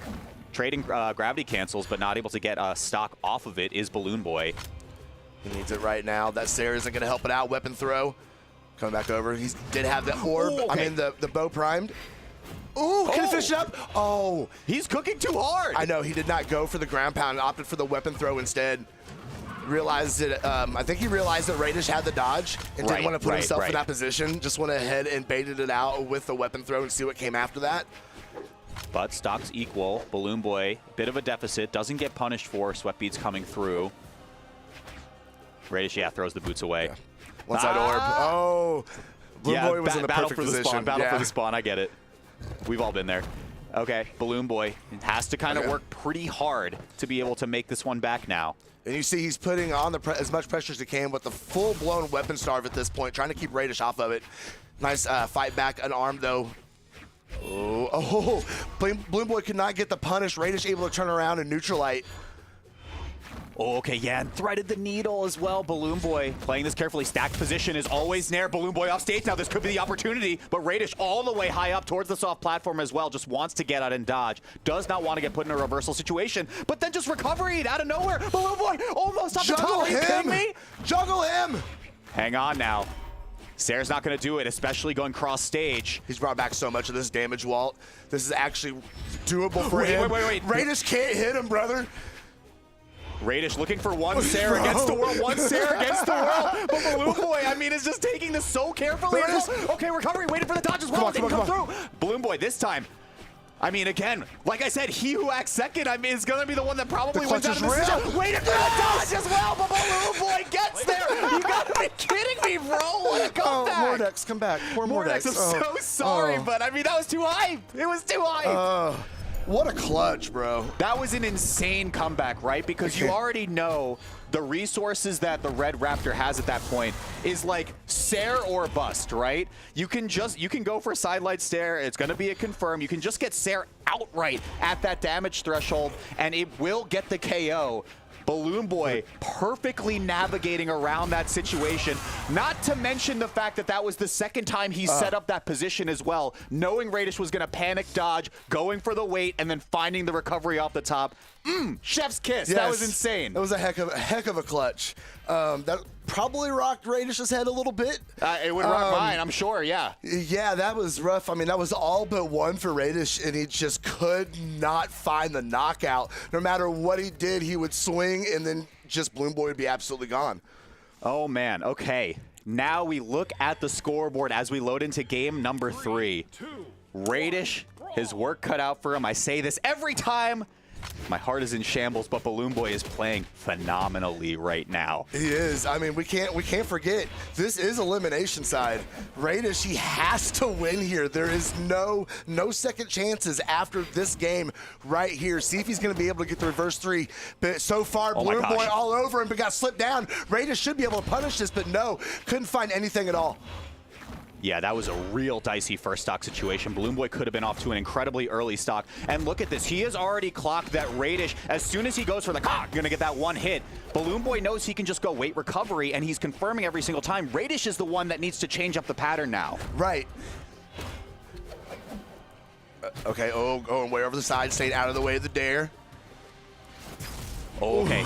Yeah, good effort, right? Good effort, for sure. Trying to catch him with the gravitational desig on his away by, but couldn't quite find it. Ooh! Look at it, he dodged again this time, changed it up. That was a hard read, bro. That was so clean, catching the landing with the neutral light. Okay, bow back in hand. Radish, though, try to swipe at him with the D-light from the soft platform. See if he can confirm this, take the lead. Yep, using the signature to try to gain a little bit more distance. But yeah, sweat beats are on, and Radish gets the first strike, but a little bit worse for wear here. Man, he kind of knocked him out with aura right there, just a little bit. Didn't even have to put hands on Balloon Boy. Okay, bit of a weapon starve as well. So Balloon Boy, once again, carefully navigating this second stock. Doesn't want to fall super far behind, especially considering Radish is already in the red. But hang on, ground pound comes through. Off stage, Boot's not going to connect with anything more. Radish doesn't go for the weapon starve, but still somehow gets the better end of that exchange. And Balloon Boy has just been starving slow-mo. He is absolutely starving. See if he can maybe get in there. Yes, finally being able to put hands on Radish enough to get that distance, get that separation, be able to get the gauntlets on his fist, but Radish is still continuing to go with his boots. Wait a minute. That's going to go ahead and confirm. And that is exactly what I wanted to see, this evolution of Radish in 2025. If he's not going to be changing legends and sticking to the Red Raptor, we need to see more of these strings from the boots. Yes, absolutely.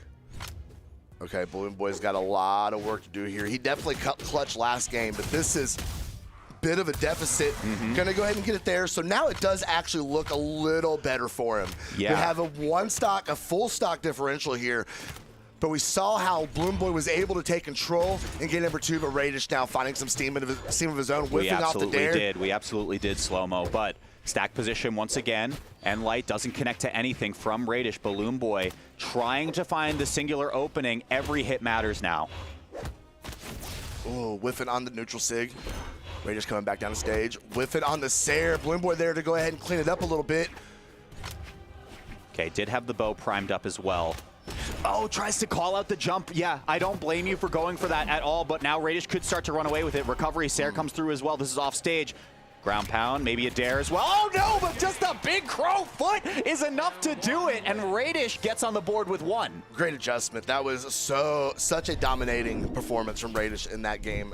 Well played. He saw that he has 3 games in a row to win, and that was a great start as we take a look at how Radish got it done here. Look at this clip, dude. This is insane. And this, again, like I can say it until the cows come home, right? Radish needs to use the boots more, right? And get more reps of using the boots, because the orb is already as clean as can be, right? I feel like you are max level 100 on the orb. I mean, chat can flame me if they want, but no, he is literally the best orb player, period. We'll see what happens here. It starts with 1 win from Radish. Is it enough to convert into a reverse 3-0? We're going to a tri-plat stage now. I mean, like I said, it was a absolute great start to this this uphill climb that is in front of Radish. Balloon Boy, of course, just needs to claim 1 more game to send Radish out of today's tournament. I don't think Radish should be very happy with this being his first finish of the year. And hey, I mean, this is exactly what we come to expect with, I think, of a budding rivalry that has kind of developed between these two players, right? I said 8-7, slightly in favor of Balloon Boy, actually, in this matchup. But of their last, like, 7 sets, I think 5 or 4 went to game 5. I mean, so it's not unexpected to see Radish in a position like this and maybe be able to claw his way back. Weapon throw out, left him unarmed. See if he can get a good drop. No, Radish is going to go ahead and shut it down. Well played from Radish. Okay, he got kind of lucky there. Gonna go ahead and get the drop. Ooh, okay. reaching out with the neutral Okay. sig. Radish, easy punish with the Sair, but Bloom Boy is going to get in there in a great opening stock for the Triple B, being able to get a nice lead against Radish here. Okay, starts off, and I mean, this is actually one of the first leads Balloon Boy has had in this set. Yeah, Set count aside, which is pretty insane to think about. This is by far the best start he's had of any of the games in this set. Ooh, and he's continuing it right here. See what he can do on this edge guard, giving a little space to Radish, but catching him on the opposite way with the Sair. But Radish right there to get the reversal. Ooh, trying to step back and get that neutral sig. Ooh, recovery not enough. Radish, yeah, looking to catch the landing, but Balloon Boy, another shot here. Chase dodges forward to keep the pressure string going. This is off stage, and that's a whole stop. Balloon Boy up 2, and this counter pick has been working wonders for him, Slow-Mo. Wonders indeed. Getting over the side sig there from Radish. See what Radish is going to be able to do. He's in the same position Balloon Boy was last game, and Balloon Boy wasn't able to make it happen. Off stage once again. Trying to thread those dares in there, catch Bloom Boy off the side of the stage, reach over with the side sig. Oh my gosh, I mean, with each passing hit, I think Radish is exiting this tournament, if I'm being honest. With every second that Bloom Boy is still on this first stock is not a good thing for Radish. Ooh, going off the side of the stage. Ooh, gonna go ahead and interrupt the ground pound from Bloom Boy. You need to get one stock here if you're Radish. You need to establish a bit of a weapon starve while you can. And yeah, look, recovery outright is just going to be the move of choice from Radish, especially while these boots are on the feet. But Balloon Boy, something else to say entirely. Tries to cover the high angle again, but Radish finally gets the stock. It will be the starve that we mentioned before, but I don't know if that's enough.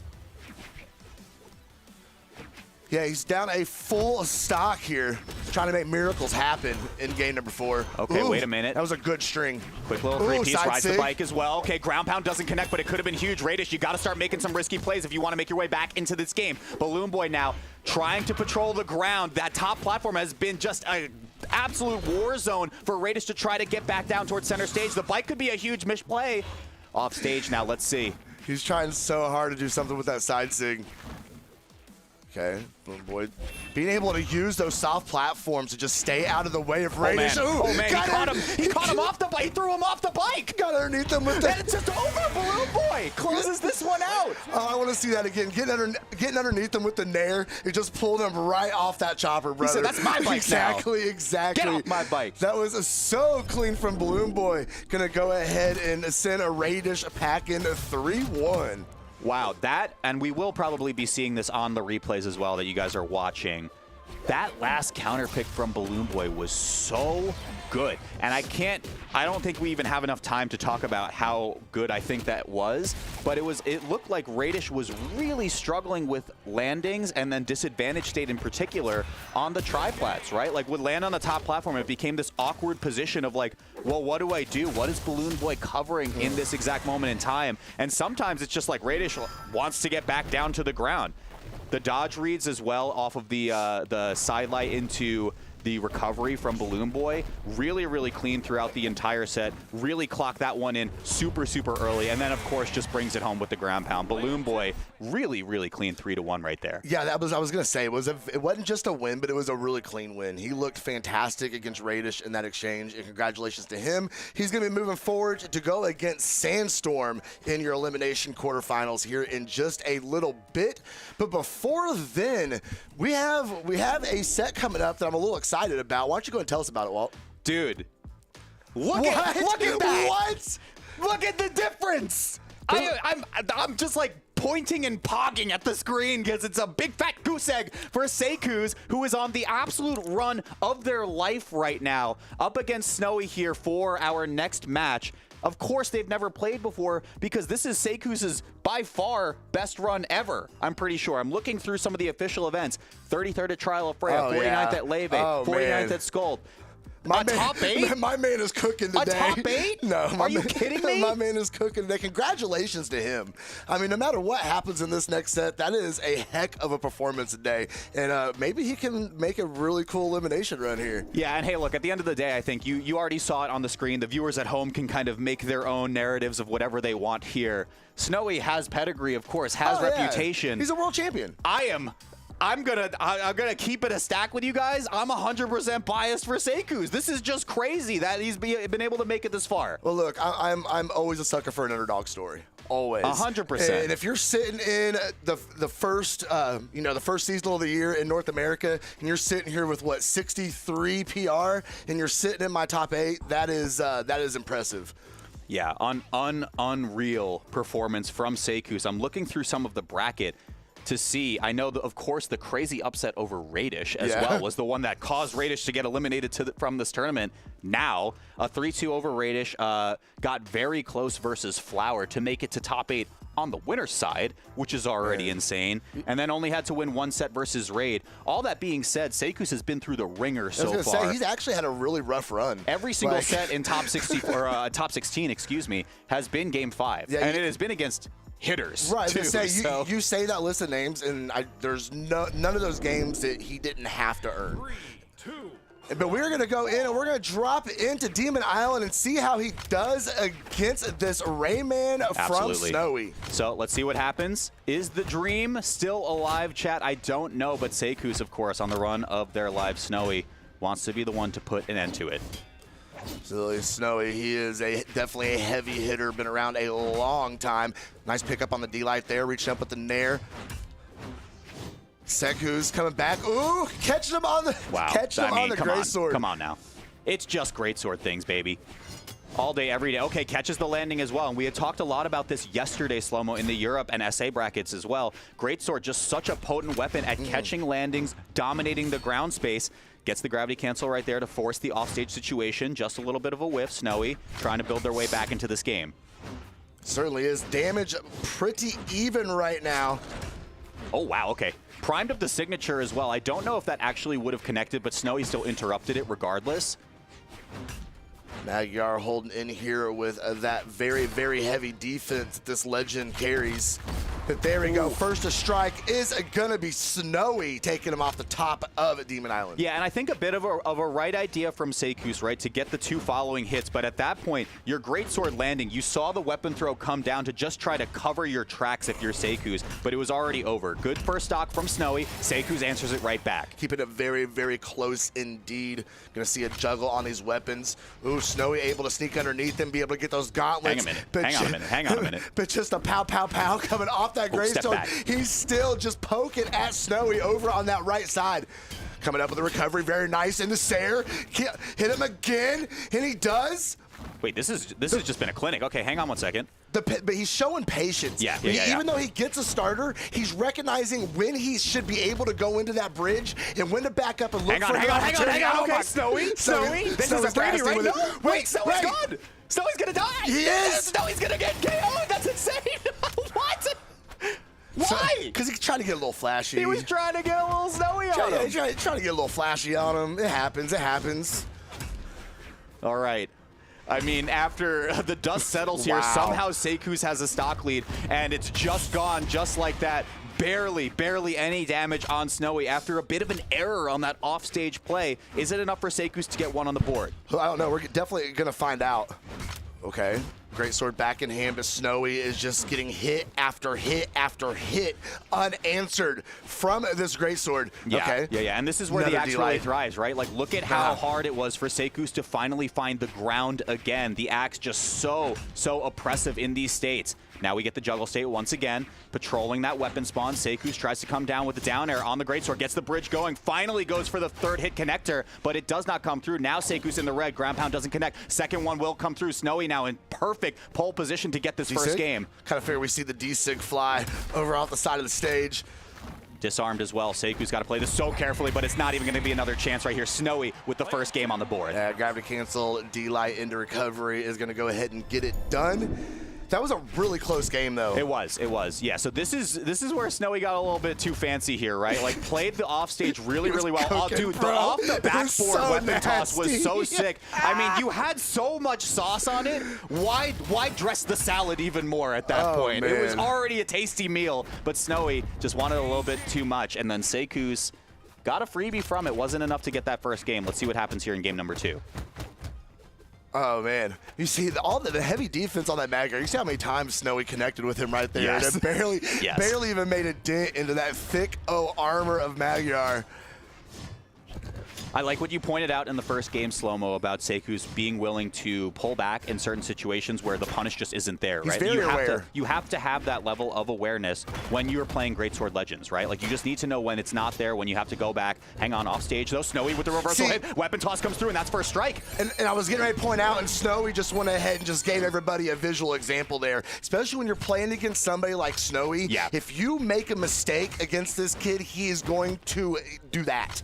He is going to get the most he can out of those punishes, and he's going to make you regret it. Once again, tries to run through. No step back from Seiku's yet. We get it here. Seiku's, though, is getting an opportunity to try and get something going with this greatsword, though. So he's spending a little more time on the ground. Oh, there it is. Very nice. Well played. And notably as well, I mean, it has been, look at the switch as well as the respawn comes through. It has been all Greatsword all the time from Seiku's. Almost 80% of that first game, it was equipped. The hammer only did 41 damage in game 1.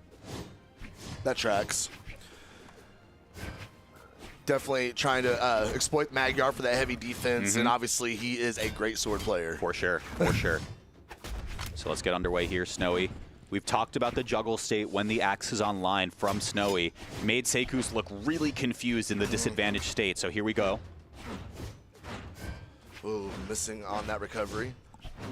Snowy, fantastic job right there. Another great read, weapon throw to the face. This is high angle. Oh, Seiku's comes through with the aggression as well. I mean, so many people just drift that one all the way in towards stage, knowing that you got out pretty scot-free. Seiku still loses the stock, though, and it's a tough hill to climb. Yeah, almost a full stock, but that is going to go ahead and put some more damage in his favor. Reaching unarmed here as Snowy is doing a good job of starving him out. Another one right there where Snowy was standing. Keeps him with the ag. Ooh, going with the haymaker off stage. Letting it fly just a little bit. That was super risky, but able to find his way back on stage. Get the greatsword in his hand. Catching Snowy. There we go. Going to take him up to the top. Can Snowy find his way back on the ground safely? And he does. So if he can find that three-piece bridge once again, that will be a KO. But the problem is getting the three-piece now, knowing Snowy's probably mashing dodge in some of these first, second hits. Oh, but it might just be over. It might just be over right there. Weapons throw comes through, and again, Seiku's barely able to touch the wall. Snowy disarmed. Is it enough for a weapon starve? It won't happen, and there it is off the top. Exactly like I said before, Seiku's has a shot here to even this one up. He's got to play almost perfect, though, Walt. This is going to be a very difficult situation for him. Especially he's trying to stay on the ground and Snowy. As soon as Seiku's goes down to the ground, Snowy is right up hovering. Right. And then hovering with those gauntlets just made it very, very difficult. Going to go ahead and wrap up a game and number 2 there with Snowy going up 2-0.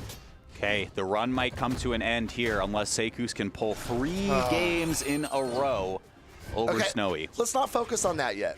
Let's get one game. Let's make this 2-1. He is going to swap over to the Jaehyun, so maybe mix things up. But he is going to lose quite a bit of that defense that he had on the Magyar, so he's going to have to get hit less. Yeah, I mean, for sure, of course. But having not seen a lot of Seiku's Jaehyun, I think on paper this is good, right? Because where was Seiku struggling in the first 2 games? Finding KOs, because it was specifically KOs that he would get off of third hit bridge on Greatsword. Now if you go to the sword, hopefully we see a little bit more of that. You simplify your punishes down. It's just recoveries off the top. That was disgusting. Yeah, oh my that God. was really good spacing too. There was no way for Snowy to put hands on him. Seeing a little more pressure come out for him here. Okay. If he would have pivoted, and that D-Sig is going to hurt really bad as he does not have any options to get back up. And Snowy is going to go ahead and strike first with stock number 1. And you predicted this as well. I mean, the lower defense of the Jaehyun is going to come to bite Seiku's for sure. So we need to make sure we maintain parity in these stocks. The punishes have to be extreme now on the side of Seiku's. Yeah, you kind of got to let it fly here at this point and hope for the best, because he's got to make something break loose here in this game number 3. Ooh, Snowy whiffing in the wrong way. No punish, though. Okay, that recovery is not going to be quite enough to take Snowy to the blast zone. Fighting back with the weapon throw. Ooh, and the nice reversal. Exhaustive recovery, too. That wasn't enough. No, it wasn't quite enough, but definitely it was at least enough to shake Snowy off of him.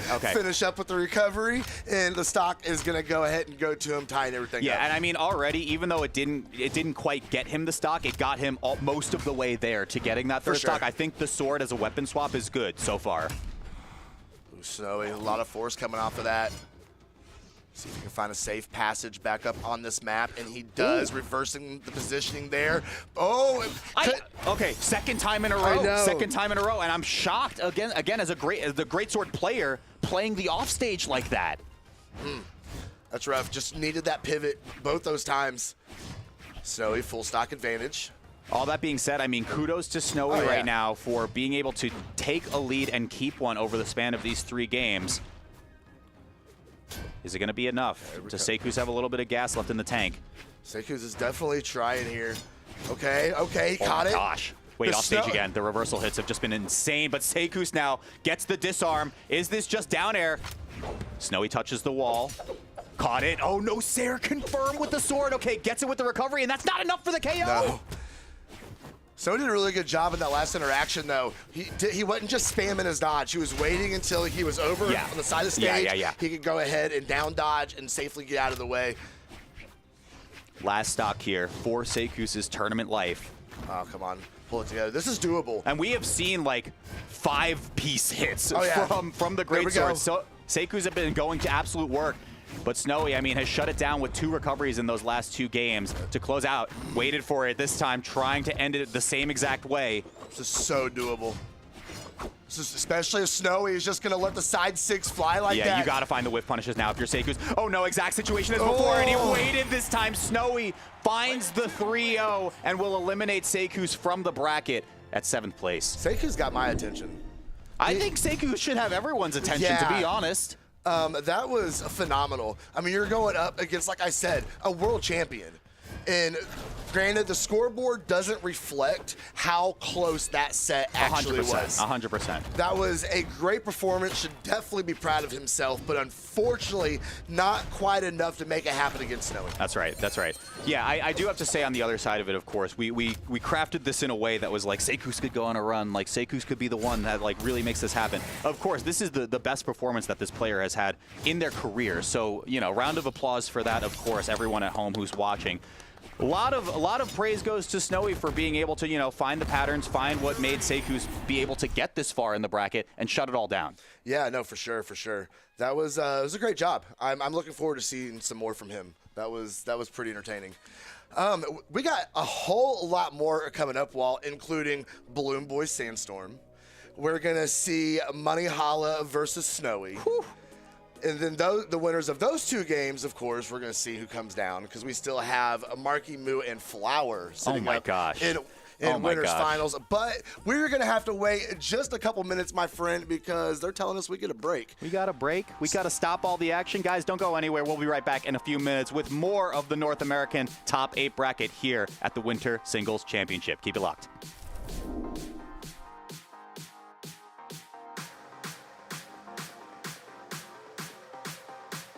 All right, so hey, how you feeling about year 10 of esports for Brawlhalla?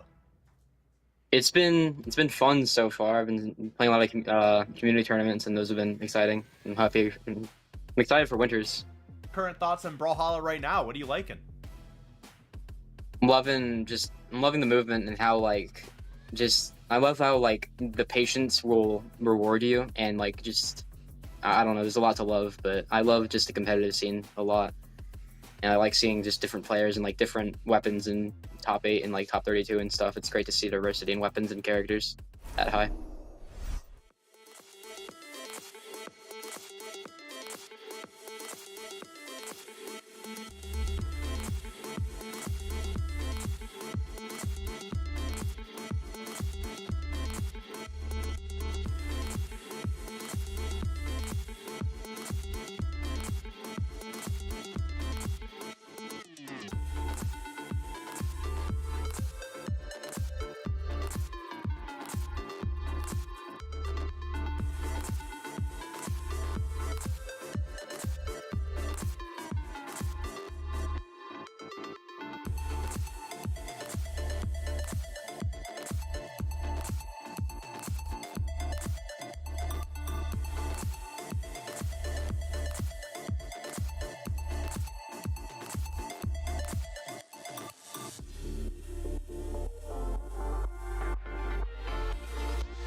Welcome back, everyone, to the continuation of your top 8 coverage for the Winter Championship 2025, Year 10. Year 10. Yes, Year 10. Year 10. We got 2 numbers now, and not just 1. That's a big deal. That is. That's a really big deal. We got 2 digits now. We're here. We're here, folks. We're here, folks. Take a look at the bracket. Look at it. Bear witness to what is happening here at the Winter Championships. There will be a quiz later. Burn this into your memory. Coming up next is Sandstorm versus Balloon Boy, sitting pretty. In the winner's side, Marky Moo and Flower. This has been crazy, Slow-Mo. It absolutely has. The Winter Championship always is. Like, you always have, we come off the offseason, everybody, some people practice a lot, some people didn't. We got new players coming in like we just saw with that last game. No, you never know what's going to happen. This is always kind of like the wild card. Yeah. And it gives us some good data for, to go on to the rest of the season of who's doing what, who's doing well, who's playing what. Dude, the bars I know Sparky brought this up before. Look at it. The bars are intruding on the character graphic. Yeah. Poor Loki. It probably feels like personal space is a little not a factor here. I mean, I can see in this situation how Sandstorm would break the graphic, and that's fine. You just kind of have that power sometimes. But is he going to have the power to knock Balloon Boy out of this bracket? I mean, streets and stats are saying yes. Here's the thing. Well, yeah. Here's the thing, and we teed this up a little bit with Balloon Boy's last set earlier in our block as well. Balloon Boy has shown the powers that be that he can take on former world champions, current world champions, anybody in the book, and really make them work hard for it, right? We had talked about the win over Impala. We have talked about the multiple times he's taken Marky Moo to Game 5 and perhaps won over him as well. But Sandstorm seems to be the one top level player he hasn't been able to crack too often yet. The head-to-head is 1-7 in favor of Sandstorm. See, here's the thing. If Sandstorm can win today, he will be the only North American player to win all 4 seasonals in once. So if he can get it today, he has not been able to secure that Winter Championship win ever. Today could be the day. Yeah, I mean, that is just such an insane achievement for a player of this caliber. But does Balloon Boy have what it takes to put a stop to it right now? Let's find out. All right, and so far, it looks like a Balloon Boy is going to go ahead and slide into the driver's seat. Ooh, big whiff on that neutral sig. Yeah, already just like slow and steady, feeling some things out. Balloon Boy making some weights, trying to just clock in exactly what Sandstorm wants to do out of disadvantage. But with that Scythe online, that could be a big deal. Guitars get equipped instead. And there we go. 3 hits unanswered. Balloon Boy coming back with the Sair. Ooh, misread on Sandstorm's route coming back up on stage. Recovery going to send a Balloon Boy way up. And Nair's going to slap him back. And the Nair covers so much in that position as well, so it's such a tough weight. Okay, Sandstorm, yeah, really playing with his food a little bit. Already got Balloon Boy in the red, but this is offstage advantage in favor of the Zariel. Sandstorm's right there with him now as we see the health that's for stock. That's just for stock. Yes, sir, it is. Is Balloon Boy is able to carve out the first stock and get a slight lead to start us out. Yeah, and I mean, I had talked about maybe perhaps the grim state of the head-to-head between these two. It's not that bad when you think about it. I'm scrolling through their community and otherwise head-to-heads. The last 5 sets that they've played against each other since 2023, actually, were all the way to Game 5 for Balloon Boy. So like I said, this player is so good at challenging the top brass of the game. Hasn't quite crossed the finish line against Sandstorm yet, though. No, he hasn't. Okay, Sandstorm giving him plenty of room to get back up on stage. Both these players respecting the positioning a whole lot here. Oh, Balloon Boy could not quite get the finish up off that recovery that he was looking for, but Sandstorm has not been able to take control yet. Okay. Big recovery. I was going to say, I mean, how many recoveries does it take, right? Like, you could just hit an air at that point. That many. Like, right? It's crazy. It takes that many. Insane. Balloon Boy really making the most out of that situation, being in deep red for a significant portion of that first stock. Wow, nice. the little pullback as well from that signature out of Balloon Boy gets him out of trouble, but Sandstorm came to be a legend with a Scythe equipped. Has one on right now. This is an easy whiff punish. Misfire from Balloon Boy. He was sure that Sandstorm was going to come side sig his way back up on stage. He was trying to catch him with it, and it just, Sandstorm wasn't there. Okay, dash jumping. Yeah, Balloon Boy scouting out a jump, but it just wasn't there on the side of Sandstorm. This is an easy pickup. Of course, you get that stock off the top. Balloon Boy with the lead. A pretty good one. Pretty good one indeed, actually. If he can try and squeeze a little bonus damage out of this right here, and there we go. That's already helping him out. Hit him again, Balloon Boy. Okay. Sandstorm going to catch him with a neutral sig. Weapon throw up, going to stop Balloon Boy's descent. Nair doesn't connect though. Okay, again. yeah, tries to pull him back into the portal, but Balloon Boy was not biting. That is a signature pickup, an easy whiff punish once again, and I think that's been the name of the game in terms of Sandstorm coming back into this one, right? Balloon Boy has been getting caught with some of these signatures, slipping, not finding their marks, and that's easy punishes for Sandstorm 7 days out the week. Oh, Sandstorm let him off easy off that punish. Balloon Boy completely missed with that neutral sig. Oh, Sandstorm is getting into his zone. Now, nice weapon toss from Balloon Boy. Oh, don't let him get into the zone. Don't let him get into his zone. Okay. Disarm, though. Both sides. Sandstorm, a bit of a fortunate pickup to get the Katars online, and now gets the Starve going as well. Yeah, Balloon Boy's going to have a hard time getting back down the stage here. He's going to have a hard time getting a weapon. Sandstorm is trying desperately not to let this one slip away from him. Yeah. Great read. Going to go ahead and finish up with the recovery there. Going to go ahead and tie the setup. It looked like that Balloon Boy was going to be able to get another one there, Walt. Yeah. And Sandstorm went snatch it away from him right out of his fingertips. So we're going to be all tied up going into game number 3. Yeah, and I mean, we're seeing on some of the replays as well, it took, infinity numbers of recoveries with the Katars to finally get that stock off of Balloon Boy, really making Sandstorm work hard for it. But I mean, this is a tough one for sure. For Sandstorm to be able to come back in this position, I think we had talked about it. The whiff punishes are obviously huge here, but I think just Balloon Boy lost momentum at that last stock. Okay, I am tripping. That was game number 1. I don't know what. Did you say it wasn't? I didn't even catch that. I don't know what timeline I was living in or where I went there for a second, but we're back here. Time just moves a little bit faster when we're in crazy sets like these, but we are indeed in game number 2. Can Balloon Boy equalize is the big question. He is certainly trying. Okay. Okay, yeah, and then just clips out of the sky, right? Sandstorm says, I don't care how many it takes, I will get the stock eventually. Yeah, just a little D-lights, sending him up there, but nice pressure from Balloon Boy. Okay, he's in an even better situation than he was last game. Let's see if he's going to be able to keep it going this time. Sandstorm, though, trying to keep it close, going right back to work, off stage with this side. Balloon Boy getting really back up on set. nice. Yeah, that was perfect spacing, perfect placement. Ooh. Okay, yeah, I'm like, I got glitters in my eyes as well when I see that. I'm like, free stock? Okay, all day. But Balloon Boy off stage once again. Is it going to be enough to come through? The weapon throw covers so much, but he still goes for the unarmed ground pound. Really fortunate spawn comes through, and he does get the first hit, but doesn't get the Nair to follow quite back up. Dare comes through, nothing else. We go back to neutral for a second, but the recovery comes through now. The patience, bro. The patience, not getting ahead of himself, sitting back, waiting for the perfect opportunities. Who gets snatched at the D last stage? How did he survive that? How is he so different? Because he be dodging. Oh.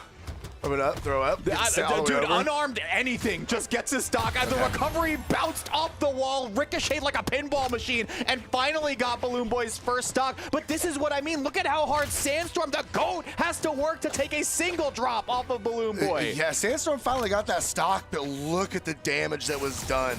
Whip punish easily, but no weapon to be found right here. Balloon Boy, no. Get back up on that stage. We're not fighting Sandstorm off stage unarmed. Stop. Sir, we're not doing this today. Stop. Okay.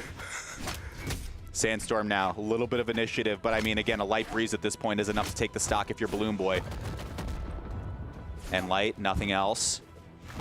And yeah, easy recovery pickup. As soon as you see that macro positioning of Sandstorm covering high and you're in the right spot, if you're Balloon Boy, it's just recovery. All right, he has not lost any of that lead that he built up at the beginning of this game.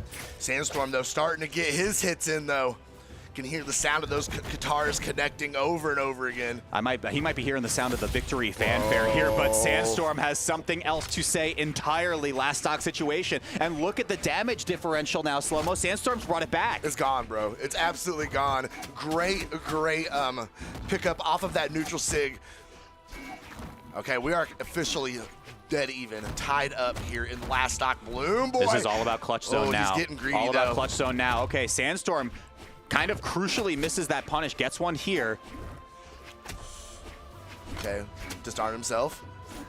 Okay, Boy where's wants the that dash in? bow. Where's He the wants dash in? that bow. Oh my gosh, somehow slipping out as well, but just slams down. Slow-mo just put his headset off. He's so good. He's so good at the game, Walt. Why is he so good at the game? I don't know. I want to be that good at the game. I don't know.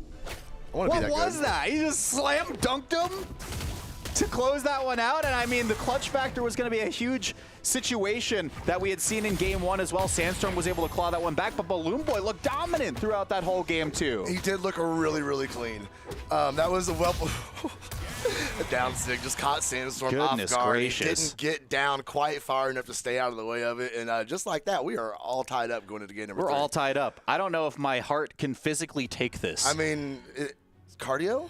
I mean, we're good, right? This is cardio. Yeah, This is cardio. Like, we are working out at the desk right now. Let's get into it. Small Fortress Alliance for game number 3. Balloon Boy, a ton of fireworks to close out game number 2. Still work cut out for both of them. For sure, for sure.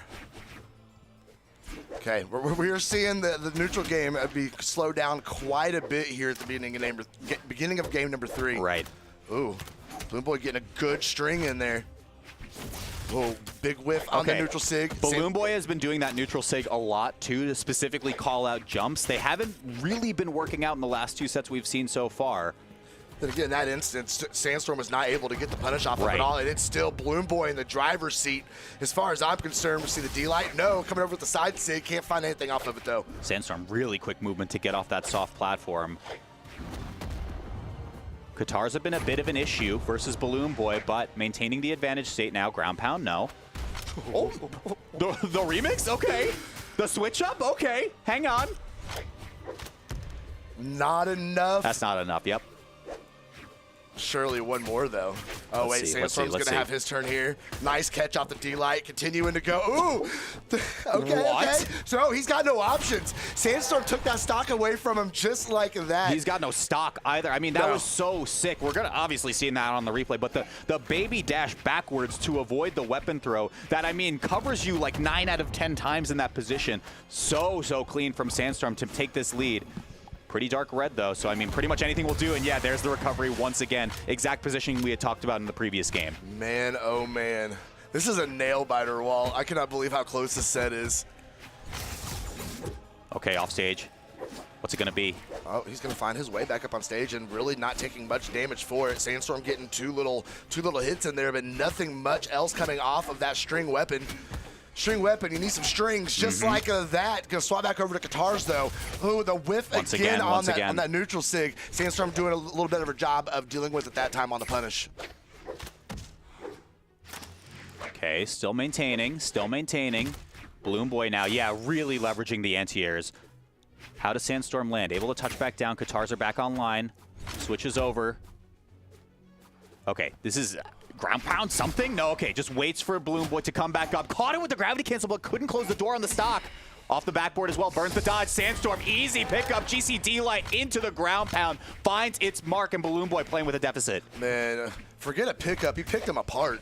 That was great job from Sandstorm off the side of the stage there. Balloon Boy has got to play catch-up here as he's down almost a full stock, but that will help out a whole lot. It's not enough. The Sandstorm is definitely in knockout range now. Do it one more time. Can he get it? No, misses on the stair.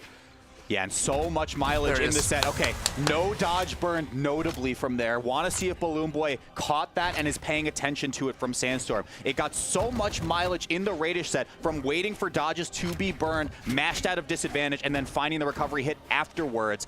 Will it be a difference maker here? I don't know. He is doing so good in neutral.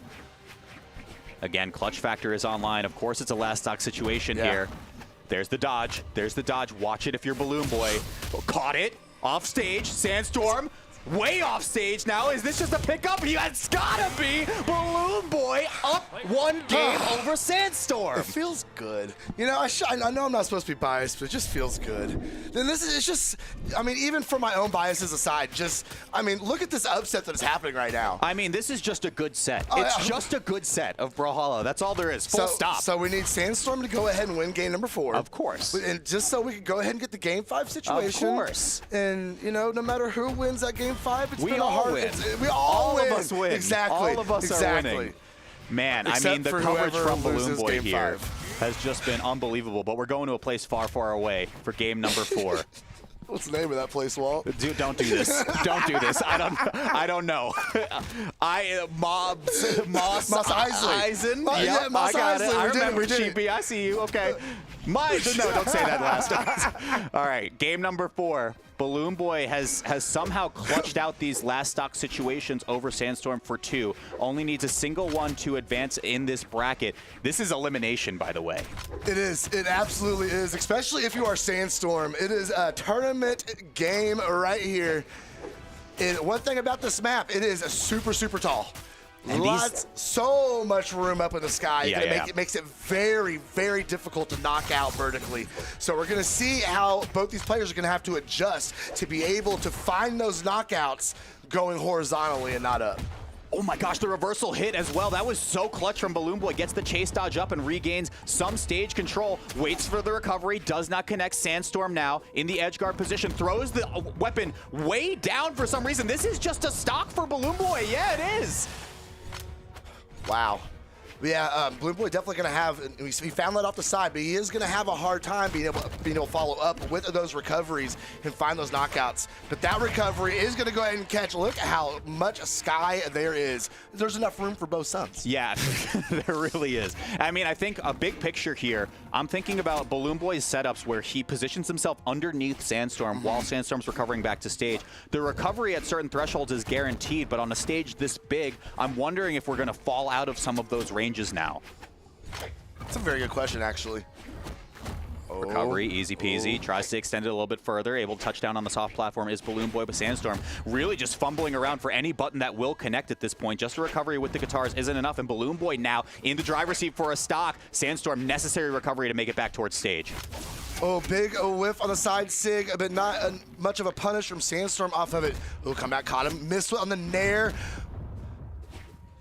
Slowing this one down now, slowing this one down. There's the weight, there's the weight, look at that. He is so locked in slow-mo. He knows exactly when the dodge is going to get burned, whether it's Radish, whether it's Sandstorm, it doesn't matter. Balloon Boy now one stock away from eliminating Sandstorm from this bracket. Doubled nair from Sandstorm, keeps Balloon Boy up in the sky.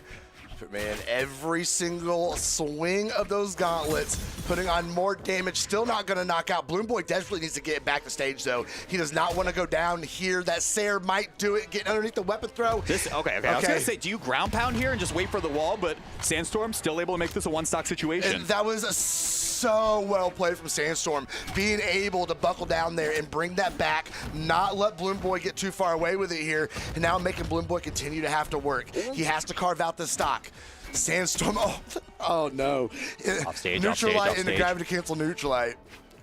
Okay. Oh, traded spaces with the weapon throw. Balloon Boy gets the way worse end of that exchange. Sandstorm now oppressive on the weapon starve. Yeah, frame one throw as soon as the spawn comes through. Doesn't matter if you're on the guitars. Balloon Boy very worse for wear now in this position. I know, but the health is still even. He has a lead. He's fighting back unarmed. Another one unanswered. That's huge. That's huge. Is it enough? Oh, okay, whip punish comes through. That's offstage for Sandstorm. Weapon toss means no dodge burn. Throws the weapon, but it's enough. Just the ground pound is just going to do it. And Balloon Boy eliminates Sandstorm from Winter Singles at what, 5th? Look, my man came into my chat last week, and I asked him, so we're going to get a top 8? And he said, bro, I'm going to win it. That's exactly what he told me. He said, bro, I'm going to win it. And he just took a Sandstorm out of Winter Championship. And this is exactly what we had been setting up before this match, Slow-Mo, right? Balloon Boy, the resume shows that he can take these legends of the game to Game 5 situations. In fact, against Sandstorm, it was like 7 of their last sets. I think he won the only set that he had won up until this point against Sandstorm was at Trial of Leve last year, but it was 1-7 in favor of Sandstorm. He's shown that he has what it takes to be able to get to Game 5s against the Marky Moos, against the Sandstorms, against the Radishes of the world, but hasn't quite closed the door on some of them. He did it here today. That was impressive. That was hype. What a good set. I really wish it would have gone the distance. I was literally hoping for a Game 5 in that one. Oh, I was right there with you. I was right there with you. Did not want it to end, but yes, Balloon Boy moving forward. Sandstorm is going to be heading out of here, unfortunately. But you and I, Walt, we're going to be moving on. We are going to be moving on. Our next set for 5th place, Brawlhalla versus Snowy. Banger. What do you think? They blessed us. We got nothing but just banger after banger after banger on our block today. This is going to be a fun one for sure. Brawlhalla 3-2 against Marky Moo. Very, very close set here. And I believe actually beat Sandstorm, which is why we got that elimination bracket set in the first place.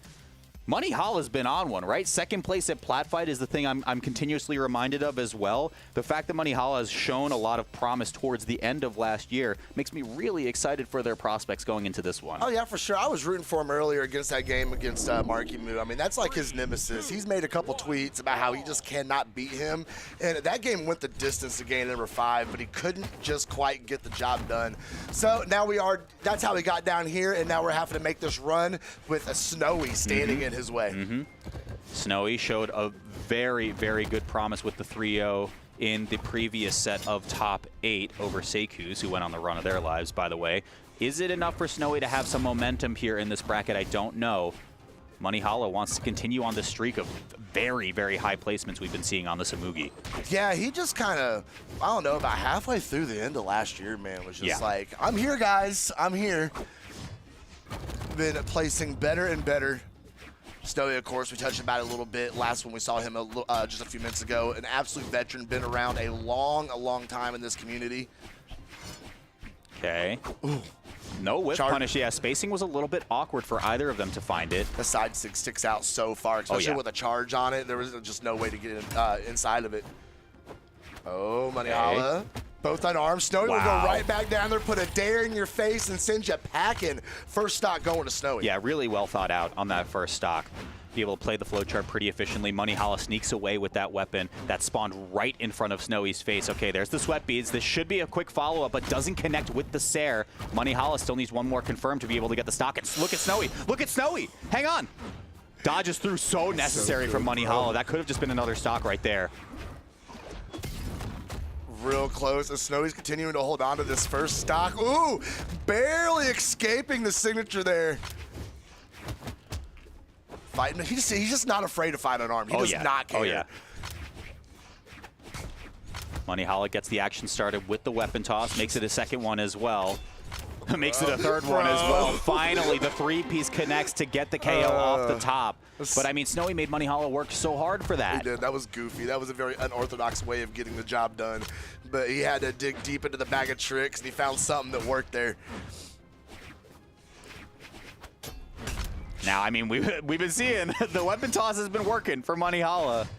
It's just what happens after the fact. Ooh, nice catch. Snowy somehow getting out of the way of that string.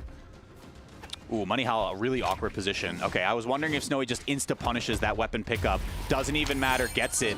Now almost a full stock lead, pretty healthy on this on the second one. Okay, whiffs the dare, whiffs the Sair.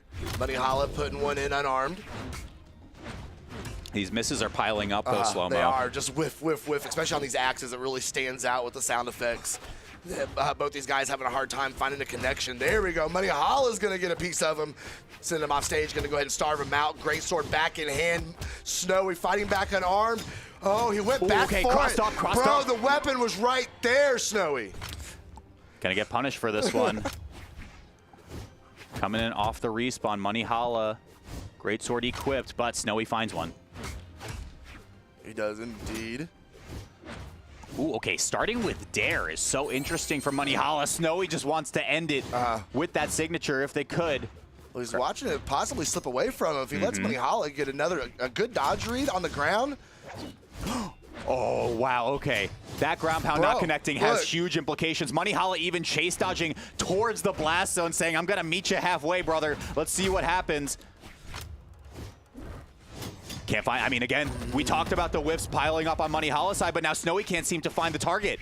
I mean, technically, Snowy still has the advantage here, but he said, I need that axe, please. Not getting it done with the gauntlets. It disarmed. It disarmed. Okay, that's a huge weapon spawn for Brawlhalla.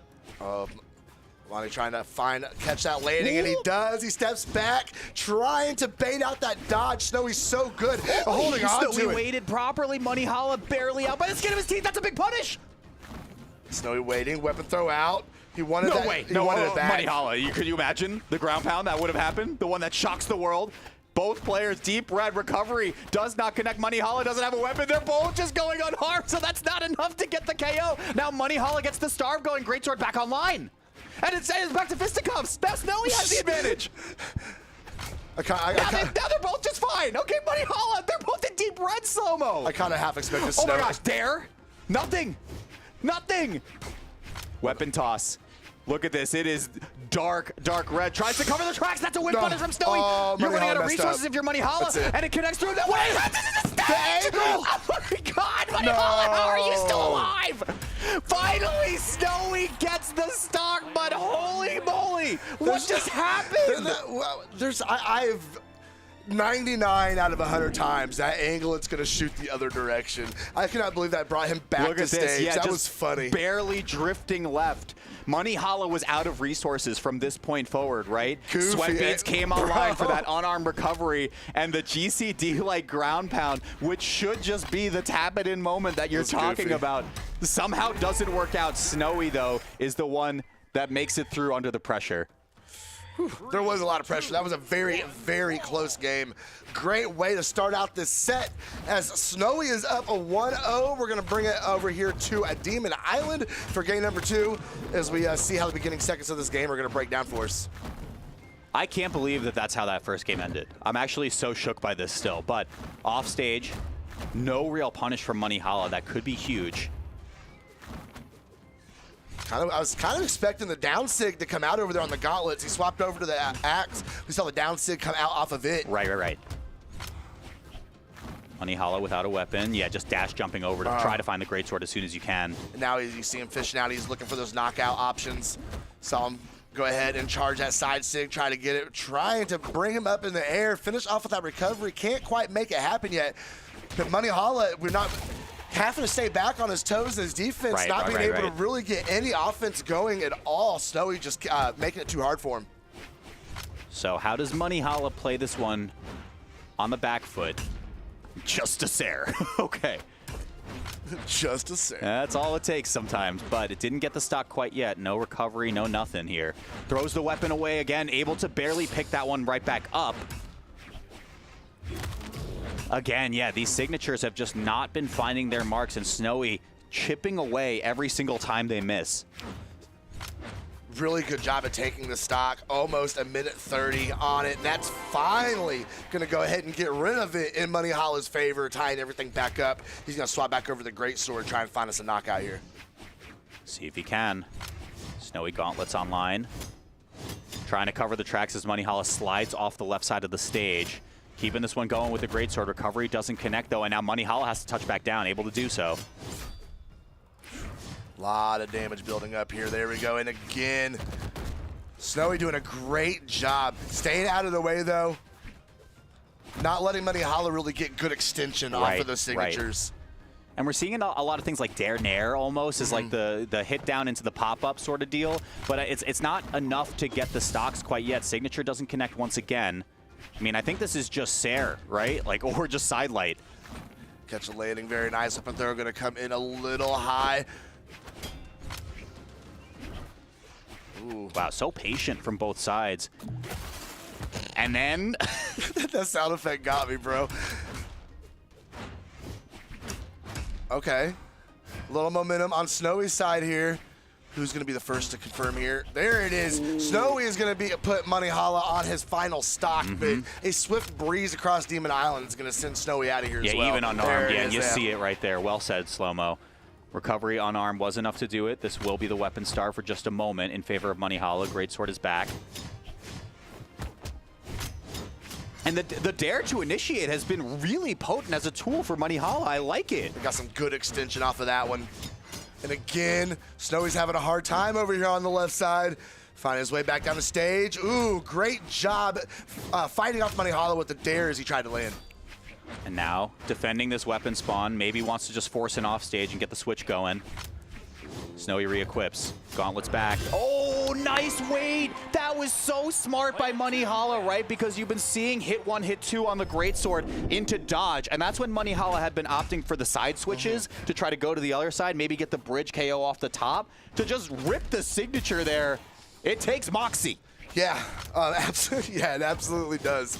Well, a great job from Brawlhalla. Go ahead and tying everything up against Snowy. Interesting to see where we go. We're going back to Demon Island, actually.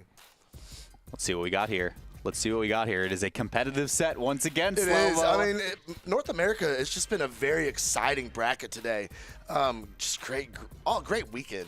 Absolutely. Why we're being honest, just Absolutely. a great weekend. Absolutely. Every set, an absolute blessing to be able to watch with you guys. Let's get into game number 3, Brawlhalla versus Snowy. All right, we're gonna see Axe versus Great Sword getting us started out here. Yeah, and I already see, like, the first move that Brawlhalla did was just crashing down with the dare when he's right above Snowy.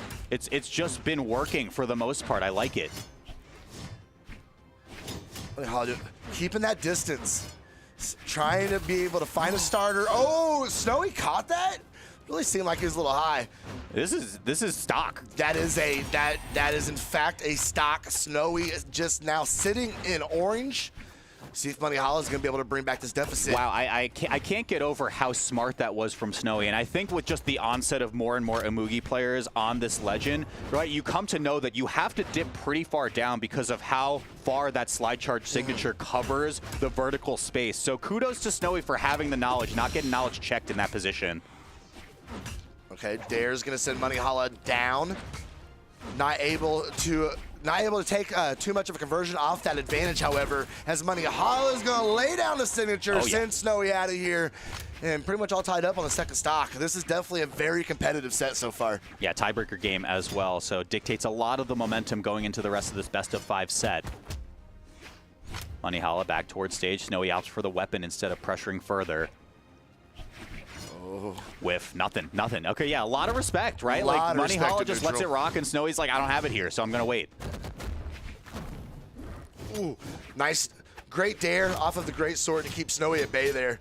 Okay, yeah, and there's those cross-ups, those side switches that I had mentioned towards the end of game number 2. Getting Brawlhalla so much mileage at building up damage. Oh, missing with the Sair. Switching again. Okay, Snowy a little bit clued in this time. There's the mix, doesn't connect. No punish, Snowy now, recovery doesn't connect. Oh wow, he waited properly too and it didn't hit. Brawlhalla didn't go for it in the air. He opted to wait for Snowy and catch the landing, and it worked out for him. There it is again, sending Snowy off to the left side. Not quite enough to get to the blast zone though. Okay, what's Brawlhalla gonna do? We're gonna see a signature fly. Is he gonna be safe and catch a landing? That's exactly what he's gonna do with another neutral light. Still no weapon, yeah, okay, connects right there. Gets the signature once again, and Brawlhalla, I mean, could lose this stock, but is in the lead so far. I know I sound like a broken record, but it comes down to that bonus damage. You gotta go ahead and tank the stock out. And he doesn't get any. All the miles out of it you can, and not a thing to be had as Snowy's shutting it down real quick. Brawlhalla now. Okay, yeah, Snowy looking to punish the weapon pickup, doesn't get anything. Dare comes through. I'm looking at that exact macro position and just know when the dare is going to happen from Brawlhalla. Quick little 3-piece. Maintains the advantage. Snowy with the get off me. Now, Sair comes through, nothing else. The dance of neutral that is going on between these two players. Brawlhalla just sitting back and making sure he has all the space that he needs. Oh, strong 3-piece. The weapon throw could just be enough to confirm it, and it is. Snowy is able to get one over on Brawlhalla after a hard-fought game 3. By doing less damage than Brawlhalla in that game. Yeah. Like 150 less almost. He put less damage up on the board, but it was enough to go ahead and get it done. And that puts Snowy up 2-1. Yeah, I mean, hey, if you're efficient and you look at this last stock right here, Brawlhalla couldn't burn the dodge on the weapon toss, and then at that point, it is just a gimme. Look at this. Look at this. You see this coming through? You see that? Jay Untime. Jay Untime. See if it's got to mix something up here. We're not going to see it get mixed up when it comes to the map. Brawlhalla, of course, wanting this wide open area to be able to work that great sword. Right. And we've been seeing some interesting legend swaps over this bracket as well. This one is particularly unique to me because I think you're trading off the potency of Imugi's signature kit for sword at this point. So let's see if that's enough for Brawlhalla to maybe make this a Game 5 situation. Okay, nice pickup unarmed. Nair's going to keep him off of him. Nair on the gauntlets is going to whiff as Money Holla backs way up, waiting on that weapon drop. And he is going to be able to get the spacing to get it. Snowy, though, chasing him off stage, not afraid to take a little risk. Charging that side stick. He did charge that side stick up for absolutely an eternity. Ooh, okay, tries to slide off his Money Holla. Right idea once again. The dive kick comes through, but it wasn't enough to connect. Money Holla, no punish off the gravity cancel from Snowy. Still maintaining a bit of an advantage, but now we are no weapons to be found. Money Holla better under that one. Snowy, though, getting the licks in there unarmed. What are you doing? Let's play catch. Oh, man. All right, there we go. Catching the landing on the neutralite. See how much pressure we see coming off stage. Coming back, First catching stock. it. Perfect. First stock going to go ahead and go to Snowy, but he is deep in the red. There's no weapon yet. Money Holla desperately looking around for a spawn. Snowy finds a little bit of a punish off of the pickup. Now a bit more of a punish off of the pickup before finally getting that stock.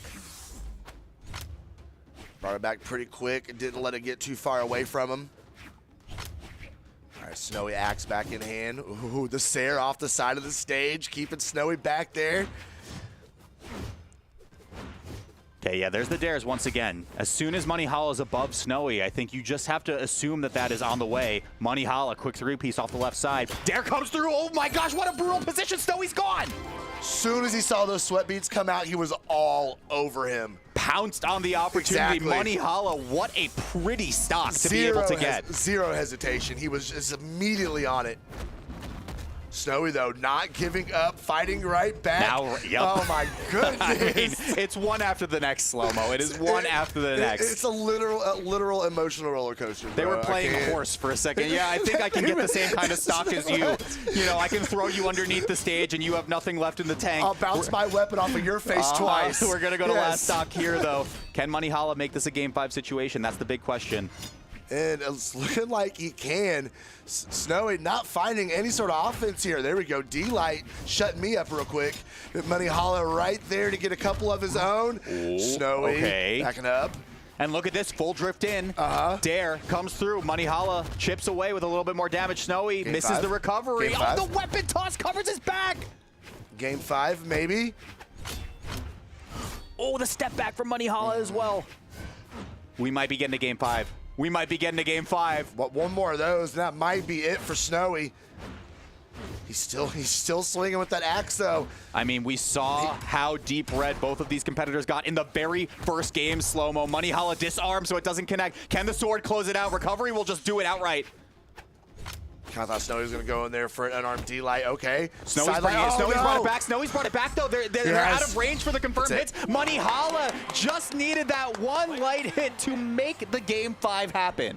Game 5. Game 5. I love it. Oh, my gosh. Oh, we're getting a marathon here on our block, and I am loving it. These sets have been so close, so much action.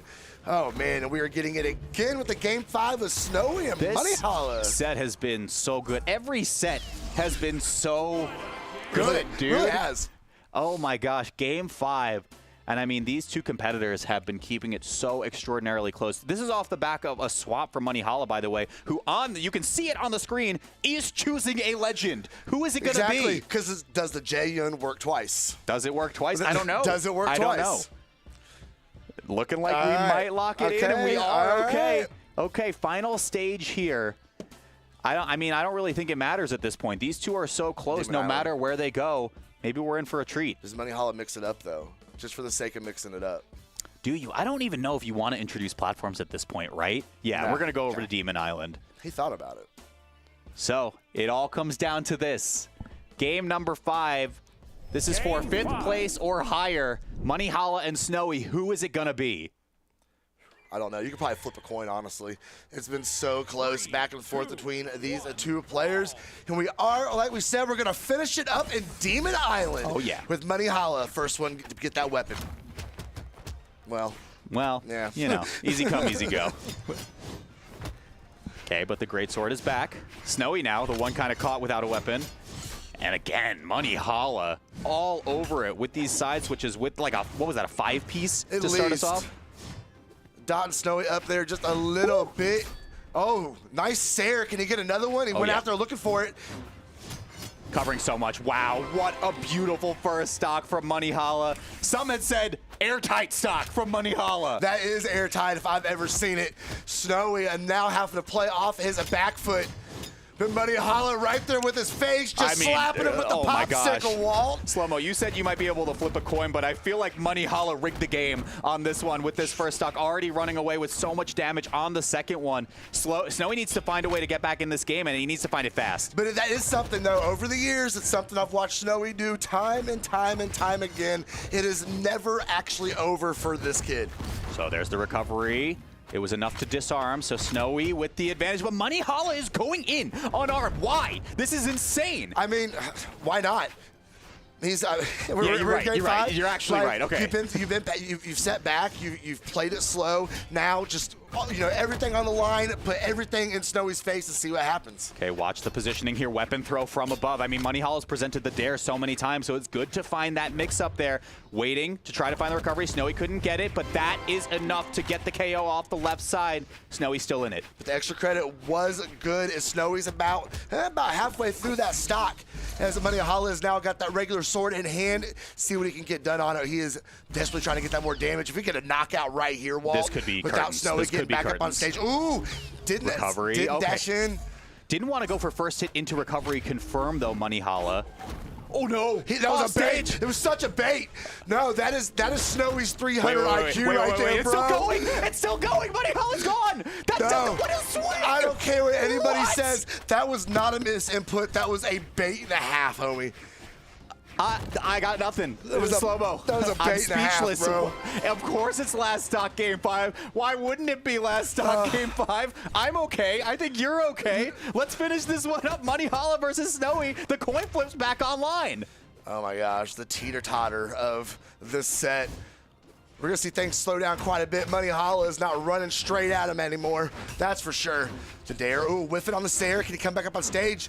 He does, but Money Holla's right there to catch it. The step back doesn't find a third hit, though. Money Holla just gets one. The poke says, I think I'm good. Okay, last stock situation. There's the mix-up. Oh my gosh, breaking his ankles for a second. Snowy doesn't connect with the anti-air. He has the advantage technically. Yep. Snowy is in the lead here. Oh man, it's even. It's practically even now. It is. It is even now. Okay, Money Holla's in the lead. Okay, Snowy's in the lead. What is happening?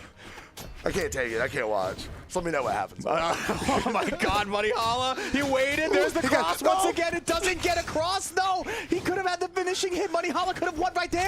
Starved him out though. Oh, recovery. It's not enough. It's not enough. Why he didn't pick up the weapon? Money Holla didn't re-pick up the greatsword. But he's still putting damage on him. Sword in hand. Can he catch a stair? The recovery doesn't. Money Holla. It is the day of upsets. Is a Money Holla sending a Snowy packing, and he's gonna go up to fight Balloon Boy. Wow. What a set, Slow-mo. I'm a happy slow. Oh my gosh, I'm right there with you. I think we gotta do a little dance. A little dance. Gotta do a little dance. Yeah. Oh my gosh. Money Holla over Snowy. What a banger of a set that we had right there. Snowy, of course, a 5th place exit from Winter Singles Championship. Congratulations to you. But Money Holla is going to be going on. And we talked about this rampage that Money Holla had started to go through that seemingly began or maybe just ended 2024 with that 2nd place at Plat Fight. Money Holla is looking amazing here. He is absolutely looking amazing. This bracket is looking amazing. What am I looking at? We have Marky Moo Flower, Balloon Boy, and Money Holla still in this tournament, I'm at what? A complete loss. No Sandstorm, no Radish. Seiku's got 7th in this bracket. I don't think anyone at home could have drawn up this top 8 and had it perfectly predicted, because why? How? No, How is that possible? This has been crazy. What a top 4 that we have in front of us. Man, and like I said, it's been such a great weekend, such a great afternoon. All these regions just putting on an absolute show to start us out for the 20-25 season. Let's take a look at this North American bracket, though, and see exactly where we are. I am horrified and also delighted to be able to see this bracket. You know, like, what is this? Money Holla, Marky Moo, 3-2. Flowers over Sandstorm, 3-2. Money Holla over Snowy, 3-2. Seiku's making the run to 7th place. Balloon Boy Money Holla 3-2. Balloon Boy over Sandstorm 3-1. I mean, somehow it is cultivated into this top 4 that nobody on earth could have predicted, but here we are. Oh, what a treat. Just as a Brawlhalla fan, what a treat. Like, how do you start off the esports year 10 like this? That's crazy. I mean, that's what I'm saying. I don't know if it's just because it's the first week, the first real tournament of the season, or if, this is just what we have to look forward to going, because this has been an absolute banger. That's right. Of a Winter Championships. But we do have 4 players remaining. But me and Water done. We're gonna go ahead and take a break. I need a breath and a water, I think, after this one. I think you guys might want one as well. Guys, don't go anywhere. This top 4 is ramping up into something extremely special, and you're not going to want to miss a minute of it. We will be right back after a few minutes with more Winter Singles Championships. Bye, guys.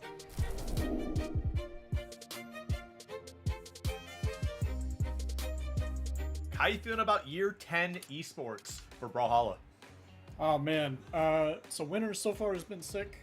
I was really hoping for a Marky Moose Sandstorm winners finals, but I have faith that Sandstorm's gonna make a strong run. Hopefully you guys don't air this after he's lost. We'll see. But I'm really excited that Brawlhalla is coming back to CEO, so I'll be seeing everybody at mid-seasons this year down here in Florida. So for everybody that has not signed up for CEO yet, please go do that, because it's going to be an amazing time. CEO is always a blast. How do you feel about this last chance qualifier for the Winter Royale out at Max Mode? Oh man, it's one that I wish that I could attend, but I'm not going to be able to make it out. I think it's really sick that you guys are going to be doing that this year. I like to see more stuff like that in the future if possible. I would totally agree. And last question, were you Team Sweet or Team Sour? I am Team Sweet. Man, everybody is. Fair, yeah, I know. I think it's going to be a sweet blowout this time. It does seem like a sweet sweep, huh? All right, well, hey, thanks for calling in. Yeah, have a good one. You too. What you think about year 10 for Brawlhalla Esports? About Brawlhalla Esports? Yeah, for year 10. Oh, like what I think about it or what I think should go for it? What do you think about it? Bro, I'm not gonna lie. Prize pools are not that bad. Great Sword is broken, but the prize pools are pretty good. And I like the way it's split between like the 4 different seasonals. How do you feel about this last chance qualifier at Max Mode coming up for the Winter Royale? I think it's honestly a great idea. To be honest, it's a really cool way to have a LAN go to like the different Royales. I think it's a really good idea. And there's a 2v2. It's pretty raw, not gonna lie. It's pretty raw. And were you Team Sweet or Team Sour? Oh, definitely. Team Sweet. Team Sweet? Better avatar all day.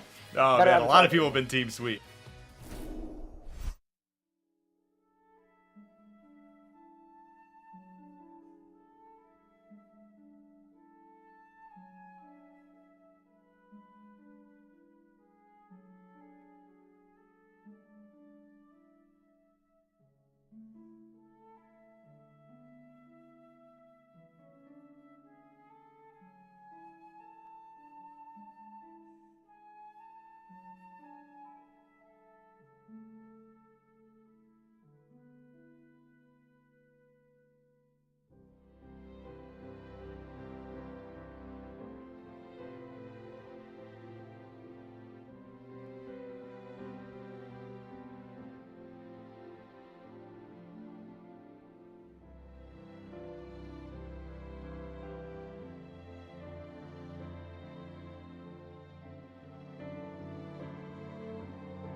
And welcome back, everybody. We are here with our top 4 of the North American Brawlhalla 1v1 Winter Championship, the final top 4 of the weekend, to see who will be crowned our last 1v1 champion of the Winter Championship, the first tournament, the first official tournament of the Brawlhalla Esports Year 10 season.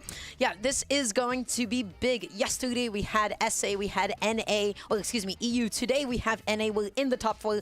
We've had an amazing day. We've had a ridiculous amount of upsets to be able to get up until this point. And everybody, if you have been watching, you have been seeing everything go to Game 5. This top 8, this top 4 has been completely and totally unprecedented. We have so many names that have just been up and coming for the last couple of years that are now finally finding their place in this part of the bracket. And so what do some of those names look like, Sparky? What do we got? We got on the top side, we have Marky Moo versus Flower, and then on the bottom side of the bracket, we have Balloon Boy versus Money Holla. And all of these 4 players, it seems like they're the next graduating class of top Brawlhalla players, right? We had the Boomy Sandstorm era. Before that, we had like the LDZ era, the Noel era, also still that was the Boomy era too. Then we got into like the Luna, Meg D, Java, Radish era, and then now it seems like we have the new group coming through, and it's the Marky Moos, it's the Flowers, it's the Balloon Boys, it's the Money Hollas, and they're showing us great stuff today. Yes, and so the player that I would of course love to open off with is going to be Marky Moo. So we most often see him on the Moirex. Today he has been opting to go through the Mirage a couple of times, but this is the player that is so known for his really aggressive offstage play, his really aggressive advantage state. He seems to sort of, you know, be the next generation of Moirex players, the Moirex Jesus, as he was called before. And so he is here in Winners Finals, as predicted, as anticipated. He got top 3 at BCX. This is Marky Moo. We all know him and we all love him. Now, his opponent is somebody who we did not exactly expect to see in top 8 Winners side, much less in Winners Finals. This is Flower, representing Yumiko, a character, a legend pick that we do not see often, with a really, really unique set of signatures. And the kind of wins that Flower got up until now, well, let me tell you, he got the upset over Sandstorm, which is incredible in and of itself. He got the win over Sekus, who got another upset to get up here. And then he also got the win over Meg D. So Meg D and Sandstorm, 2 of them super, super huge wins to have under his belt. And that was kind of a new thread of the narrative that we were talking about earlier as we get into our Winners Finals here on Small Worlds In. It was like Flower was amazing. He would show us clippable moments, and then he would run into that traditional legacy player and then fall short. Now he has broken that curse, and he's taken out 2 major legacy players like you just mentioned. And now he's looking at the people, kind of his contemporaries now. He's looking at Marky Moo. He's looking up at the guy who came up around the same time he did. And we'll see what he's got for us here on Small Worlds In, a tiny stage. It's going to be volatile because we also have a Scythe here. That's right. That means that stocks are going to be flying, and Marky Moo trying to get that down air started, doesn't find it quite yet. The name of the game for Bo in this matchup is to keep Moirex away from you. You want to space out your D-lights. You want to be able to space out your side lights and catch landings. And Marky Moo, he is going to be the aggressor. He's going to be the one jumping in. Flower keeping him away. Looking for that side light, not able to pick it up. Really good landing though. Flower fishing for that side sig, but it goes unpunished. And light does connect though. Ooh, 2 of them. And those, the in-light specifically and the bow neutral air is the biggest thing I'm worried about if I'm Marky Moo, is those are going to be KO moves that are going to find those KOs a little bit earlier here on this map than you would on previous maps. You can't always rely on the neutral air or even the neutral light. You want to go for the D-light into the recovery if you're on any other map. But here, you don't always have to go for that. And Flower also has the hammer, as we've seen this entire time today. Comes back on, using the neutral air as an opening just for a second, but not enough knockback. Is that going to be the stock? Yes, it will be with the 2-piece. Marky Moo closing it up and now has a bit of damage that he needs to make up for here. He's opting to stick onto the Scythe, able to get the end light, and that's the bait. If he catches your dodge there, he's able to connect so many more neutral airs and recoveries. Now he did choose to continue going in that like same direction with the neutral air Sair option, like you see a lot of Scythe players going for, rather than turning around with the neutral air and sitting off stage so he could get the weapon Can he make spawn. it back on? Oh, nice hit, and Flower's going to completely disengage, does not want to fight that Scythe off stage. I do not blame him. That's the correct choice. It's a safe choice and a smart choice. Oh, he almost got that, but there were enough iframes. There's the signature into the neutral air. Beautiful setup from Flower. There's the down air. Flower keeping up the stock lead, opting to stay on the hammer. Let's see how this goes. Flower backing up a little bit. He's going to be looking for the D-Sig. Okay. Goes for the immediate neutral light. That's the side light into the recovery. Beautiful stuff. The classic for Malkimu, but I don't know what Flower is looking for. Maybe he wasn't anticipating his D-Sig connecting, hence the end light. I don't know either. Maybe even with just picking up the hammer, he wanted to play more like, okay, you're going to end up getting a hit on me and sending me off stage. Then we can do some goofy stuff off stage with the hammer. He's still keeping it here. So if I'm Flower, I just took a couple of notes because I saw that Malkimu stayed on the side of the stage when D-Sig came out. That's usually going to be the time for Flower to jump out there and maybe try to get like a recovery or something. We'll see if that situation recycles itself. So Malkimu, he's looking for that side light. He's looking for that neutral light, but beautiful GCD light. D-Sig comes out. Flower's discipline right now is insane. His ability to stay on the ground, not get caught in the air. He's doing such a good job. Saito comes out, Flower makes it back onto the stage. The D-Sig comes out, not able to control the ground. Malkimu looking for another side light recovery. If that connected, that would have been able to KO. Backing up a little bit, stomping away, looking for the D-Light. That is the KO confirmed. That is the combo. Starting the D-Light into the cell. Where's the finisher? Throwing out the wisp, being very careful. Punishes the landing. Gets the D-Light into the side air. What's Flower on today? Because this is a different Flower. This is truly a different Flower. That was a great game one coming out from him and not something I expected. I was wondering if we were going to get the swap. Go ahead. These two have played against each other in 6 sets in the past. Flower has won 1 game historically against Malkimu. 17 games to 1 is the record between these two. And now all of a sudden it's become 17 to 2. This could be the time that Flower takes his first set off of Malkimu. This would be an amazing upset for him, but we can't sleep on Malkimu. We have seen how he is able to clutch up even when he is 3 stocks to 1. He has it in him. That 17-1 record is so funny because I just think of Riku on Destiny Islands in Kingdom Hearts when you fight him and he's so difficult and then you finally beat him and Sora's like, haha, now the score is 1-49. Well, in this case, we got 2-17, so let's see if we can make that potentially 40-17 today. Flower able to get the D-Light and Malkimu had no dodge. He ripped one of those earlier and it did not have that much success. So Flower, he's playing confidently, does lose the first stock here. Yep, to the GC D-Light recovery. Beautiful stuff from Malkimu. And now let's see how he's able to continue this lead. Good dodge, able to escape the neutral. Side light comes out. Malkimu still fishing through that end light. As Bo, it can be so tricky to KO. You often see Yumiko's rely on moves like the side sig. But otherwise, you need like a fully spaced D-Light into recovery or even a neutral. But now that Bo is gone. That was tough. He wasn't able to re-grab the weapon and the weapon spawn came in and Malkimu still hit him away so he could grab the gauntlets. And he still hit him away from that when he does get the hammer. He's a full stock behind at this point. I think he expected Malkimu to still be in the air, so he didn't try and go in and punish with the down light. He does find the side signature there for the KO from the middle of the stage, but he's so far behind. This is a consistent issue for Flower, which is if he is not often connecting his side sigs, he can struggle to get these KOs at times. End sig into the side is going to be some good damage. End light as a get off me option. Oh, Malkimu, he is going out there. He wants this stock.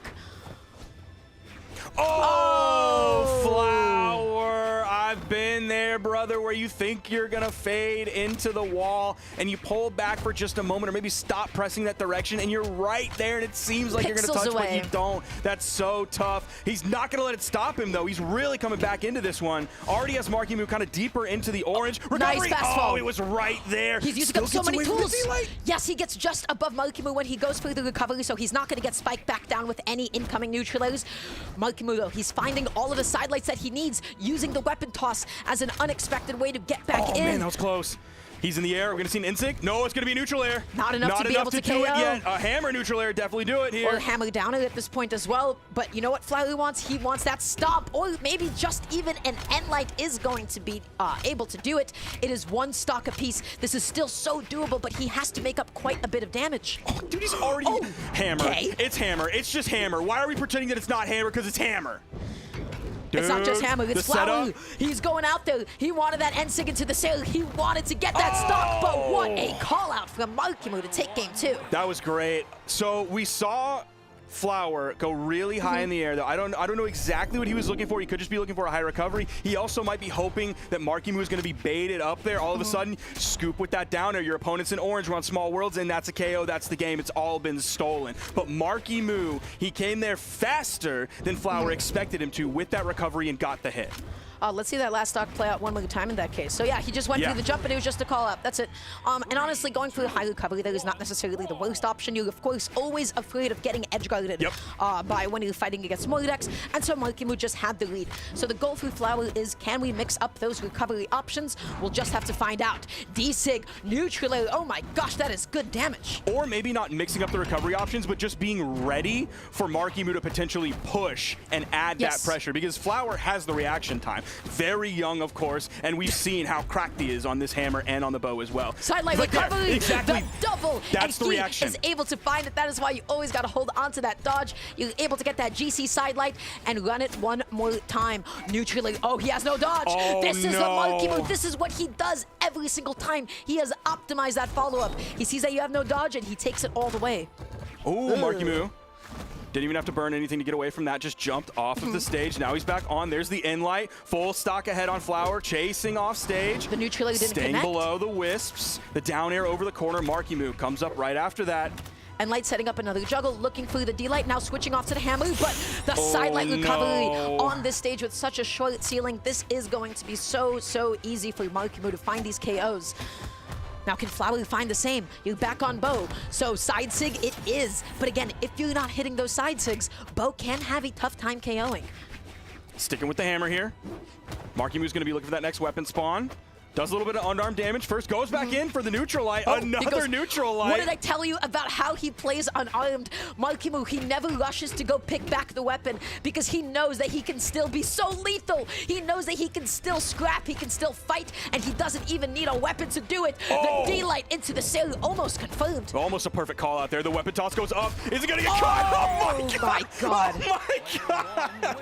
Marky Moo went from fighting for his life against Brawlhalla in the previous set to now this. It feels like the set against Brawlhalla was a fluke now. After seeing this, the way that Marky Moo chose to end that stock. That was huge, but we saw the adaptation there from Flower. Even though he lost in that moment, he still came in with the downer. It just wasn't placed in the right time. Replay that, or slow it down and show me that again. Please, we got to see what was actually the final spike. That was crazy. That was so clutch. But again, the thing that I really love about... Oh, you know what? Let's just let the clip speak for itself again. What do we have happen here? There's the D-Light. The side air gets dodged through. Eats the sail. He N6 in the wrong direction. Eats a downer. Weapon toss up. It's coming down. There's the D-Light into the ground pound. You get the bonk, but the delayed ground pound there. It's like a late hit on that ground pound that came out after the little bonk on the head, because you didn't want that to interrupt your like big force dump at the end. Otherwise, you hit the ground pound first, they go flying down, and then that bonk kind of overwrites everything that just happened, and you all of a sudden don't lose that stock, and you don't win the game, and you're not in the spot that Marky Moo's in now. You want to make sure the strong spike is the thing that lasts. Yes. So really good optimization there for Marky Moo. But the thing that I do really want to touch on is, again, in the same position, I've seen so many players, they rush back to go pick up the weapon. They always want to go for the safest play. We have seen what happens when people try to go off stage unarmed and then they kind of get beaten up a little bit. But Marky Moo, he stays on top of it. He stays so aggressive. He keeps feinting like he's going to go back and pick up the weapon. And then he's just able to continue kicking and punching and dealing so much damage. So that is a thing I've noted in every single time I've seen him play. We're not going to be seeing a switch up to the stage. I understand why Flower wants to go back here. This is a stage where, as Bow, you're always KOing off the top. You're KOing with recovery, you're KOing with D-Light and Light, you're KOing with neutral. And so you'd want to be able to have that flexibility here as well. This is favoring Marky Moo really heavily, especially with the gauntlets, especially with the GC sidelights. So I don't know how Flower is going to make it work this time. I think it's going to be like, if we can see the next step in Flower utilizing the hammer down air. This is a very bad start for Flower. I was going to say, hopefully utilizing that down air if Markimu really wants to chase high in the air and getting the time on it, because he went from not having an answer to it to an early down air that didn't hit to the next step is actually finding that down air, stealing the stock. Another insig. No, it's just going to be the recovery. Another insig. It's going to be a recovery. Here's the recovery again. He does it again. Is that going to be the stock? Yes, it will. Baby. Do you know what it takes to do that against Markimu? He is the offstage god. He is so good out there. He's able to make sure that nobody does that against him. But Flower, he persevered. He needed to even this up. He had to, and he got the game even again. That was so well played. Dude, Flower is showing us like so much lock-in ability, so much clutch ability. Even if he ends up losing this set, I don't even care. He's shown us several moments like that specifically this weekend. He got away from it. He's not getting hit by it again. He does not want to lose the stock off the top anytime soon, but the side light does end up whiffing. Markimu not able to find the side light recovery. He gets the end light, has Flower offstage, picks up the scythe. This is so scary. It's so difficult to land, especially when you have to land against Sarah. It covers so much space. You're worried about D-light, you're worried about side light, you're worried about Sarah.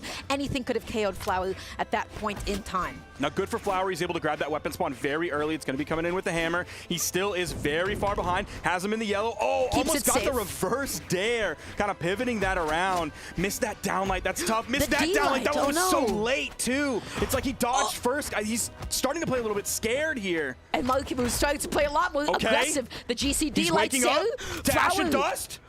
I don't know the words, but he's going to get this stock, maybe? Oh my gosh, they're both fighting and going with so many creative options, but it is ultimately going to be the NSIG that takes it all. Markimu holding it down and able to win the set with a 3-1, but Flower, he went down swinging until the very end. I love his tenacity that he was going through some crazy aggressive plays off stage. It didn't pan out on that last stock, but it sure panned out when it got Markimu down to a second stock. That being said, is there anybody in NA right now who can contest this Mordex? Is there anybody right now who can hold a candle to it? After seeing that performance from Markimu, like we saw Markimu and Brawlhalla earlier, and that was like, whoa. What happened in the offseason? What happened after Plat fight to Brawlhalla? Because he's on a different level here. And then all of a sudden, we really saw Markimu fight back and figure it out. And I think especially after this, he's really waking up here for like his second win throughout this bracket. And you can see at the bottom, Markimu has qualified for the Winter Royale. Between Flower, Balloon Boy, and Brawlhalla, they're going to be fighting for that second spot. Neutral signature to finish things off. That was a 2-stock there for Markimu. He completely took that one home, shut Flower down despite an early strong showing from Flower. That's right, but that is not the end of Flower because, of course, he has been knocked down into the elimination bracket, which I'm very excited about. I'm excited to see how he's going to do throughout the rest of this evening. That means that we have elimination semis coming up, where we will be seeing Balloon Boy up against Brawlhalla. Now, Balloon Boy and Brawlhalla, they have played against each other, I believe, only 2 sets in the past, if I am not mistaken, and both of those have been in favor of Balloon Boy. However, I do believe it was quite some time ago. It was like a Trial of Frig was the last one that I can think of. That was, you know, in the beginning of 24, so just about a year ago at this point. But since then, both of them have gotten so much better. So who do you have on this one? Who do you have? Now that I see Balloon Boy swapping over to the Devil Jin, right? We saw him start off the day with Diana. And I was gonna feel a little bit bad because I was talking about like, oh, I need to pick a Blasters player to talk about because I'm a Blasters man, right? And so of course I picked Clem. Then I felt bad because Balloon Boy was leading the day with Diana, and then he quickly saw that that wasn't working and made the swap off of that because Blasters are so brutal to play, especially against Greatsword. That could be a really, really, really difficult matchup because you're both kind of doing the same thing, except they do it a lot better and a lot more damage, and they can get more off of their opening opportunities like that Blasters can't get. So just swap over to the Devil Jin. I just hear like a sad little violin playing for you. No, it's so difficult. Genuinely, I have the best disjoints of the game. My life is so none of you hard. understand how bad it is. I just want to be very clear. None of you understand how bad it is, which is why Balloon Boy said Blasters ain't it, dog, and then swap to the Devil Jin, where he can really fit into current meta. So if I'm Balloon Boy in this matchup, I feel like I would prefer Bo because it does. Whoa, dude. I've got to stop talking. But it's amazing so hard to get use stocks like that. of the GC NSIG to get back onto the stage. This is why Balloon Boy loves Zariel. This is why he loves Devil Jin. Your GC signature options, so many of them are amazing recovery tools. expecting Balloon Boy or Money Hollow to go high there, which is why the neutral signature came out from Balloon Boy. But yeah, the gauntlet part of this is going to be really difficult because playing gauntlets into Greatsword is so tough. That is a terrible matchup for gauntlets, which is probably why you saw him swap over to the bow. Right. Gives you so much more range. You get threaded with D-Light in the spaces where Money Hollow wants to threaten with Sidelight, but okay. Nice. Balloon Boy jumping out of there into safety, but He's not safe. before eating a good amount of damage. Now the question is, can he get this KO? Imugi, that's quite a hefty boy. The neutral is not going to be enough. Dude, the weapon toss that like went slow, arcing, and high. Money Hollow dodged it, but he almost went into the GC D-Light that Balloon Boy had. It seemed like a perfect setup. The recovery is still not enough. That recovery is not going to be enough either. They keep going blow for blow. Oh, he the dropped it. GC D-Light into the recovery was not able to combo. Nice. Avoids the D-Sig. Amazing optimal punish. Beautifully spaced. Nicely done, man. Now, he knew he could go for the in-light, not a KO move in the normal kit for gauntlets anymore after it got nerfed, you know, several patches ago. But he knew how much damage was added up on Money Hollow, so he was safe going in with that. Didn't have to go anything any crazier. He went for the GC D-Sig like off screen to try to steal the stock off the top. He did get punished for it, but put out a little bit of damage, so he's still in a good spot. Has the lead for sure. He's going to be looking for this next weapon spawn. It comes right on top of him.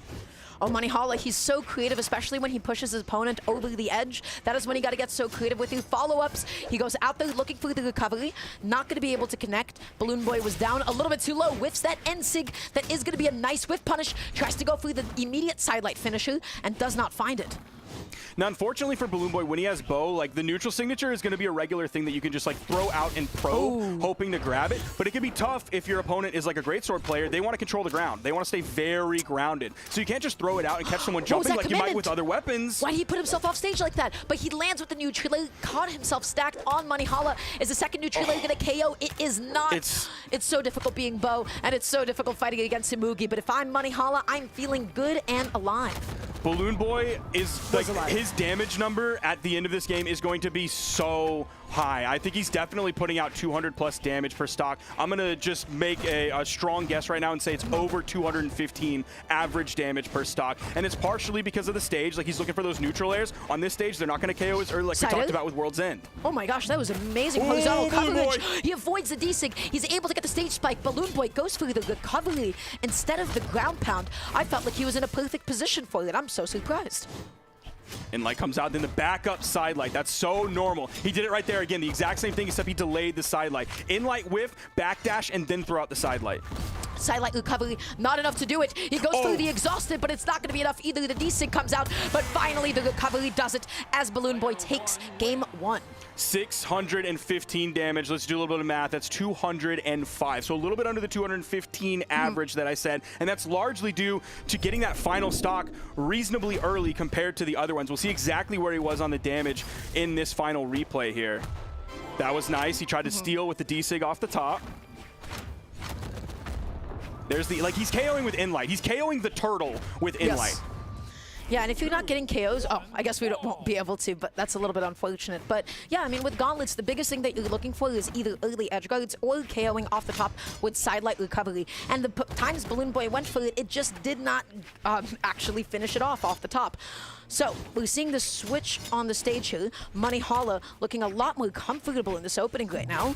Okay, D-Sig catching Balloon Boy dashing in. He's holding onto the stage. He's spacing out these sidelights. He goes for the immediate finisher. Balloon Boy is down so deep. Is this going to be the edge guard? Oh, he was ready for it.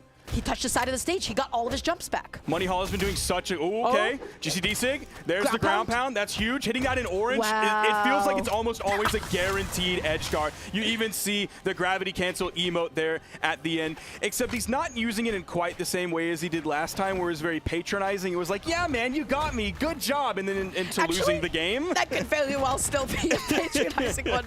We don't know the mentality of Money Hollow. But right now, he is a stock down, and he needs to get this KO. So you axe, how do you get this KO? Amazing question. A landing side There it is. a D-Sig perhaps.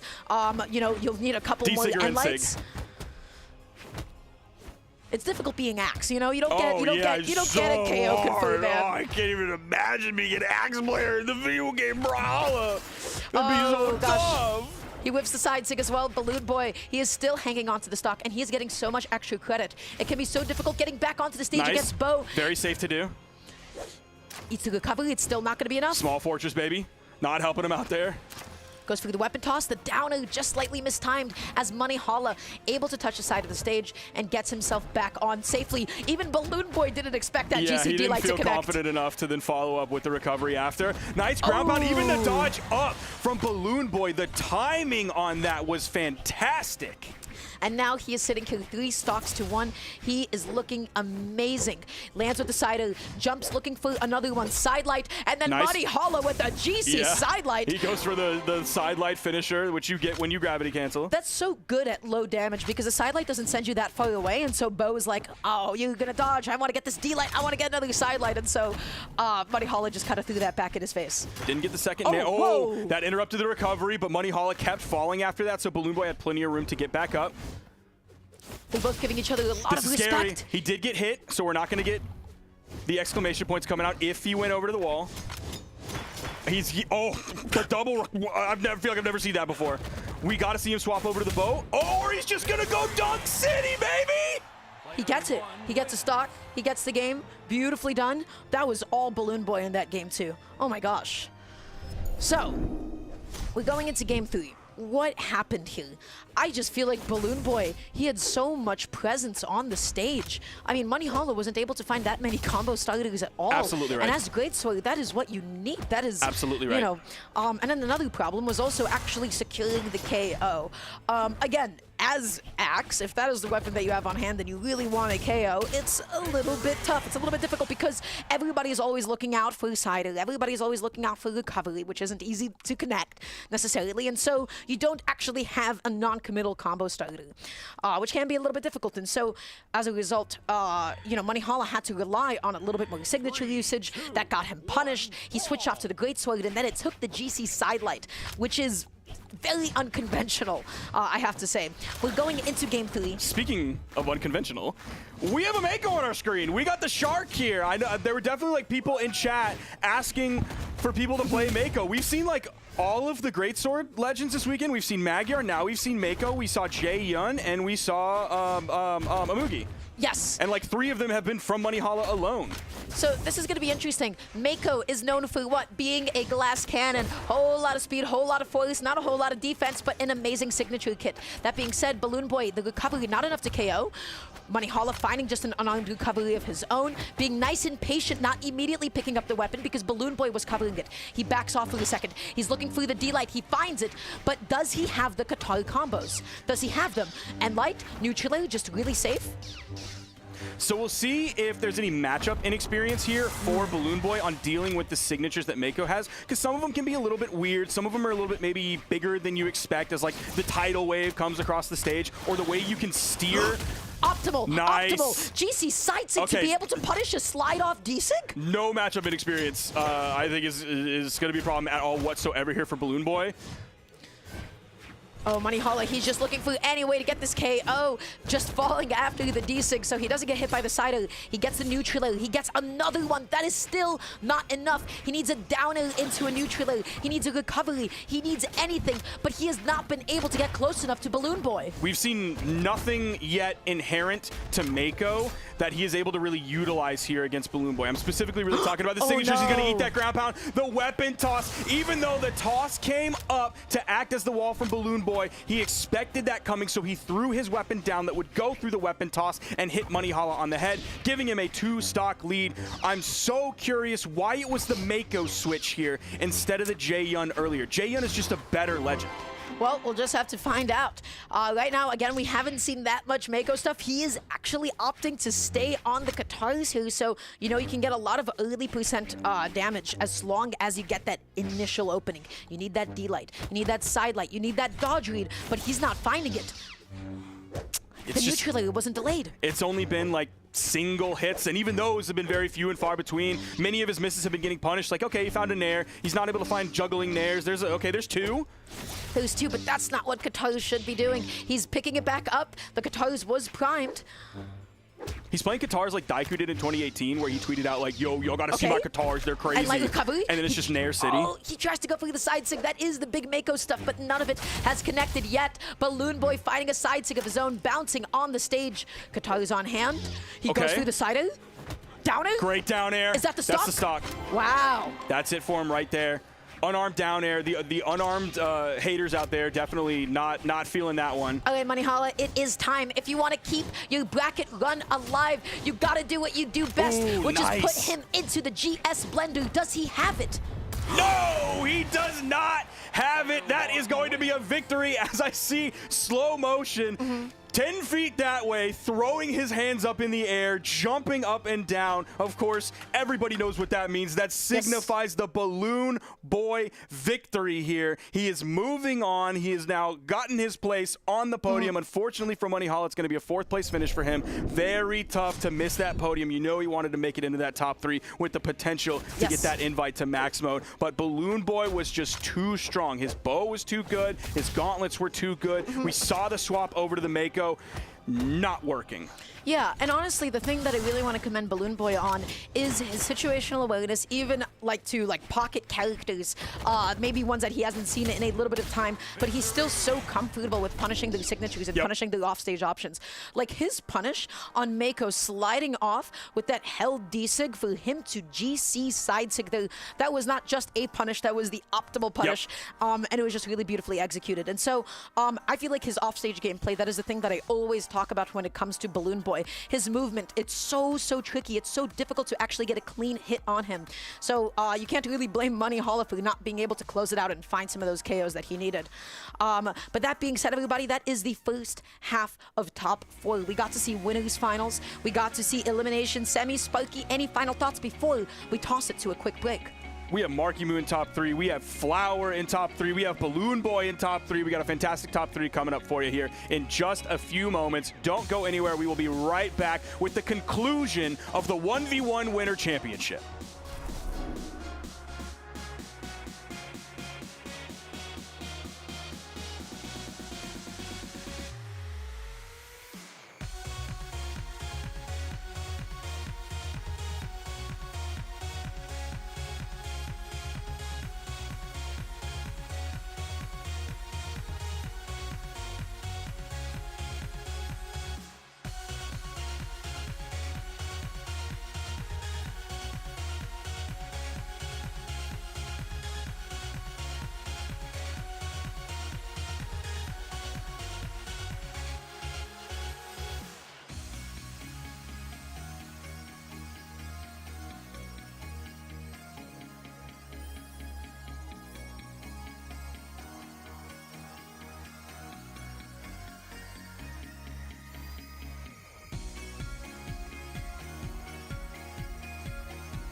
Welcome back, everybody, to the Brawlhalla NA Winter Championships.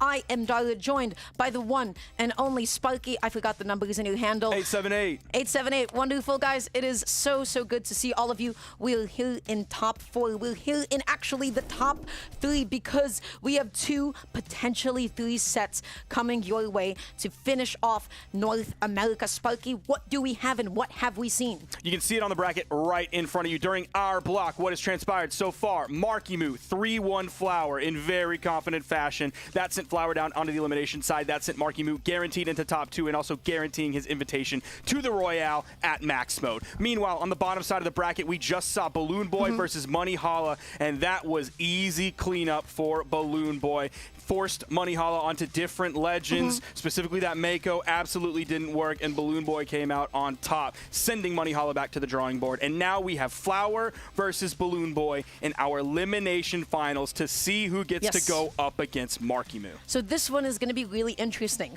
The stats are not necessarily in Flower's favor here. A little bit behind when it comes to the PR, a little bit behind when it comes to general placements, and also behind in set history between the two.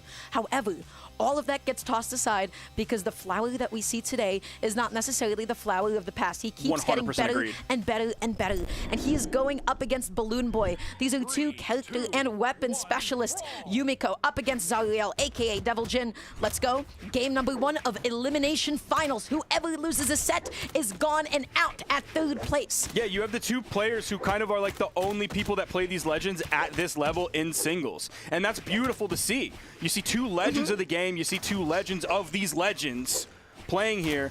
And we're on Fortress of Lions. We got 2 bows going at it here. Yes, and this is to qualify specifically, right? Because the top 2 qualify Only for max mode. So there is a lot on the line here. Probably more so than grand finals for today. So we're seeing the bow ditto. And this is honestly a game of whoever whips is going to get punished. Because both of these weapons are able to punish each other across the screen. Flower! Wow, he was so bold. He went up and through the D-Sig. Balloon Boy held that for a very long time. If he would have ripped it a little bit earlier, but I don't think he expected Flower to just be that bold and like walk into traffic. Oh, but right now, Flower, he is struggling to be able to get this KO. It's so easy for a guy like Flower. That GC side sig, that was certainly a choice, wasn't it? Yeah, you need, all right, Balloon, it's game 1, right? We're in the point of like, what can we get away with? Can we get these early stocks to get some momentum in our corner that we can then steamroll the rest of the set? Sometimes we mess up because Balloon Boy can still find these KOs. Welcome to Fortress of Lions and trying to KO at a 45-degree angle in the upward direction. And welcome to Bo. A whole lot of D-Lights and not a whole lot of KOs, I have to say. But now we have Gauntlet, so what does that mean? We're looking for Sidelight, we're looking for D-Light as well. GC D-Light into recovery. That's going to be a classic KO confirm as Balloon Boy evens up the stocks. Oh, oh man, that was such a late in-light coming out from Balloon Boy while Flower was straight up stacked on top of him. A little bit of a misplay there. He's looking so passive right now. He's just trying to catch his landing. He's trying to get a read on how Balloon Boy is going to land. That's the 2nd time Balloon Boy has thrown out an attack. Flower has just straight up stood right outside his range and been like, yeah, go ahead. I'm going to finish up. The first time it was a stomp into the side air. This time it was an in-light. Flower finding the cell. Balloon Boy waiting so patiently below the D-Sig. Flower looking to punish a high recovery with a preemptive cell. He wasn't able to connect it. Now, getting the end-light, picking up these juggles, whiffing the side light. Balloon Boy lands safely, but can he get this opening? Yes, he can. Beautiful GCD light. Can he find anything after that? A little bit of a tap from the Wisp. Nothing huge. Flower wasn't really ready for that one, so it's not easy to capitalize off of. Also not easy to KO Flower. That downer was still not enough to be able to do it. Love that patience. He didn't swing preemptively, and that is going to be another punish on another Whiff signature. Balloon Boy has already lost 2 stocks that way. You gotta dial it back. You either gotta hit those or stop it. So I feel like there's a handful of times where we're seeing both of them do a similar thing, but in a different way. He dodges right up through it. He is completely fearless. We'll see Balloon Boy kind of stop because Flower's a little bit too close to him. How does he know? Stacked on top. He just must like know Balloon Boy intimately enough to be able to see that coming. Because he hasn't been doing it that Flower. much against the other opponents. He's done it a handful of times, but not this often and not this early in the set. What a punish as well. That's what happens when you whiff both. D-Light Flower gets the weapon toss. Balloon Boy, such a good neutraler though. Just getting Flower off of him. Picking up the bow again, gets the sidelight, and uses that as the time to set up with D-Sig. Not actually going to connect on his opponent though. Tossing out the weapon, going below Balloon Boy's weapon toss. Not getting spiked anytime soon, but the GC D-Light into the recovery. Beautifully spaced. Last stock each. I love those whiffs that he did, because if you throw him out and nothing happens, who cares? It doesn't matter. It's an infinite resource. But if Balloon Boy wanted to come over the top, all of a sudden you catch him with a neutral signature and he's gone, and you have that final stock because he was in red. He's stepping up. He's fishing for that stomp. He wants that D-Light, and Balloon Boy is taking the space away from him. Oh, he's looking for the down air. He wants to steal it. Flower, this is his thing to solve right now. He gets the cell, but that's not going to be enough. He has a closing problem. He needs to be able to get this KO because Balloon Boy, I know that he has that clutch in him. The downer off the top. I don't think he can take another one of those, and he definitely can't take a hammer neutral air off the top. Flower is going to take game one here against Balloon Boy. Very strong performance. He's really keeping this momentum going. I'm continuing to be more and more impressed by Flower the more we see from him. I will say though, not to discredit Flower, but 2 of those stocks were handed to him because of the whip side 6. Now, I do want to see how he connected this neutral because Balloon Boy kind of just landed into it. He didn't use up any more jumps. I'm not entirely sure why. He just kind of drifted slowly to the platform, and Balloon Boy took full advantage of it. Excuse me, Flower took full advantage of it. But again, really, really important. When it comes to especially fighting against Yumiko, you do not want to just whiff side sig, something with that much recovery frame, something with that much end lag. As you saw, Flower took full advantage of it. He found the D-Light cell. And if had that not taken place, do you believe that Flower would have been able to find those KOs instead? Yes. You think so? Yes. A point that I was going to make before things started happening was it seems like Balloon Boy and Flower will be stacked. And let's do the POV of Balloon Boy first, right? It seems like he's kind of frozen in analysis paralysis, and he's not sure what to do. He sees all of the options, and he's stuck because he wants to pick the right one, but he doesn't know exactly which one the right one is. Whereas Flower will kind of be stuck in that moment, and he'll make that decision so much more quickly and actually find that answer. It may not always be the best answer. It is an answer, though, and a lot of times choosing something is better than choosing nothing. Even a bad decision can oftentimes be better than no decision whatsoever, and it's because he's playing so confidently that he can find those options. But I have to say, if I'm Balloon Boy, if all the games that I could lose, I'm glad I lost that one because that was a big wake-up call for me to dial back with my signatures. But what an N-Sig. Balloon Boy has Flower off stage. He dodges back on. He goes back into with the N-Light. He is swinging and fighting, and now he picks up the bow yet again. Dodges in. The recovery still able to catch that. Balloon Boy looking to close it off the top, but he has not found that punch upwards quite yet. Ooh, just a straight jump to get over that signature. Oh, GCD light into the recovery. That is going to be it as, Flower just whiffs on the ground right in front of Balloon Boy. Now, that is kind of the beauty of the Gauntlet signature, even though he didn't hit with it, is the way he was picking that up before is like you can still hit basically a grounded opponent with it, whereas like the bow neutral signature, not as much. That, I'm going to say it, that sucks. Sorry, dude. That's the way she goes sometimes. Okay, backing off a little bit here, looking for the D-Light. Just again, that's not the first time that I've seen him go for like D-Light and Light like that before. So a bit of an unfortunate misinput. And now, again, what can you do to close this stock out? Or is Balloon Boy just going to keep on racking on the extra credit again and again and again? He is hunting. He's trying to catch this landing. He gets the D-Light he's not in Stomp Sarah territory. Not even from the edge. Oh, the weapon toss. He goes for the dare wide. He went way wide into that push-off column. If Flower wanted to go over there, he's going to get the hit because Flower doesn't have really anything that can contest except like a beautifully placed recovery there to get over and get priority over the down air. But if he goes the other direction like we saw him do, he just ends up falling. Bow on hand, so you know what he needs? He needs a neutral, but what he does not need is to side sig right in Balloon Boy's face. Good with punish with the N-Light. Finds another N-Light. Hopping off stage with that side sig. The Silly is not going to be able to KO. Balloon Boy forced to go for the high recovery as Flower just backs off onto the stage, plays it safe, and finally finds the Stomp Sarah. But is it too late in this game too? It very well potentially could be. The fact that he picked up that Stomp Sarah from the middle of the stage and that KO'd meant so much damage was built up, which meant so much damage had to be built up over time. Nice weight on the N-Sig. He's been doing those all day. He was looking for the jump call out with the Sarah. He didn't get it. No D-Sig, N-Sig, but he is piling on the damage. I think he didn't want the Wisps to hit there, and then like the Stomp put him into the Wisps. Otherwise, the neutral Sig would have hit, and that would have been a KO. So that's tough. Okay, he's backing off here. He's able to get the side light immediately into the end light because Balloon Boy had no dodge. He used it up with the gravity cancel, sweating on the way back down, picking up the bow. Such a good weapon spawn for him, honestly. Recovery comes spot out. Dodge. Not enough to KO. Weapon toss goes down. He is able to re-grab. Balloon Boy. He's been playing a lot around that soft platform to give him some room. Grabs the bow. Gravity cancel, that was so good. He was able to dodge the downer and still found a punish. Oh, Flower! He was waiting for the option after that instead. Oh my gosh, Flower. I mean, even if he got that, that still would have only been the second stock. It's not like the game was won or lost off of that one moment. But Balloon Boy is really turning things around. He's shutting down Flower in so many different ways. All of the things that were successes for Flower earlier seem to no longer be the case here with Balloon Boy. it's happening. Flower has a KO problem sometimes, especially when the damage gets up super, super high. And those stomp sails from the middle of the stage, they're not actually knocking out. Well, the question is, what do you do? One of his, choices was to go off stage super deep. And you saw how that worked out for him. He overcommitted, and Balloon Boy just played that situation better and took a stock off of Flower. So, we're in game 3 now. Balloon Boy has a little bit of momentum behind him. Flower has still not fully solved, that question in his mind. How do I find these KOs? But right now, his spacing with bow is looking immaculate. So Fortress of Lions has that soft platform up there, but really only Balloon Boy seemed to be using it. Now that we have 2 soft platforms here in this fixed spot on Miami Dome, I wonder if we're going to see a little bit of extension up there so that Flower can find those KOs off the top a little bit earlier, whether it's like a hammer nair or a bow nair or a bow recovery.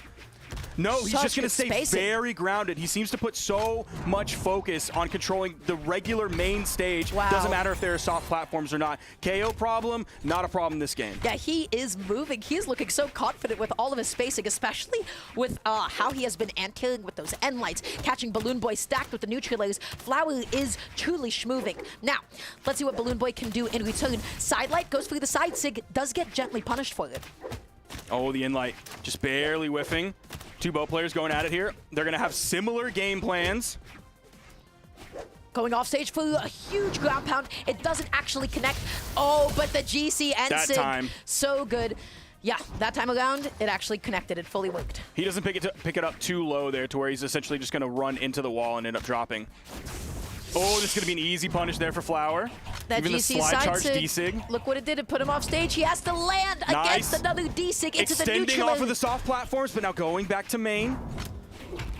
So good, just catching him jumping with nowhere to go, controlling the space with all of these different D6. Balloon Boy struggling to land. He makes it back down, and he finds a neutral layer. The GC D-Light not going to connect and gives Flower another punish. D-Sig, nail, that's a stock, and that's a lead, Sparky. Flower is playing this advantage moment really well. He's playing patient enough to where he's forcing Balloon Boy to be the one to make the first move, unless it's Flower making the first move, but in a really safe way. Like he's going to throw out wisps while Balloon Boy's on the wall. That's safe, virtually unpunishable.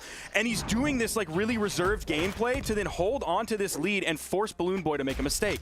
And Flower, he keeps piling it on and on and on. Finally, the recovery is going to be able to KO. And honestly, you do not sleep against Balloon Boy, especially not his gauntlets. You find yourself off stage against him, and he can make anything happen. So, what is he looking for? He wants a side light. He wants an end light. He's dodging up. Beautiful. He goes for the GC side light. Flower finding a downer. That's what he was struggling to find against his opponent earlier, who was taking stocks off the top when he wasn't ready. It was Marky Moo. This time it's Balloon Boy, and he grabs the down air. There's the recovery. Swapping places with Balloon Boy. Even he's able to jump and move away and get the fadeaway side air after the whiff D-Light. That's what I'm talking about with Yumiko and Fast Hammer. Dashing in, dashing out, dashing in, dashing out, and baiting the end light and able to poke it out with that side light. Beautifully played. Balloon Boy, he keeps trying to solve this question of how do I approach. He finally gets the side sig. It's not enough to KO. Can he get this edge guard is the question. He goes below Flower, but then pops out a recovery instead of a neutral. I think in that moment, he could choose the recovery and get a hit, potentially leading to a KO, but then also moving himself upward in a safe way, which he needs to do now. The weapon toss going wide, but it's saving Balloon Boy. Flower. Oh my gosh, he doesn't even go through Nice. the weapon pickup. The question is he going to regret that? Was that play too greedy to put himself back off stage? Or is he going to be able to close out this stock and get himself in a lead? We'll just have to find out. Balloon Boy, you can clutch this up, but you have to put in so much work. Here comes the hammer. Oh, the end light. Not going to be able to punish There's the a GC. downer, yep. Right there. The perfect option in that moment. I swear, the way that Flower is floating, you put yourself right there. That's exactly where he wants you to be. And we'll see that placement once we get to that final replay. Great side air, man. The hammer gameplay, the hammer players are back. When I'm in ranked, I'm losing my mind because of it. But here, as a viewer, as a spectator, as a fan, I'm loving every minute of it, Dara. So again, you know, in this game specifically, I hate to keep talking about it, but there was a couple of whiff GCD lights from Balloon Boy's gauntlets. There was a couple of whiff GC side sigs that gave Flower a bit of a punish. And honestly, I wasn't totally loving that. But if I'm Flower, I'm very happy about that. Okay. And then the other thing that I do want to touch on, I love how Flower approaches his advantage state with hammer.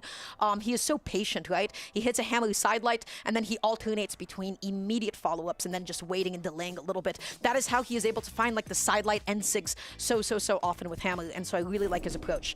So, Balloon Boy, he is currently down. He needs to win 2 more consecutive games to be able to take it here. Are they going to go back to Miami Dome? What do you think about this? Oh, well, they're not going to go to Miami Dome because we already see that. I mean, you and I can see that being banned. And then there's another interesting choice being made. Brother man. Ooh, I don't know. Ooh, brother man. This is a choice, certainly, for sure. It's certainly a choice. All right, so this is not somebody we've seen in a while. Yep. Blasters For good also, reason. you know, we'll see. We'll see how they do. Especially in a one setting, one of the most unpopular weapons that everybody complains about all the time.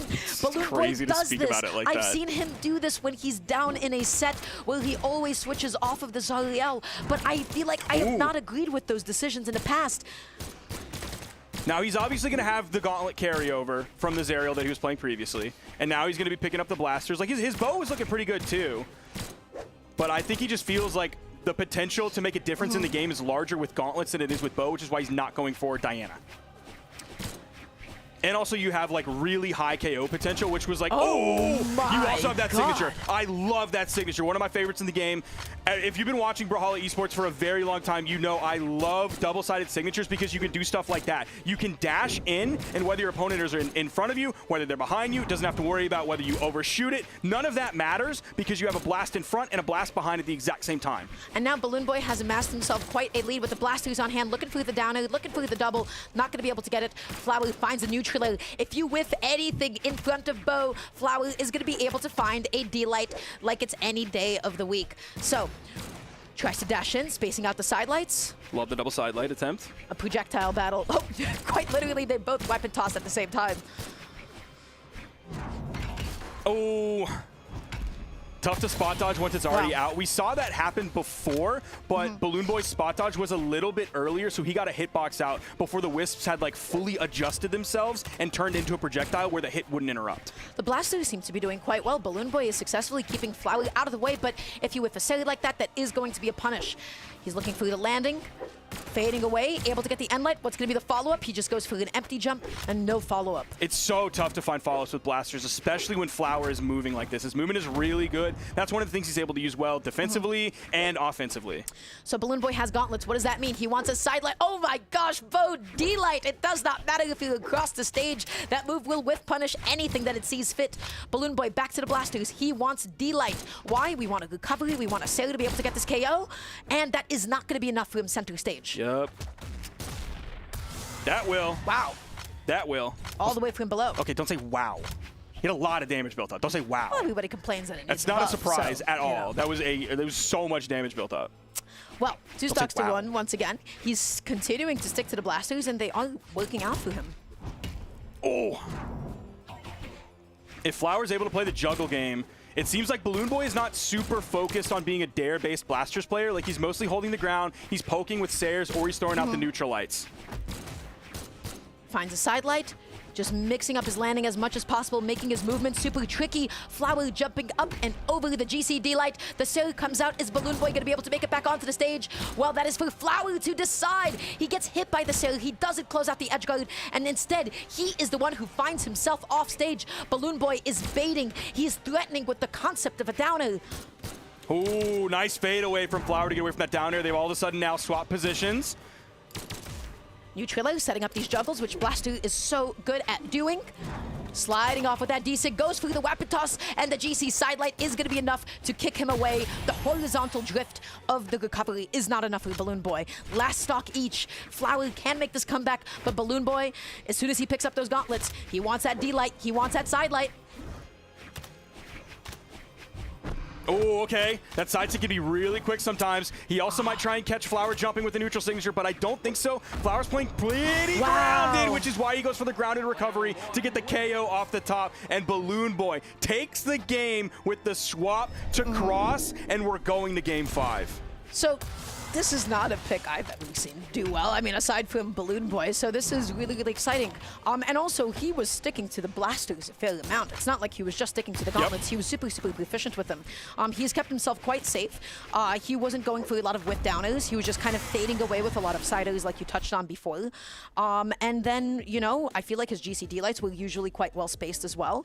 He just played really solid that game. Yeah, he had great blasters. He did everything you're kind of supposed to as a blasters player. He wasn't going for down airs. I'm typically like a heavily down air focused blasters player. He didn't feel like he could win that vertical game, especially when you're potentially dealing with a hammer. The way how strong the hammer nairs have been from Flower this entire time. The wisp potential that he has. If you angle it wrong, you might fall into those wisps.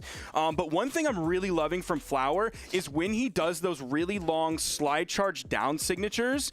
I don't think he's doing it to like put the wisps out so the enemy goes into the wisps and then I hit them. I think he's doing it to make his way down here without having to burn anything. No dodges, no jumps, nothing. He has full economy, and then he does the signature leading to the wisps, and that holds him there in the moment without burning a dodge, so he's there to follow up after that. And also, it forces the opponent to use up a couple of extra resources to just jump and stall around it, and it does end up manipulating the enemy's movement. So, it is game 5. We're right back to Miami Dome. Balloon Boy on the cross, representing blasters. Oh my gosh, as he was falling off the stage, Endlight still was able to come through. That was so cool, wasn't it? You have to play so elusively as a blasters player. You're constantly backing up. You're constantly on the back foot. Backing off a little bit here. Flower giving him some space. Whiffing the D-Light is going to give Balloon Boy that sale opportunity. Dodges back onto the stage. Uses a sider of his own. Backing up. They're both respecting each other so much. The neutral comes out. Trying to set up this juggle. Endlight's in the wrong direction. Again, whenever one of them whips, they have the disjoints to cover each other's space. And it's so tough. These D-Lights from Balloon Boy are now missing almost every time, and they're also getting punished. That's how dangerous D-Light can be, and that's what's really tough as a blasters player, because GC D-Light is like a part of your neutral. It's a part of your advantage state. It's a major part of all points of gameplay for you, but you have to burn a dodge and then use a very telegraphed move. Doesn't have the range on the hand. Yeah, wasn't able to find it. Sidelight, D-Light still as well going to be coming through as Flower takes this lead. Now, Balloon Boy coming back on. I forgot what weapon he has primed here. It's going to be the blaster, so he needs a recovery, he needs a cell, he needs a D-Light. But if you whiff that D-Light, if you whiff that combo starter... Nice! There it is again, the D-Sig. Love it. Dash D-Sig.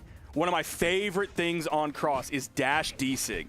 That's been the only signature working out for Balloon Boy on Cross so far. And let me tell you, it is doing an amazing job closing. Okay, there's the in-light. Tried to catch him jumping straight over his head with the neutral air, potentially further juggling after that with the second neutral air into the recovery. Flower shutting him down. Balloon Boy's not really able to get on top of him for the GCD light, and anytime he does get close, like Flower's been ready with those stomps. He's been playing aerially. He's kind of swapping over to a more dare-based blasters player or GCD light, so he's in the air to be away from those stomps. But Flower a little bit too close and a little bit too above for the GCD light to actually be able to connect. Backing in, backing out. D-Light still comes out. Can Balloon Boy make it back onto the stage? Flower delays his D-Sig, waits, gets in there, and calls out that timing. He is up 2 stocks to 1. He is on the precipice of making an amazing upset and putting himself into grand finals and qualifying through max mode. There is so much on the line, but he needs to close, he needs to clutch, and Balloon Boy needs to make this comeback. So one of the reasons Cross was ever meta was in like 2s, and that's because blasters can be reasonably meta in 2s, but also you could catch people out and grab them with signatures in orange from like the middle of the stage, specifically the Gauntlet neutral signature. That may be what he's hoping for. Okay, potential spike opportunity. Dodge Through the GCD light. Unfortunately, that would have been massive for Balloon Boy. Exclamation points. He sent back over, but no more exclamation points just yet because he did get hit. Flower taking his time getting back onto the stage. Balloon Boy dashing and dashing out, trying to bait it. He dodged past the side light with the best possible timing. Balloon Boy, finally, the GCD light comes out. Not actually going to be able to KO, but that one finally will. It is game 5. It is last stock. Balloon Boy is behind in damage, but all it takes is that one D-light, that one opener. That's so tough. He's able to grab that weapon instantly upon spawning back in. Okay, in-light. In-light into double new. Double neutral air is a lot of damage. There's the in-light coming out from Flower. Still trying to control that main center stage. They're both dash jumping around each other. Somebody's got to anti-heal somebody soon. GCD light into the recovery. Flower looking for a way to be able to land. Balloon Boy going off stage. So threatening, so scary. Oh, I was going to say, it's the Blaster's ground pound. The rare Blaster's ground pound incoming. Flower not able to find a downer. But he didn't trip up Flower. GCD light still gets him off stage once more. Flower goes through the recovery, doesn't go over the stage, afraid of the D-light, and he makes it back on. Is that the stop? Nope. Not yet. He's still with blasters. A recovery is going to do it. Side air from the wrong side of the stage. Brother been there a million times. But he swaps to the gauntlets, hits the side air, and in game 5, Balloon Boy defeats Flower, denying him a first or second place finish, denying him the invitation to the Royale at max mode, and ending his amazing tournament run here in 3rd place. That was such a stressful last stock. That is such a heartbreaker for Flower. But if I'm Balloon Boy, I am feeling on top of the world right now. I made that comeback if I'm him, you know? He did it. He came back from the trenches and he fought his way back in here, and he has put himself into the elimination side of grand finals. So, I mean, he got all of his D-lights that he was looking for. His spacing, it was so safe. He really, really locked it in. He found the follow-ups. He was getting so aggressive with his juggles. You know, he is ready to make that comeback, man. So there's good news and bad news that comes out of this. Good news is Balloon Boy will be moving on. He picked the blasters. It was amazing. His cross was fantastic. We loved it. We had a great time watching it. The bad news is I'm sure the balance team just saw that and we're like, well, we got to take these blasters players down a peg. Did you see that recovery KO there, brother? We better tune them down because they're turning into a problem. That was so tragic that Balloon Boy gave him that opening. He gave him the opportunity and said, whiff punish me. And Flower was right there, and he misspaced the neutral air. That neutral air could have changed everything. And then Balloon Boy was able to reset neutral, got back onto the stage, and then found his final KO with the gauntlet series. So really well played by Balloon Boy. But again, that is such a tragedy. That is such a heartbreaker for Flower because he had it. He had the victory. His neutral air needed to connect. Maybe just a side air, maybe, you know, an exhausted recovery, anything else, but he couldn't. He had too much drift. He was pixels away from it connecting.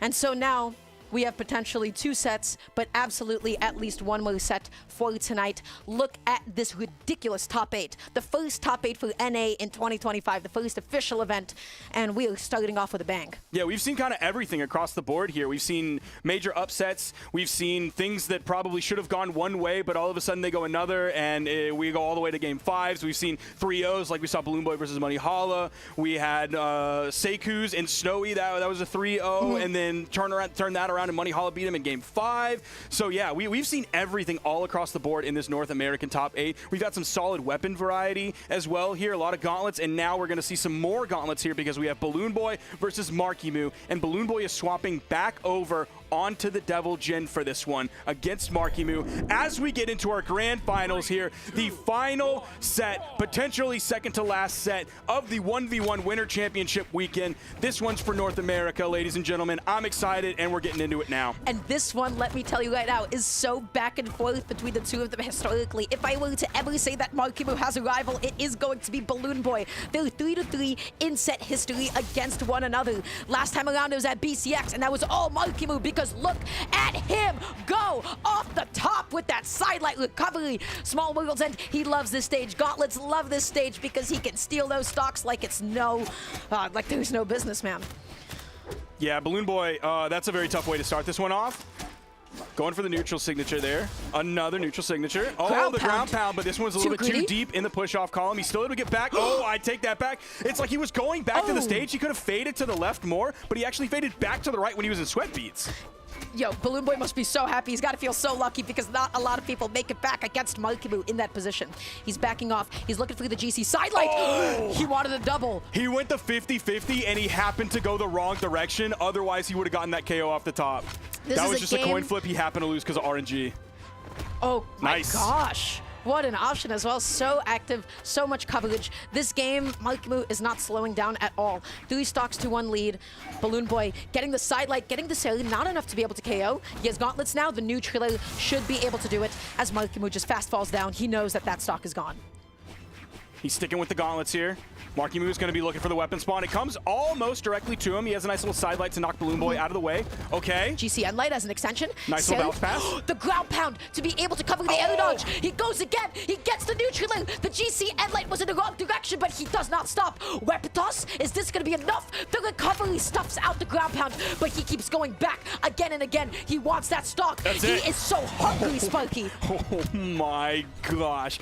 BB Balloon Boy living up to his name and floating around in the air. It seems like you could not pop that balloon. He just kept going back in, kept dropping the hammer on Markimu. This just shows you how close the two of them keep it, and he's looking to set it up again. That would have been a crazy end sig, but that weapon toss just coming in the nick of time. Markimu going to be at weapon disadvantage here. Down air? That's a great down air to pick up another one. Oh, I was expecting the neutral air as Markimu moved up through Balloon Boy. 2 Gauntlet Legends going at it right here. Recovery, able to catch that jump. Balloon Boy landing back down mostly safely. Gets a sail, looking for another N-Sig, but it puts him off stage. Now the question is, will he be able to avoid the D-Light? Will he be able to avoid the side-light? Markimu finds an N-Light. Does it get off me? He's going to be holding onto the gauntlets, and that's the KO, catching the dodge in. It was 2 Gauntlet Legends, and I felt like we were playing Gauntlet Legends with the way that BB Balloon Boy was about to be knocked out. And he did. Beautiful recovery option coming out from Markimu. The timing on it was so good.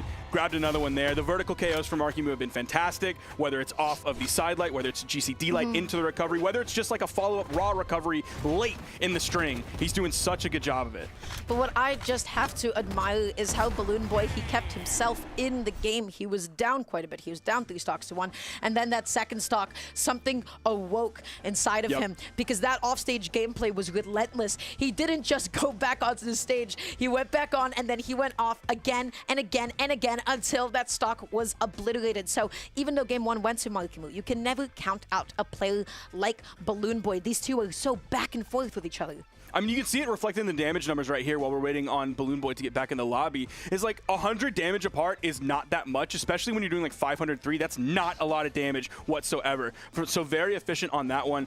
You can see the graph right there. I feel have we been seeing graphs this weekend? I don't even know. I think we got the graphs working for you. That's right. That's awesome. They've been opting to go for that gauntlet, haven't they? Yep. They want to duel it out. They want to, go ahead and box. Well, they'll give it to themselves. So I really like the gauntlet on the both of them, I have to say. Markimu can be so scary, so terrifying off stage with the scythe.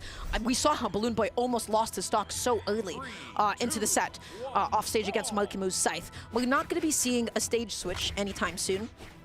Immediately picking up the gauntlets once more, gets the neutral. This is going to be a game defined by the offstage, isn't it? Yeah. I mean, they're gauntlet players. That's what they're looking for. That's where they feel at home. That's where they always want to send their opponent. Started on stage, but always ended off stage. And look, yeah, this is going to be a treat. And this is the beginning of the end. Balloon Boy, he gets back on without any aggressive options at all. Markimu going for the downer, going for the sail. Nice fast fall from Markimu to get away from the ground pound. He doesn't even go for the chase dodge. He just dodges onto the stage. The GCN sig, unfortunately getting caught under the stage, but that would have been so clutch. So my question now is Balloon Boy going to go that hard off stage again? Or Yes, is he going to see the writing on the wall? I'm hoping he sees the writing on the wall. I think that he can't lead because let me tell you, we saw what happened in that last game. BB Balloon Boy Boy, illiterate. You heard it here first. Breaking news. Slash positive in like a good way, potentially, okay? Because I liked how aggressive he was being. Now, picking up the gauntlets once more. He's looking for that side light. Markimu holding onto the stage, looking for the ground pound. Comes back on with the sail, whips that side sig that is a big opening. Can he get this KO off the top and lights the wrong direction? I think he didn't have another recovery to come out, or he would have used it there, the other direction. Nice weight. He just kind of stood there, frozen, waiting for that move to come out from Markimu so he could instantly punish it. He wasn't going to get stuck in it. 2 stocks to 2, but he has quite a bit of damage to make up. Markimu finding the end light, picking up the sight. D-light? Oh, no. He's hunting. He gets the neutral light into the cell. Just good damage. Markimu is not a D-light scythe user. No, not at all. He's an N-light scythe user, right? He loves the recovery. He loves the sail as well. The downer comes out. The weapon toss recovery. Whoa. He was almost playing 40 chess there. That almost would have hit Balloon Boy, but I think he saw it coming in time. He remembered where it was so he could throw the dodge in time, or he got the reaction in time as he saw it falling down. Being weaponless against the side. He used the dodge up. Markimu lands back down, covers, Another side dodge. light, end light. Finally, the neutral as the equalizer. He picks up the bow, but look at him struggling to land. I love that. That was such a Hail Mary option. He goes for the recovery and then just puts himself in the opposite side and was able to punish that D-sig beautifully. I'm not sure if Balloon Boy was struggling to land in that moment or if he was just trying to float above up there after he burned his dodge after Markimu threw out the in-light so that he couldn't capitalize and punish the next landing. Okay. Huge N-sig coming out. What a clash. Is that going to be it? Sends him off stage. Right over the corner, doesn't bounce off the main stage.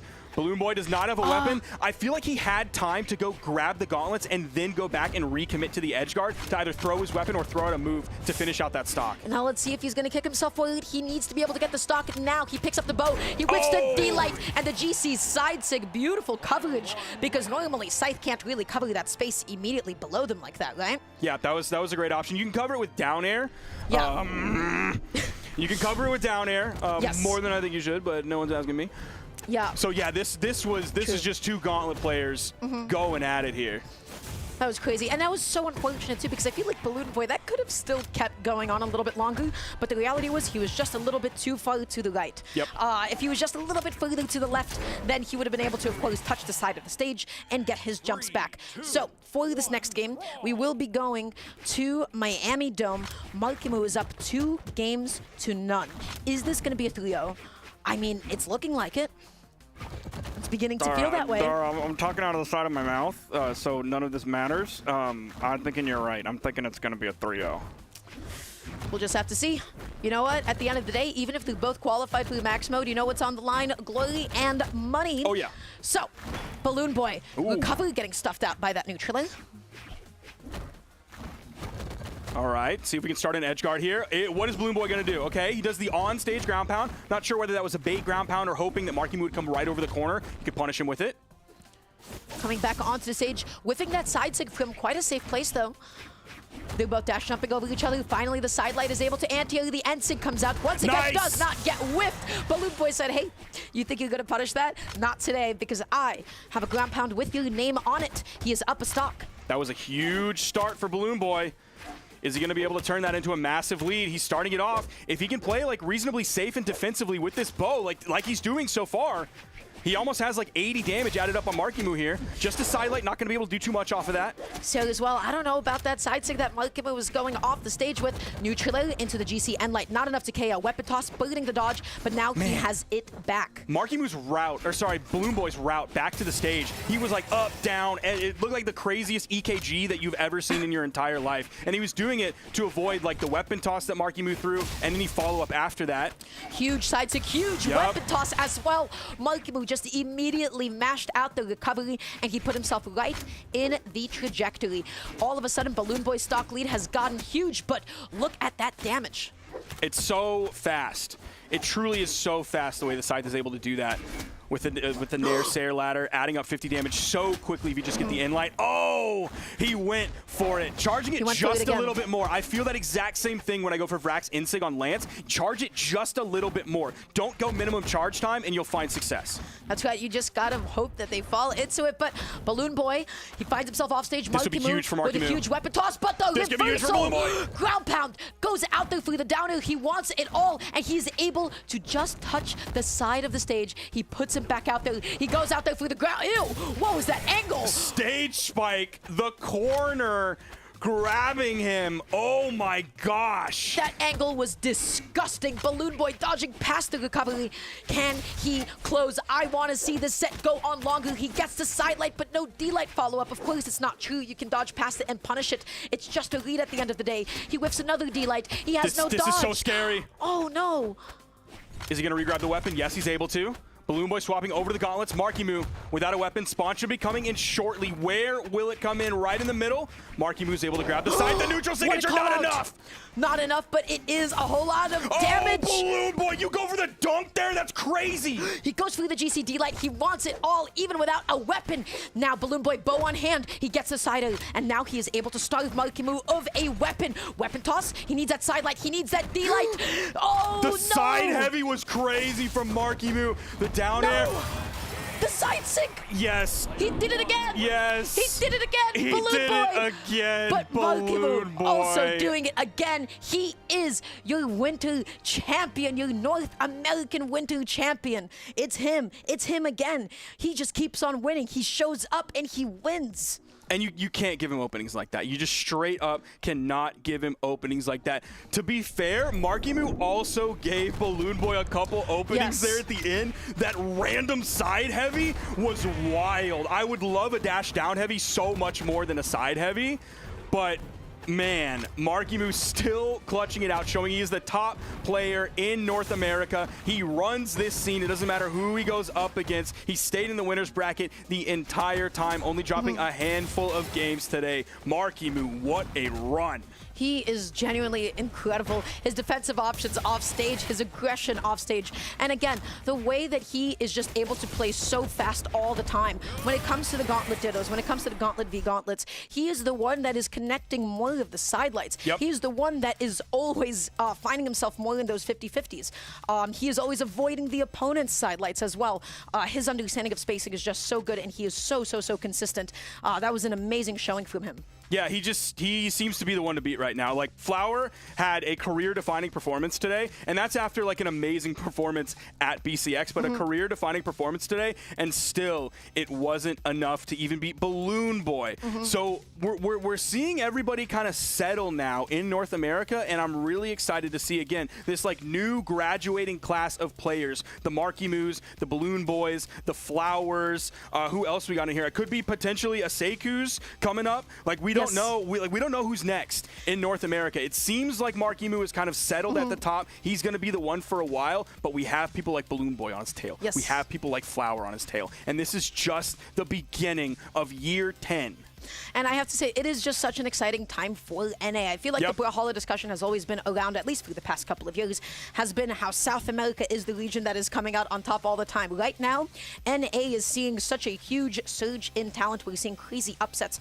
And I'm just loving the progression of the scene and how the meta is developing in NA. So please excuse us for a little bit of NA bias. No, I mean, like, I suppose at the moment. we get to do the NA celebration because we also did the NA Doom and Gloom. When it was looking like we were really in trouble as a region. And then Marky Moo kind of came out of nowhere, and that's why we were calling him the savior of NA. It's because we hadn't had that for a moment, and we were just looking for someone to believe in our region. Marky Moo has given us that. Balloon Boy has given us that as well. Flower's now giving us that. Look at this bracket that we had. What an amazing top 8 for just the first tournament of the season. It has been upset after upset after upset. Flower picking up that Meg D win is huge to be able to get up until this point. Picking up a Sandstorm win as well, incredible and unprecedented. And then went down against Marky Moo in elimination side. He almost took it over Balloon Boy as well in that crazy game 5. Balloon Boy as well. This is one of the strongest players that we have at the moment representing Zariel, or just Gauntlets overall.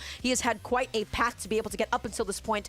He has been in elimination side for quite some time, and he found himself getting 2nd place. But my question to you is, who can hold a candle to Markimu right now? Is it just going to be him and NA? I think it might just be him for NA right now. There is some time before we will see that further develop with more 1v1 tournaments. Of course, we have 2v2 next weekend, but really we're looking down the line at the Royale. We are looking down the line at Max Mode. Throw that graphic up on the screen so everybody can know how they can get involved with Max Mode. That's right, it is the Winter Royale at Max Mode. Of course, we've decided who all of our invited players are for their given regions, the top 2 from each, and then there is an open tournament there for the last chance qualifier spot. Sandstorm's going to have to play in there. A lot of players are going to have to play in there if they want to be a part of the Winter Royale. So that's going to be a very difficult bracket. Yes. Also a fun bracket, but a very difficult bracket. But it's also an open tournament, so you can show up and have a great time. You can play against some of your favorite players. Sign up now. Atlanta, Georgia, April 25th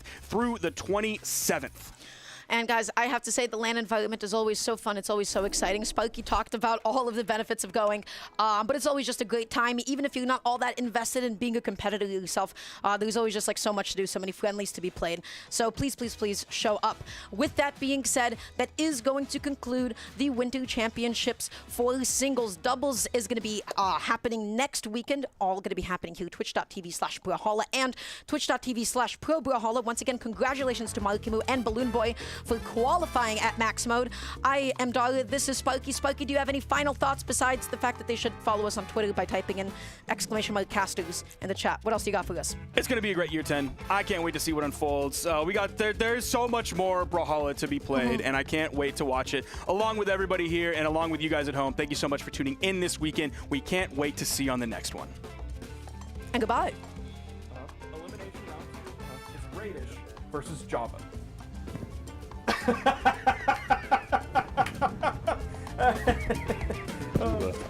Why? It makes so much sense that Stingray's playing him. Oh, the weapon toss! But Wait, it was actually 6. He tries to find the end line, not going to be able to find it. Finally finds it this time around. What? Is that going to be a KO? It is! Oh my god! This could be what he wants here. He got the end of that. He goes back to retouch and reset his jumps. Could this be it? No way! No way! It happened!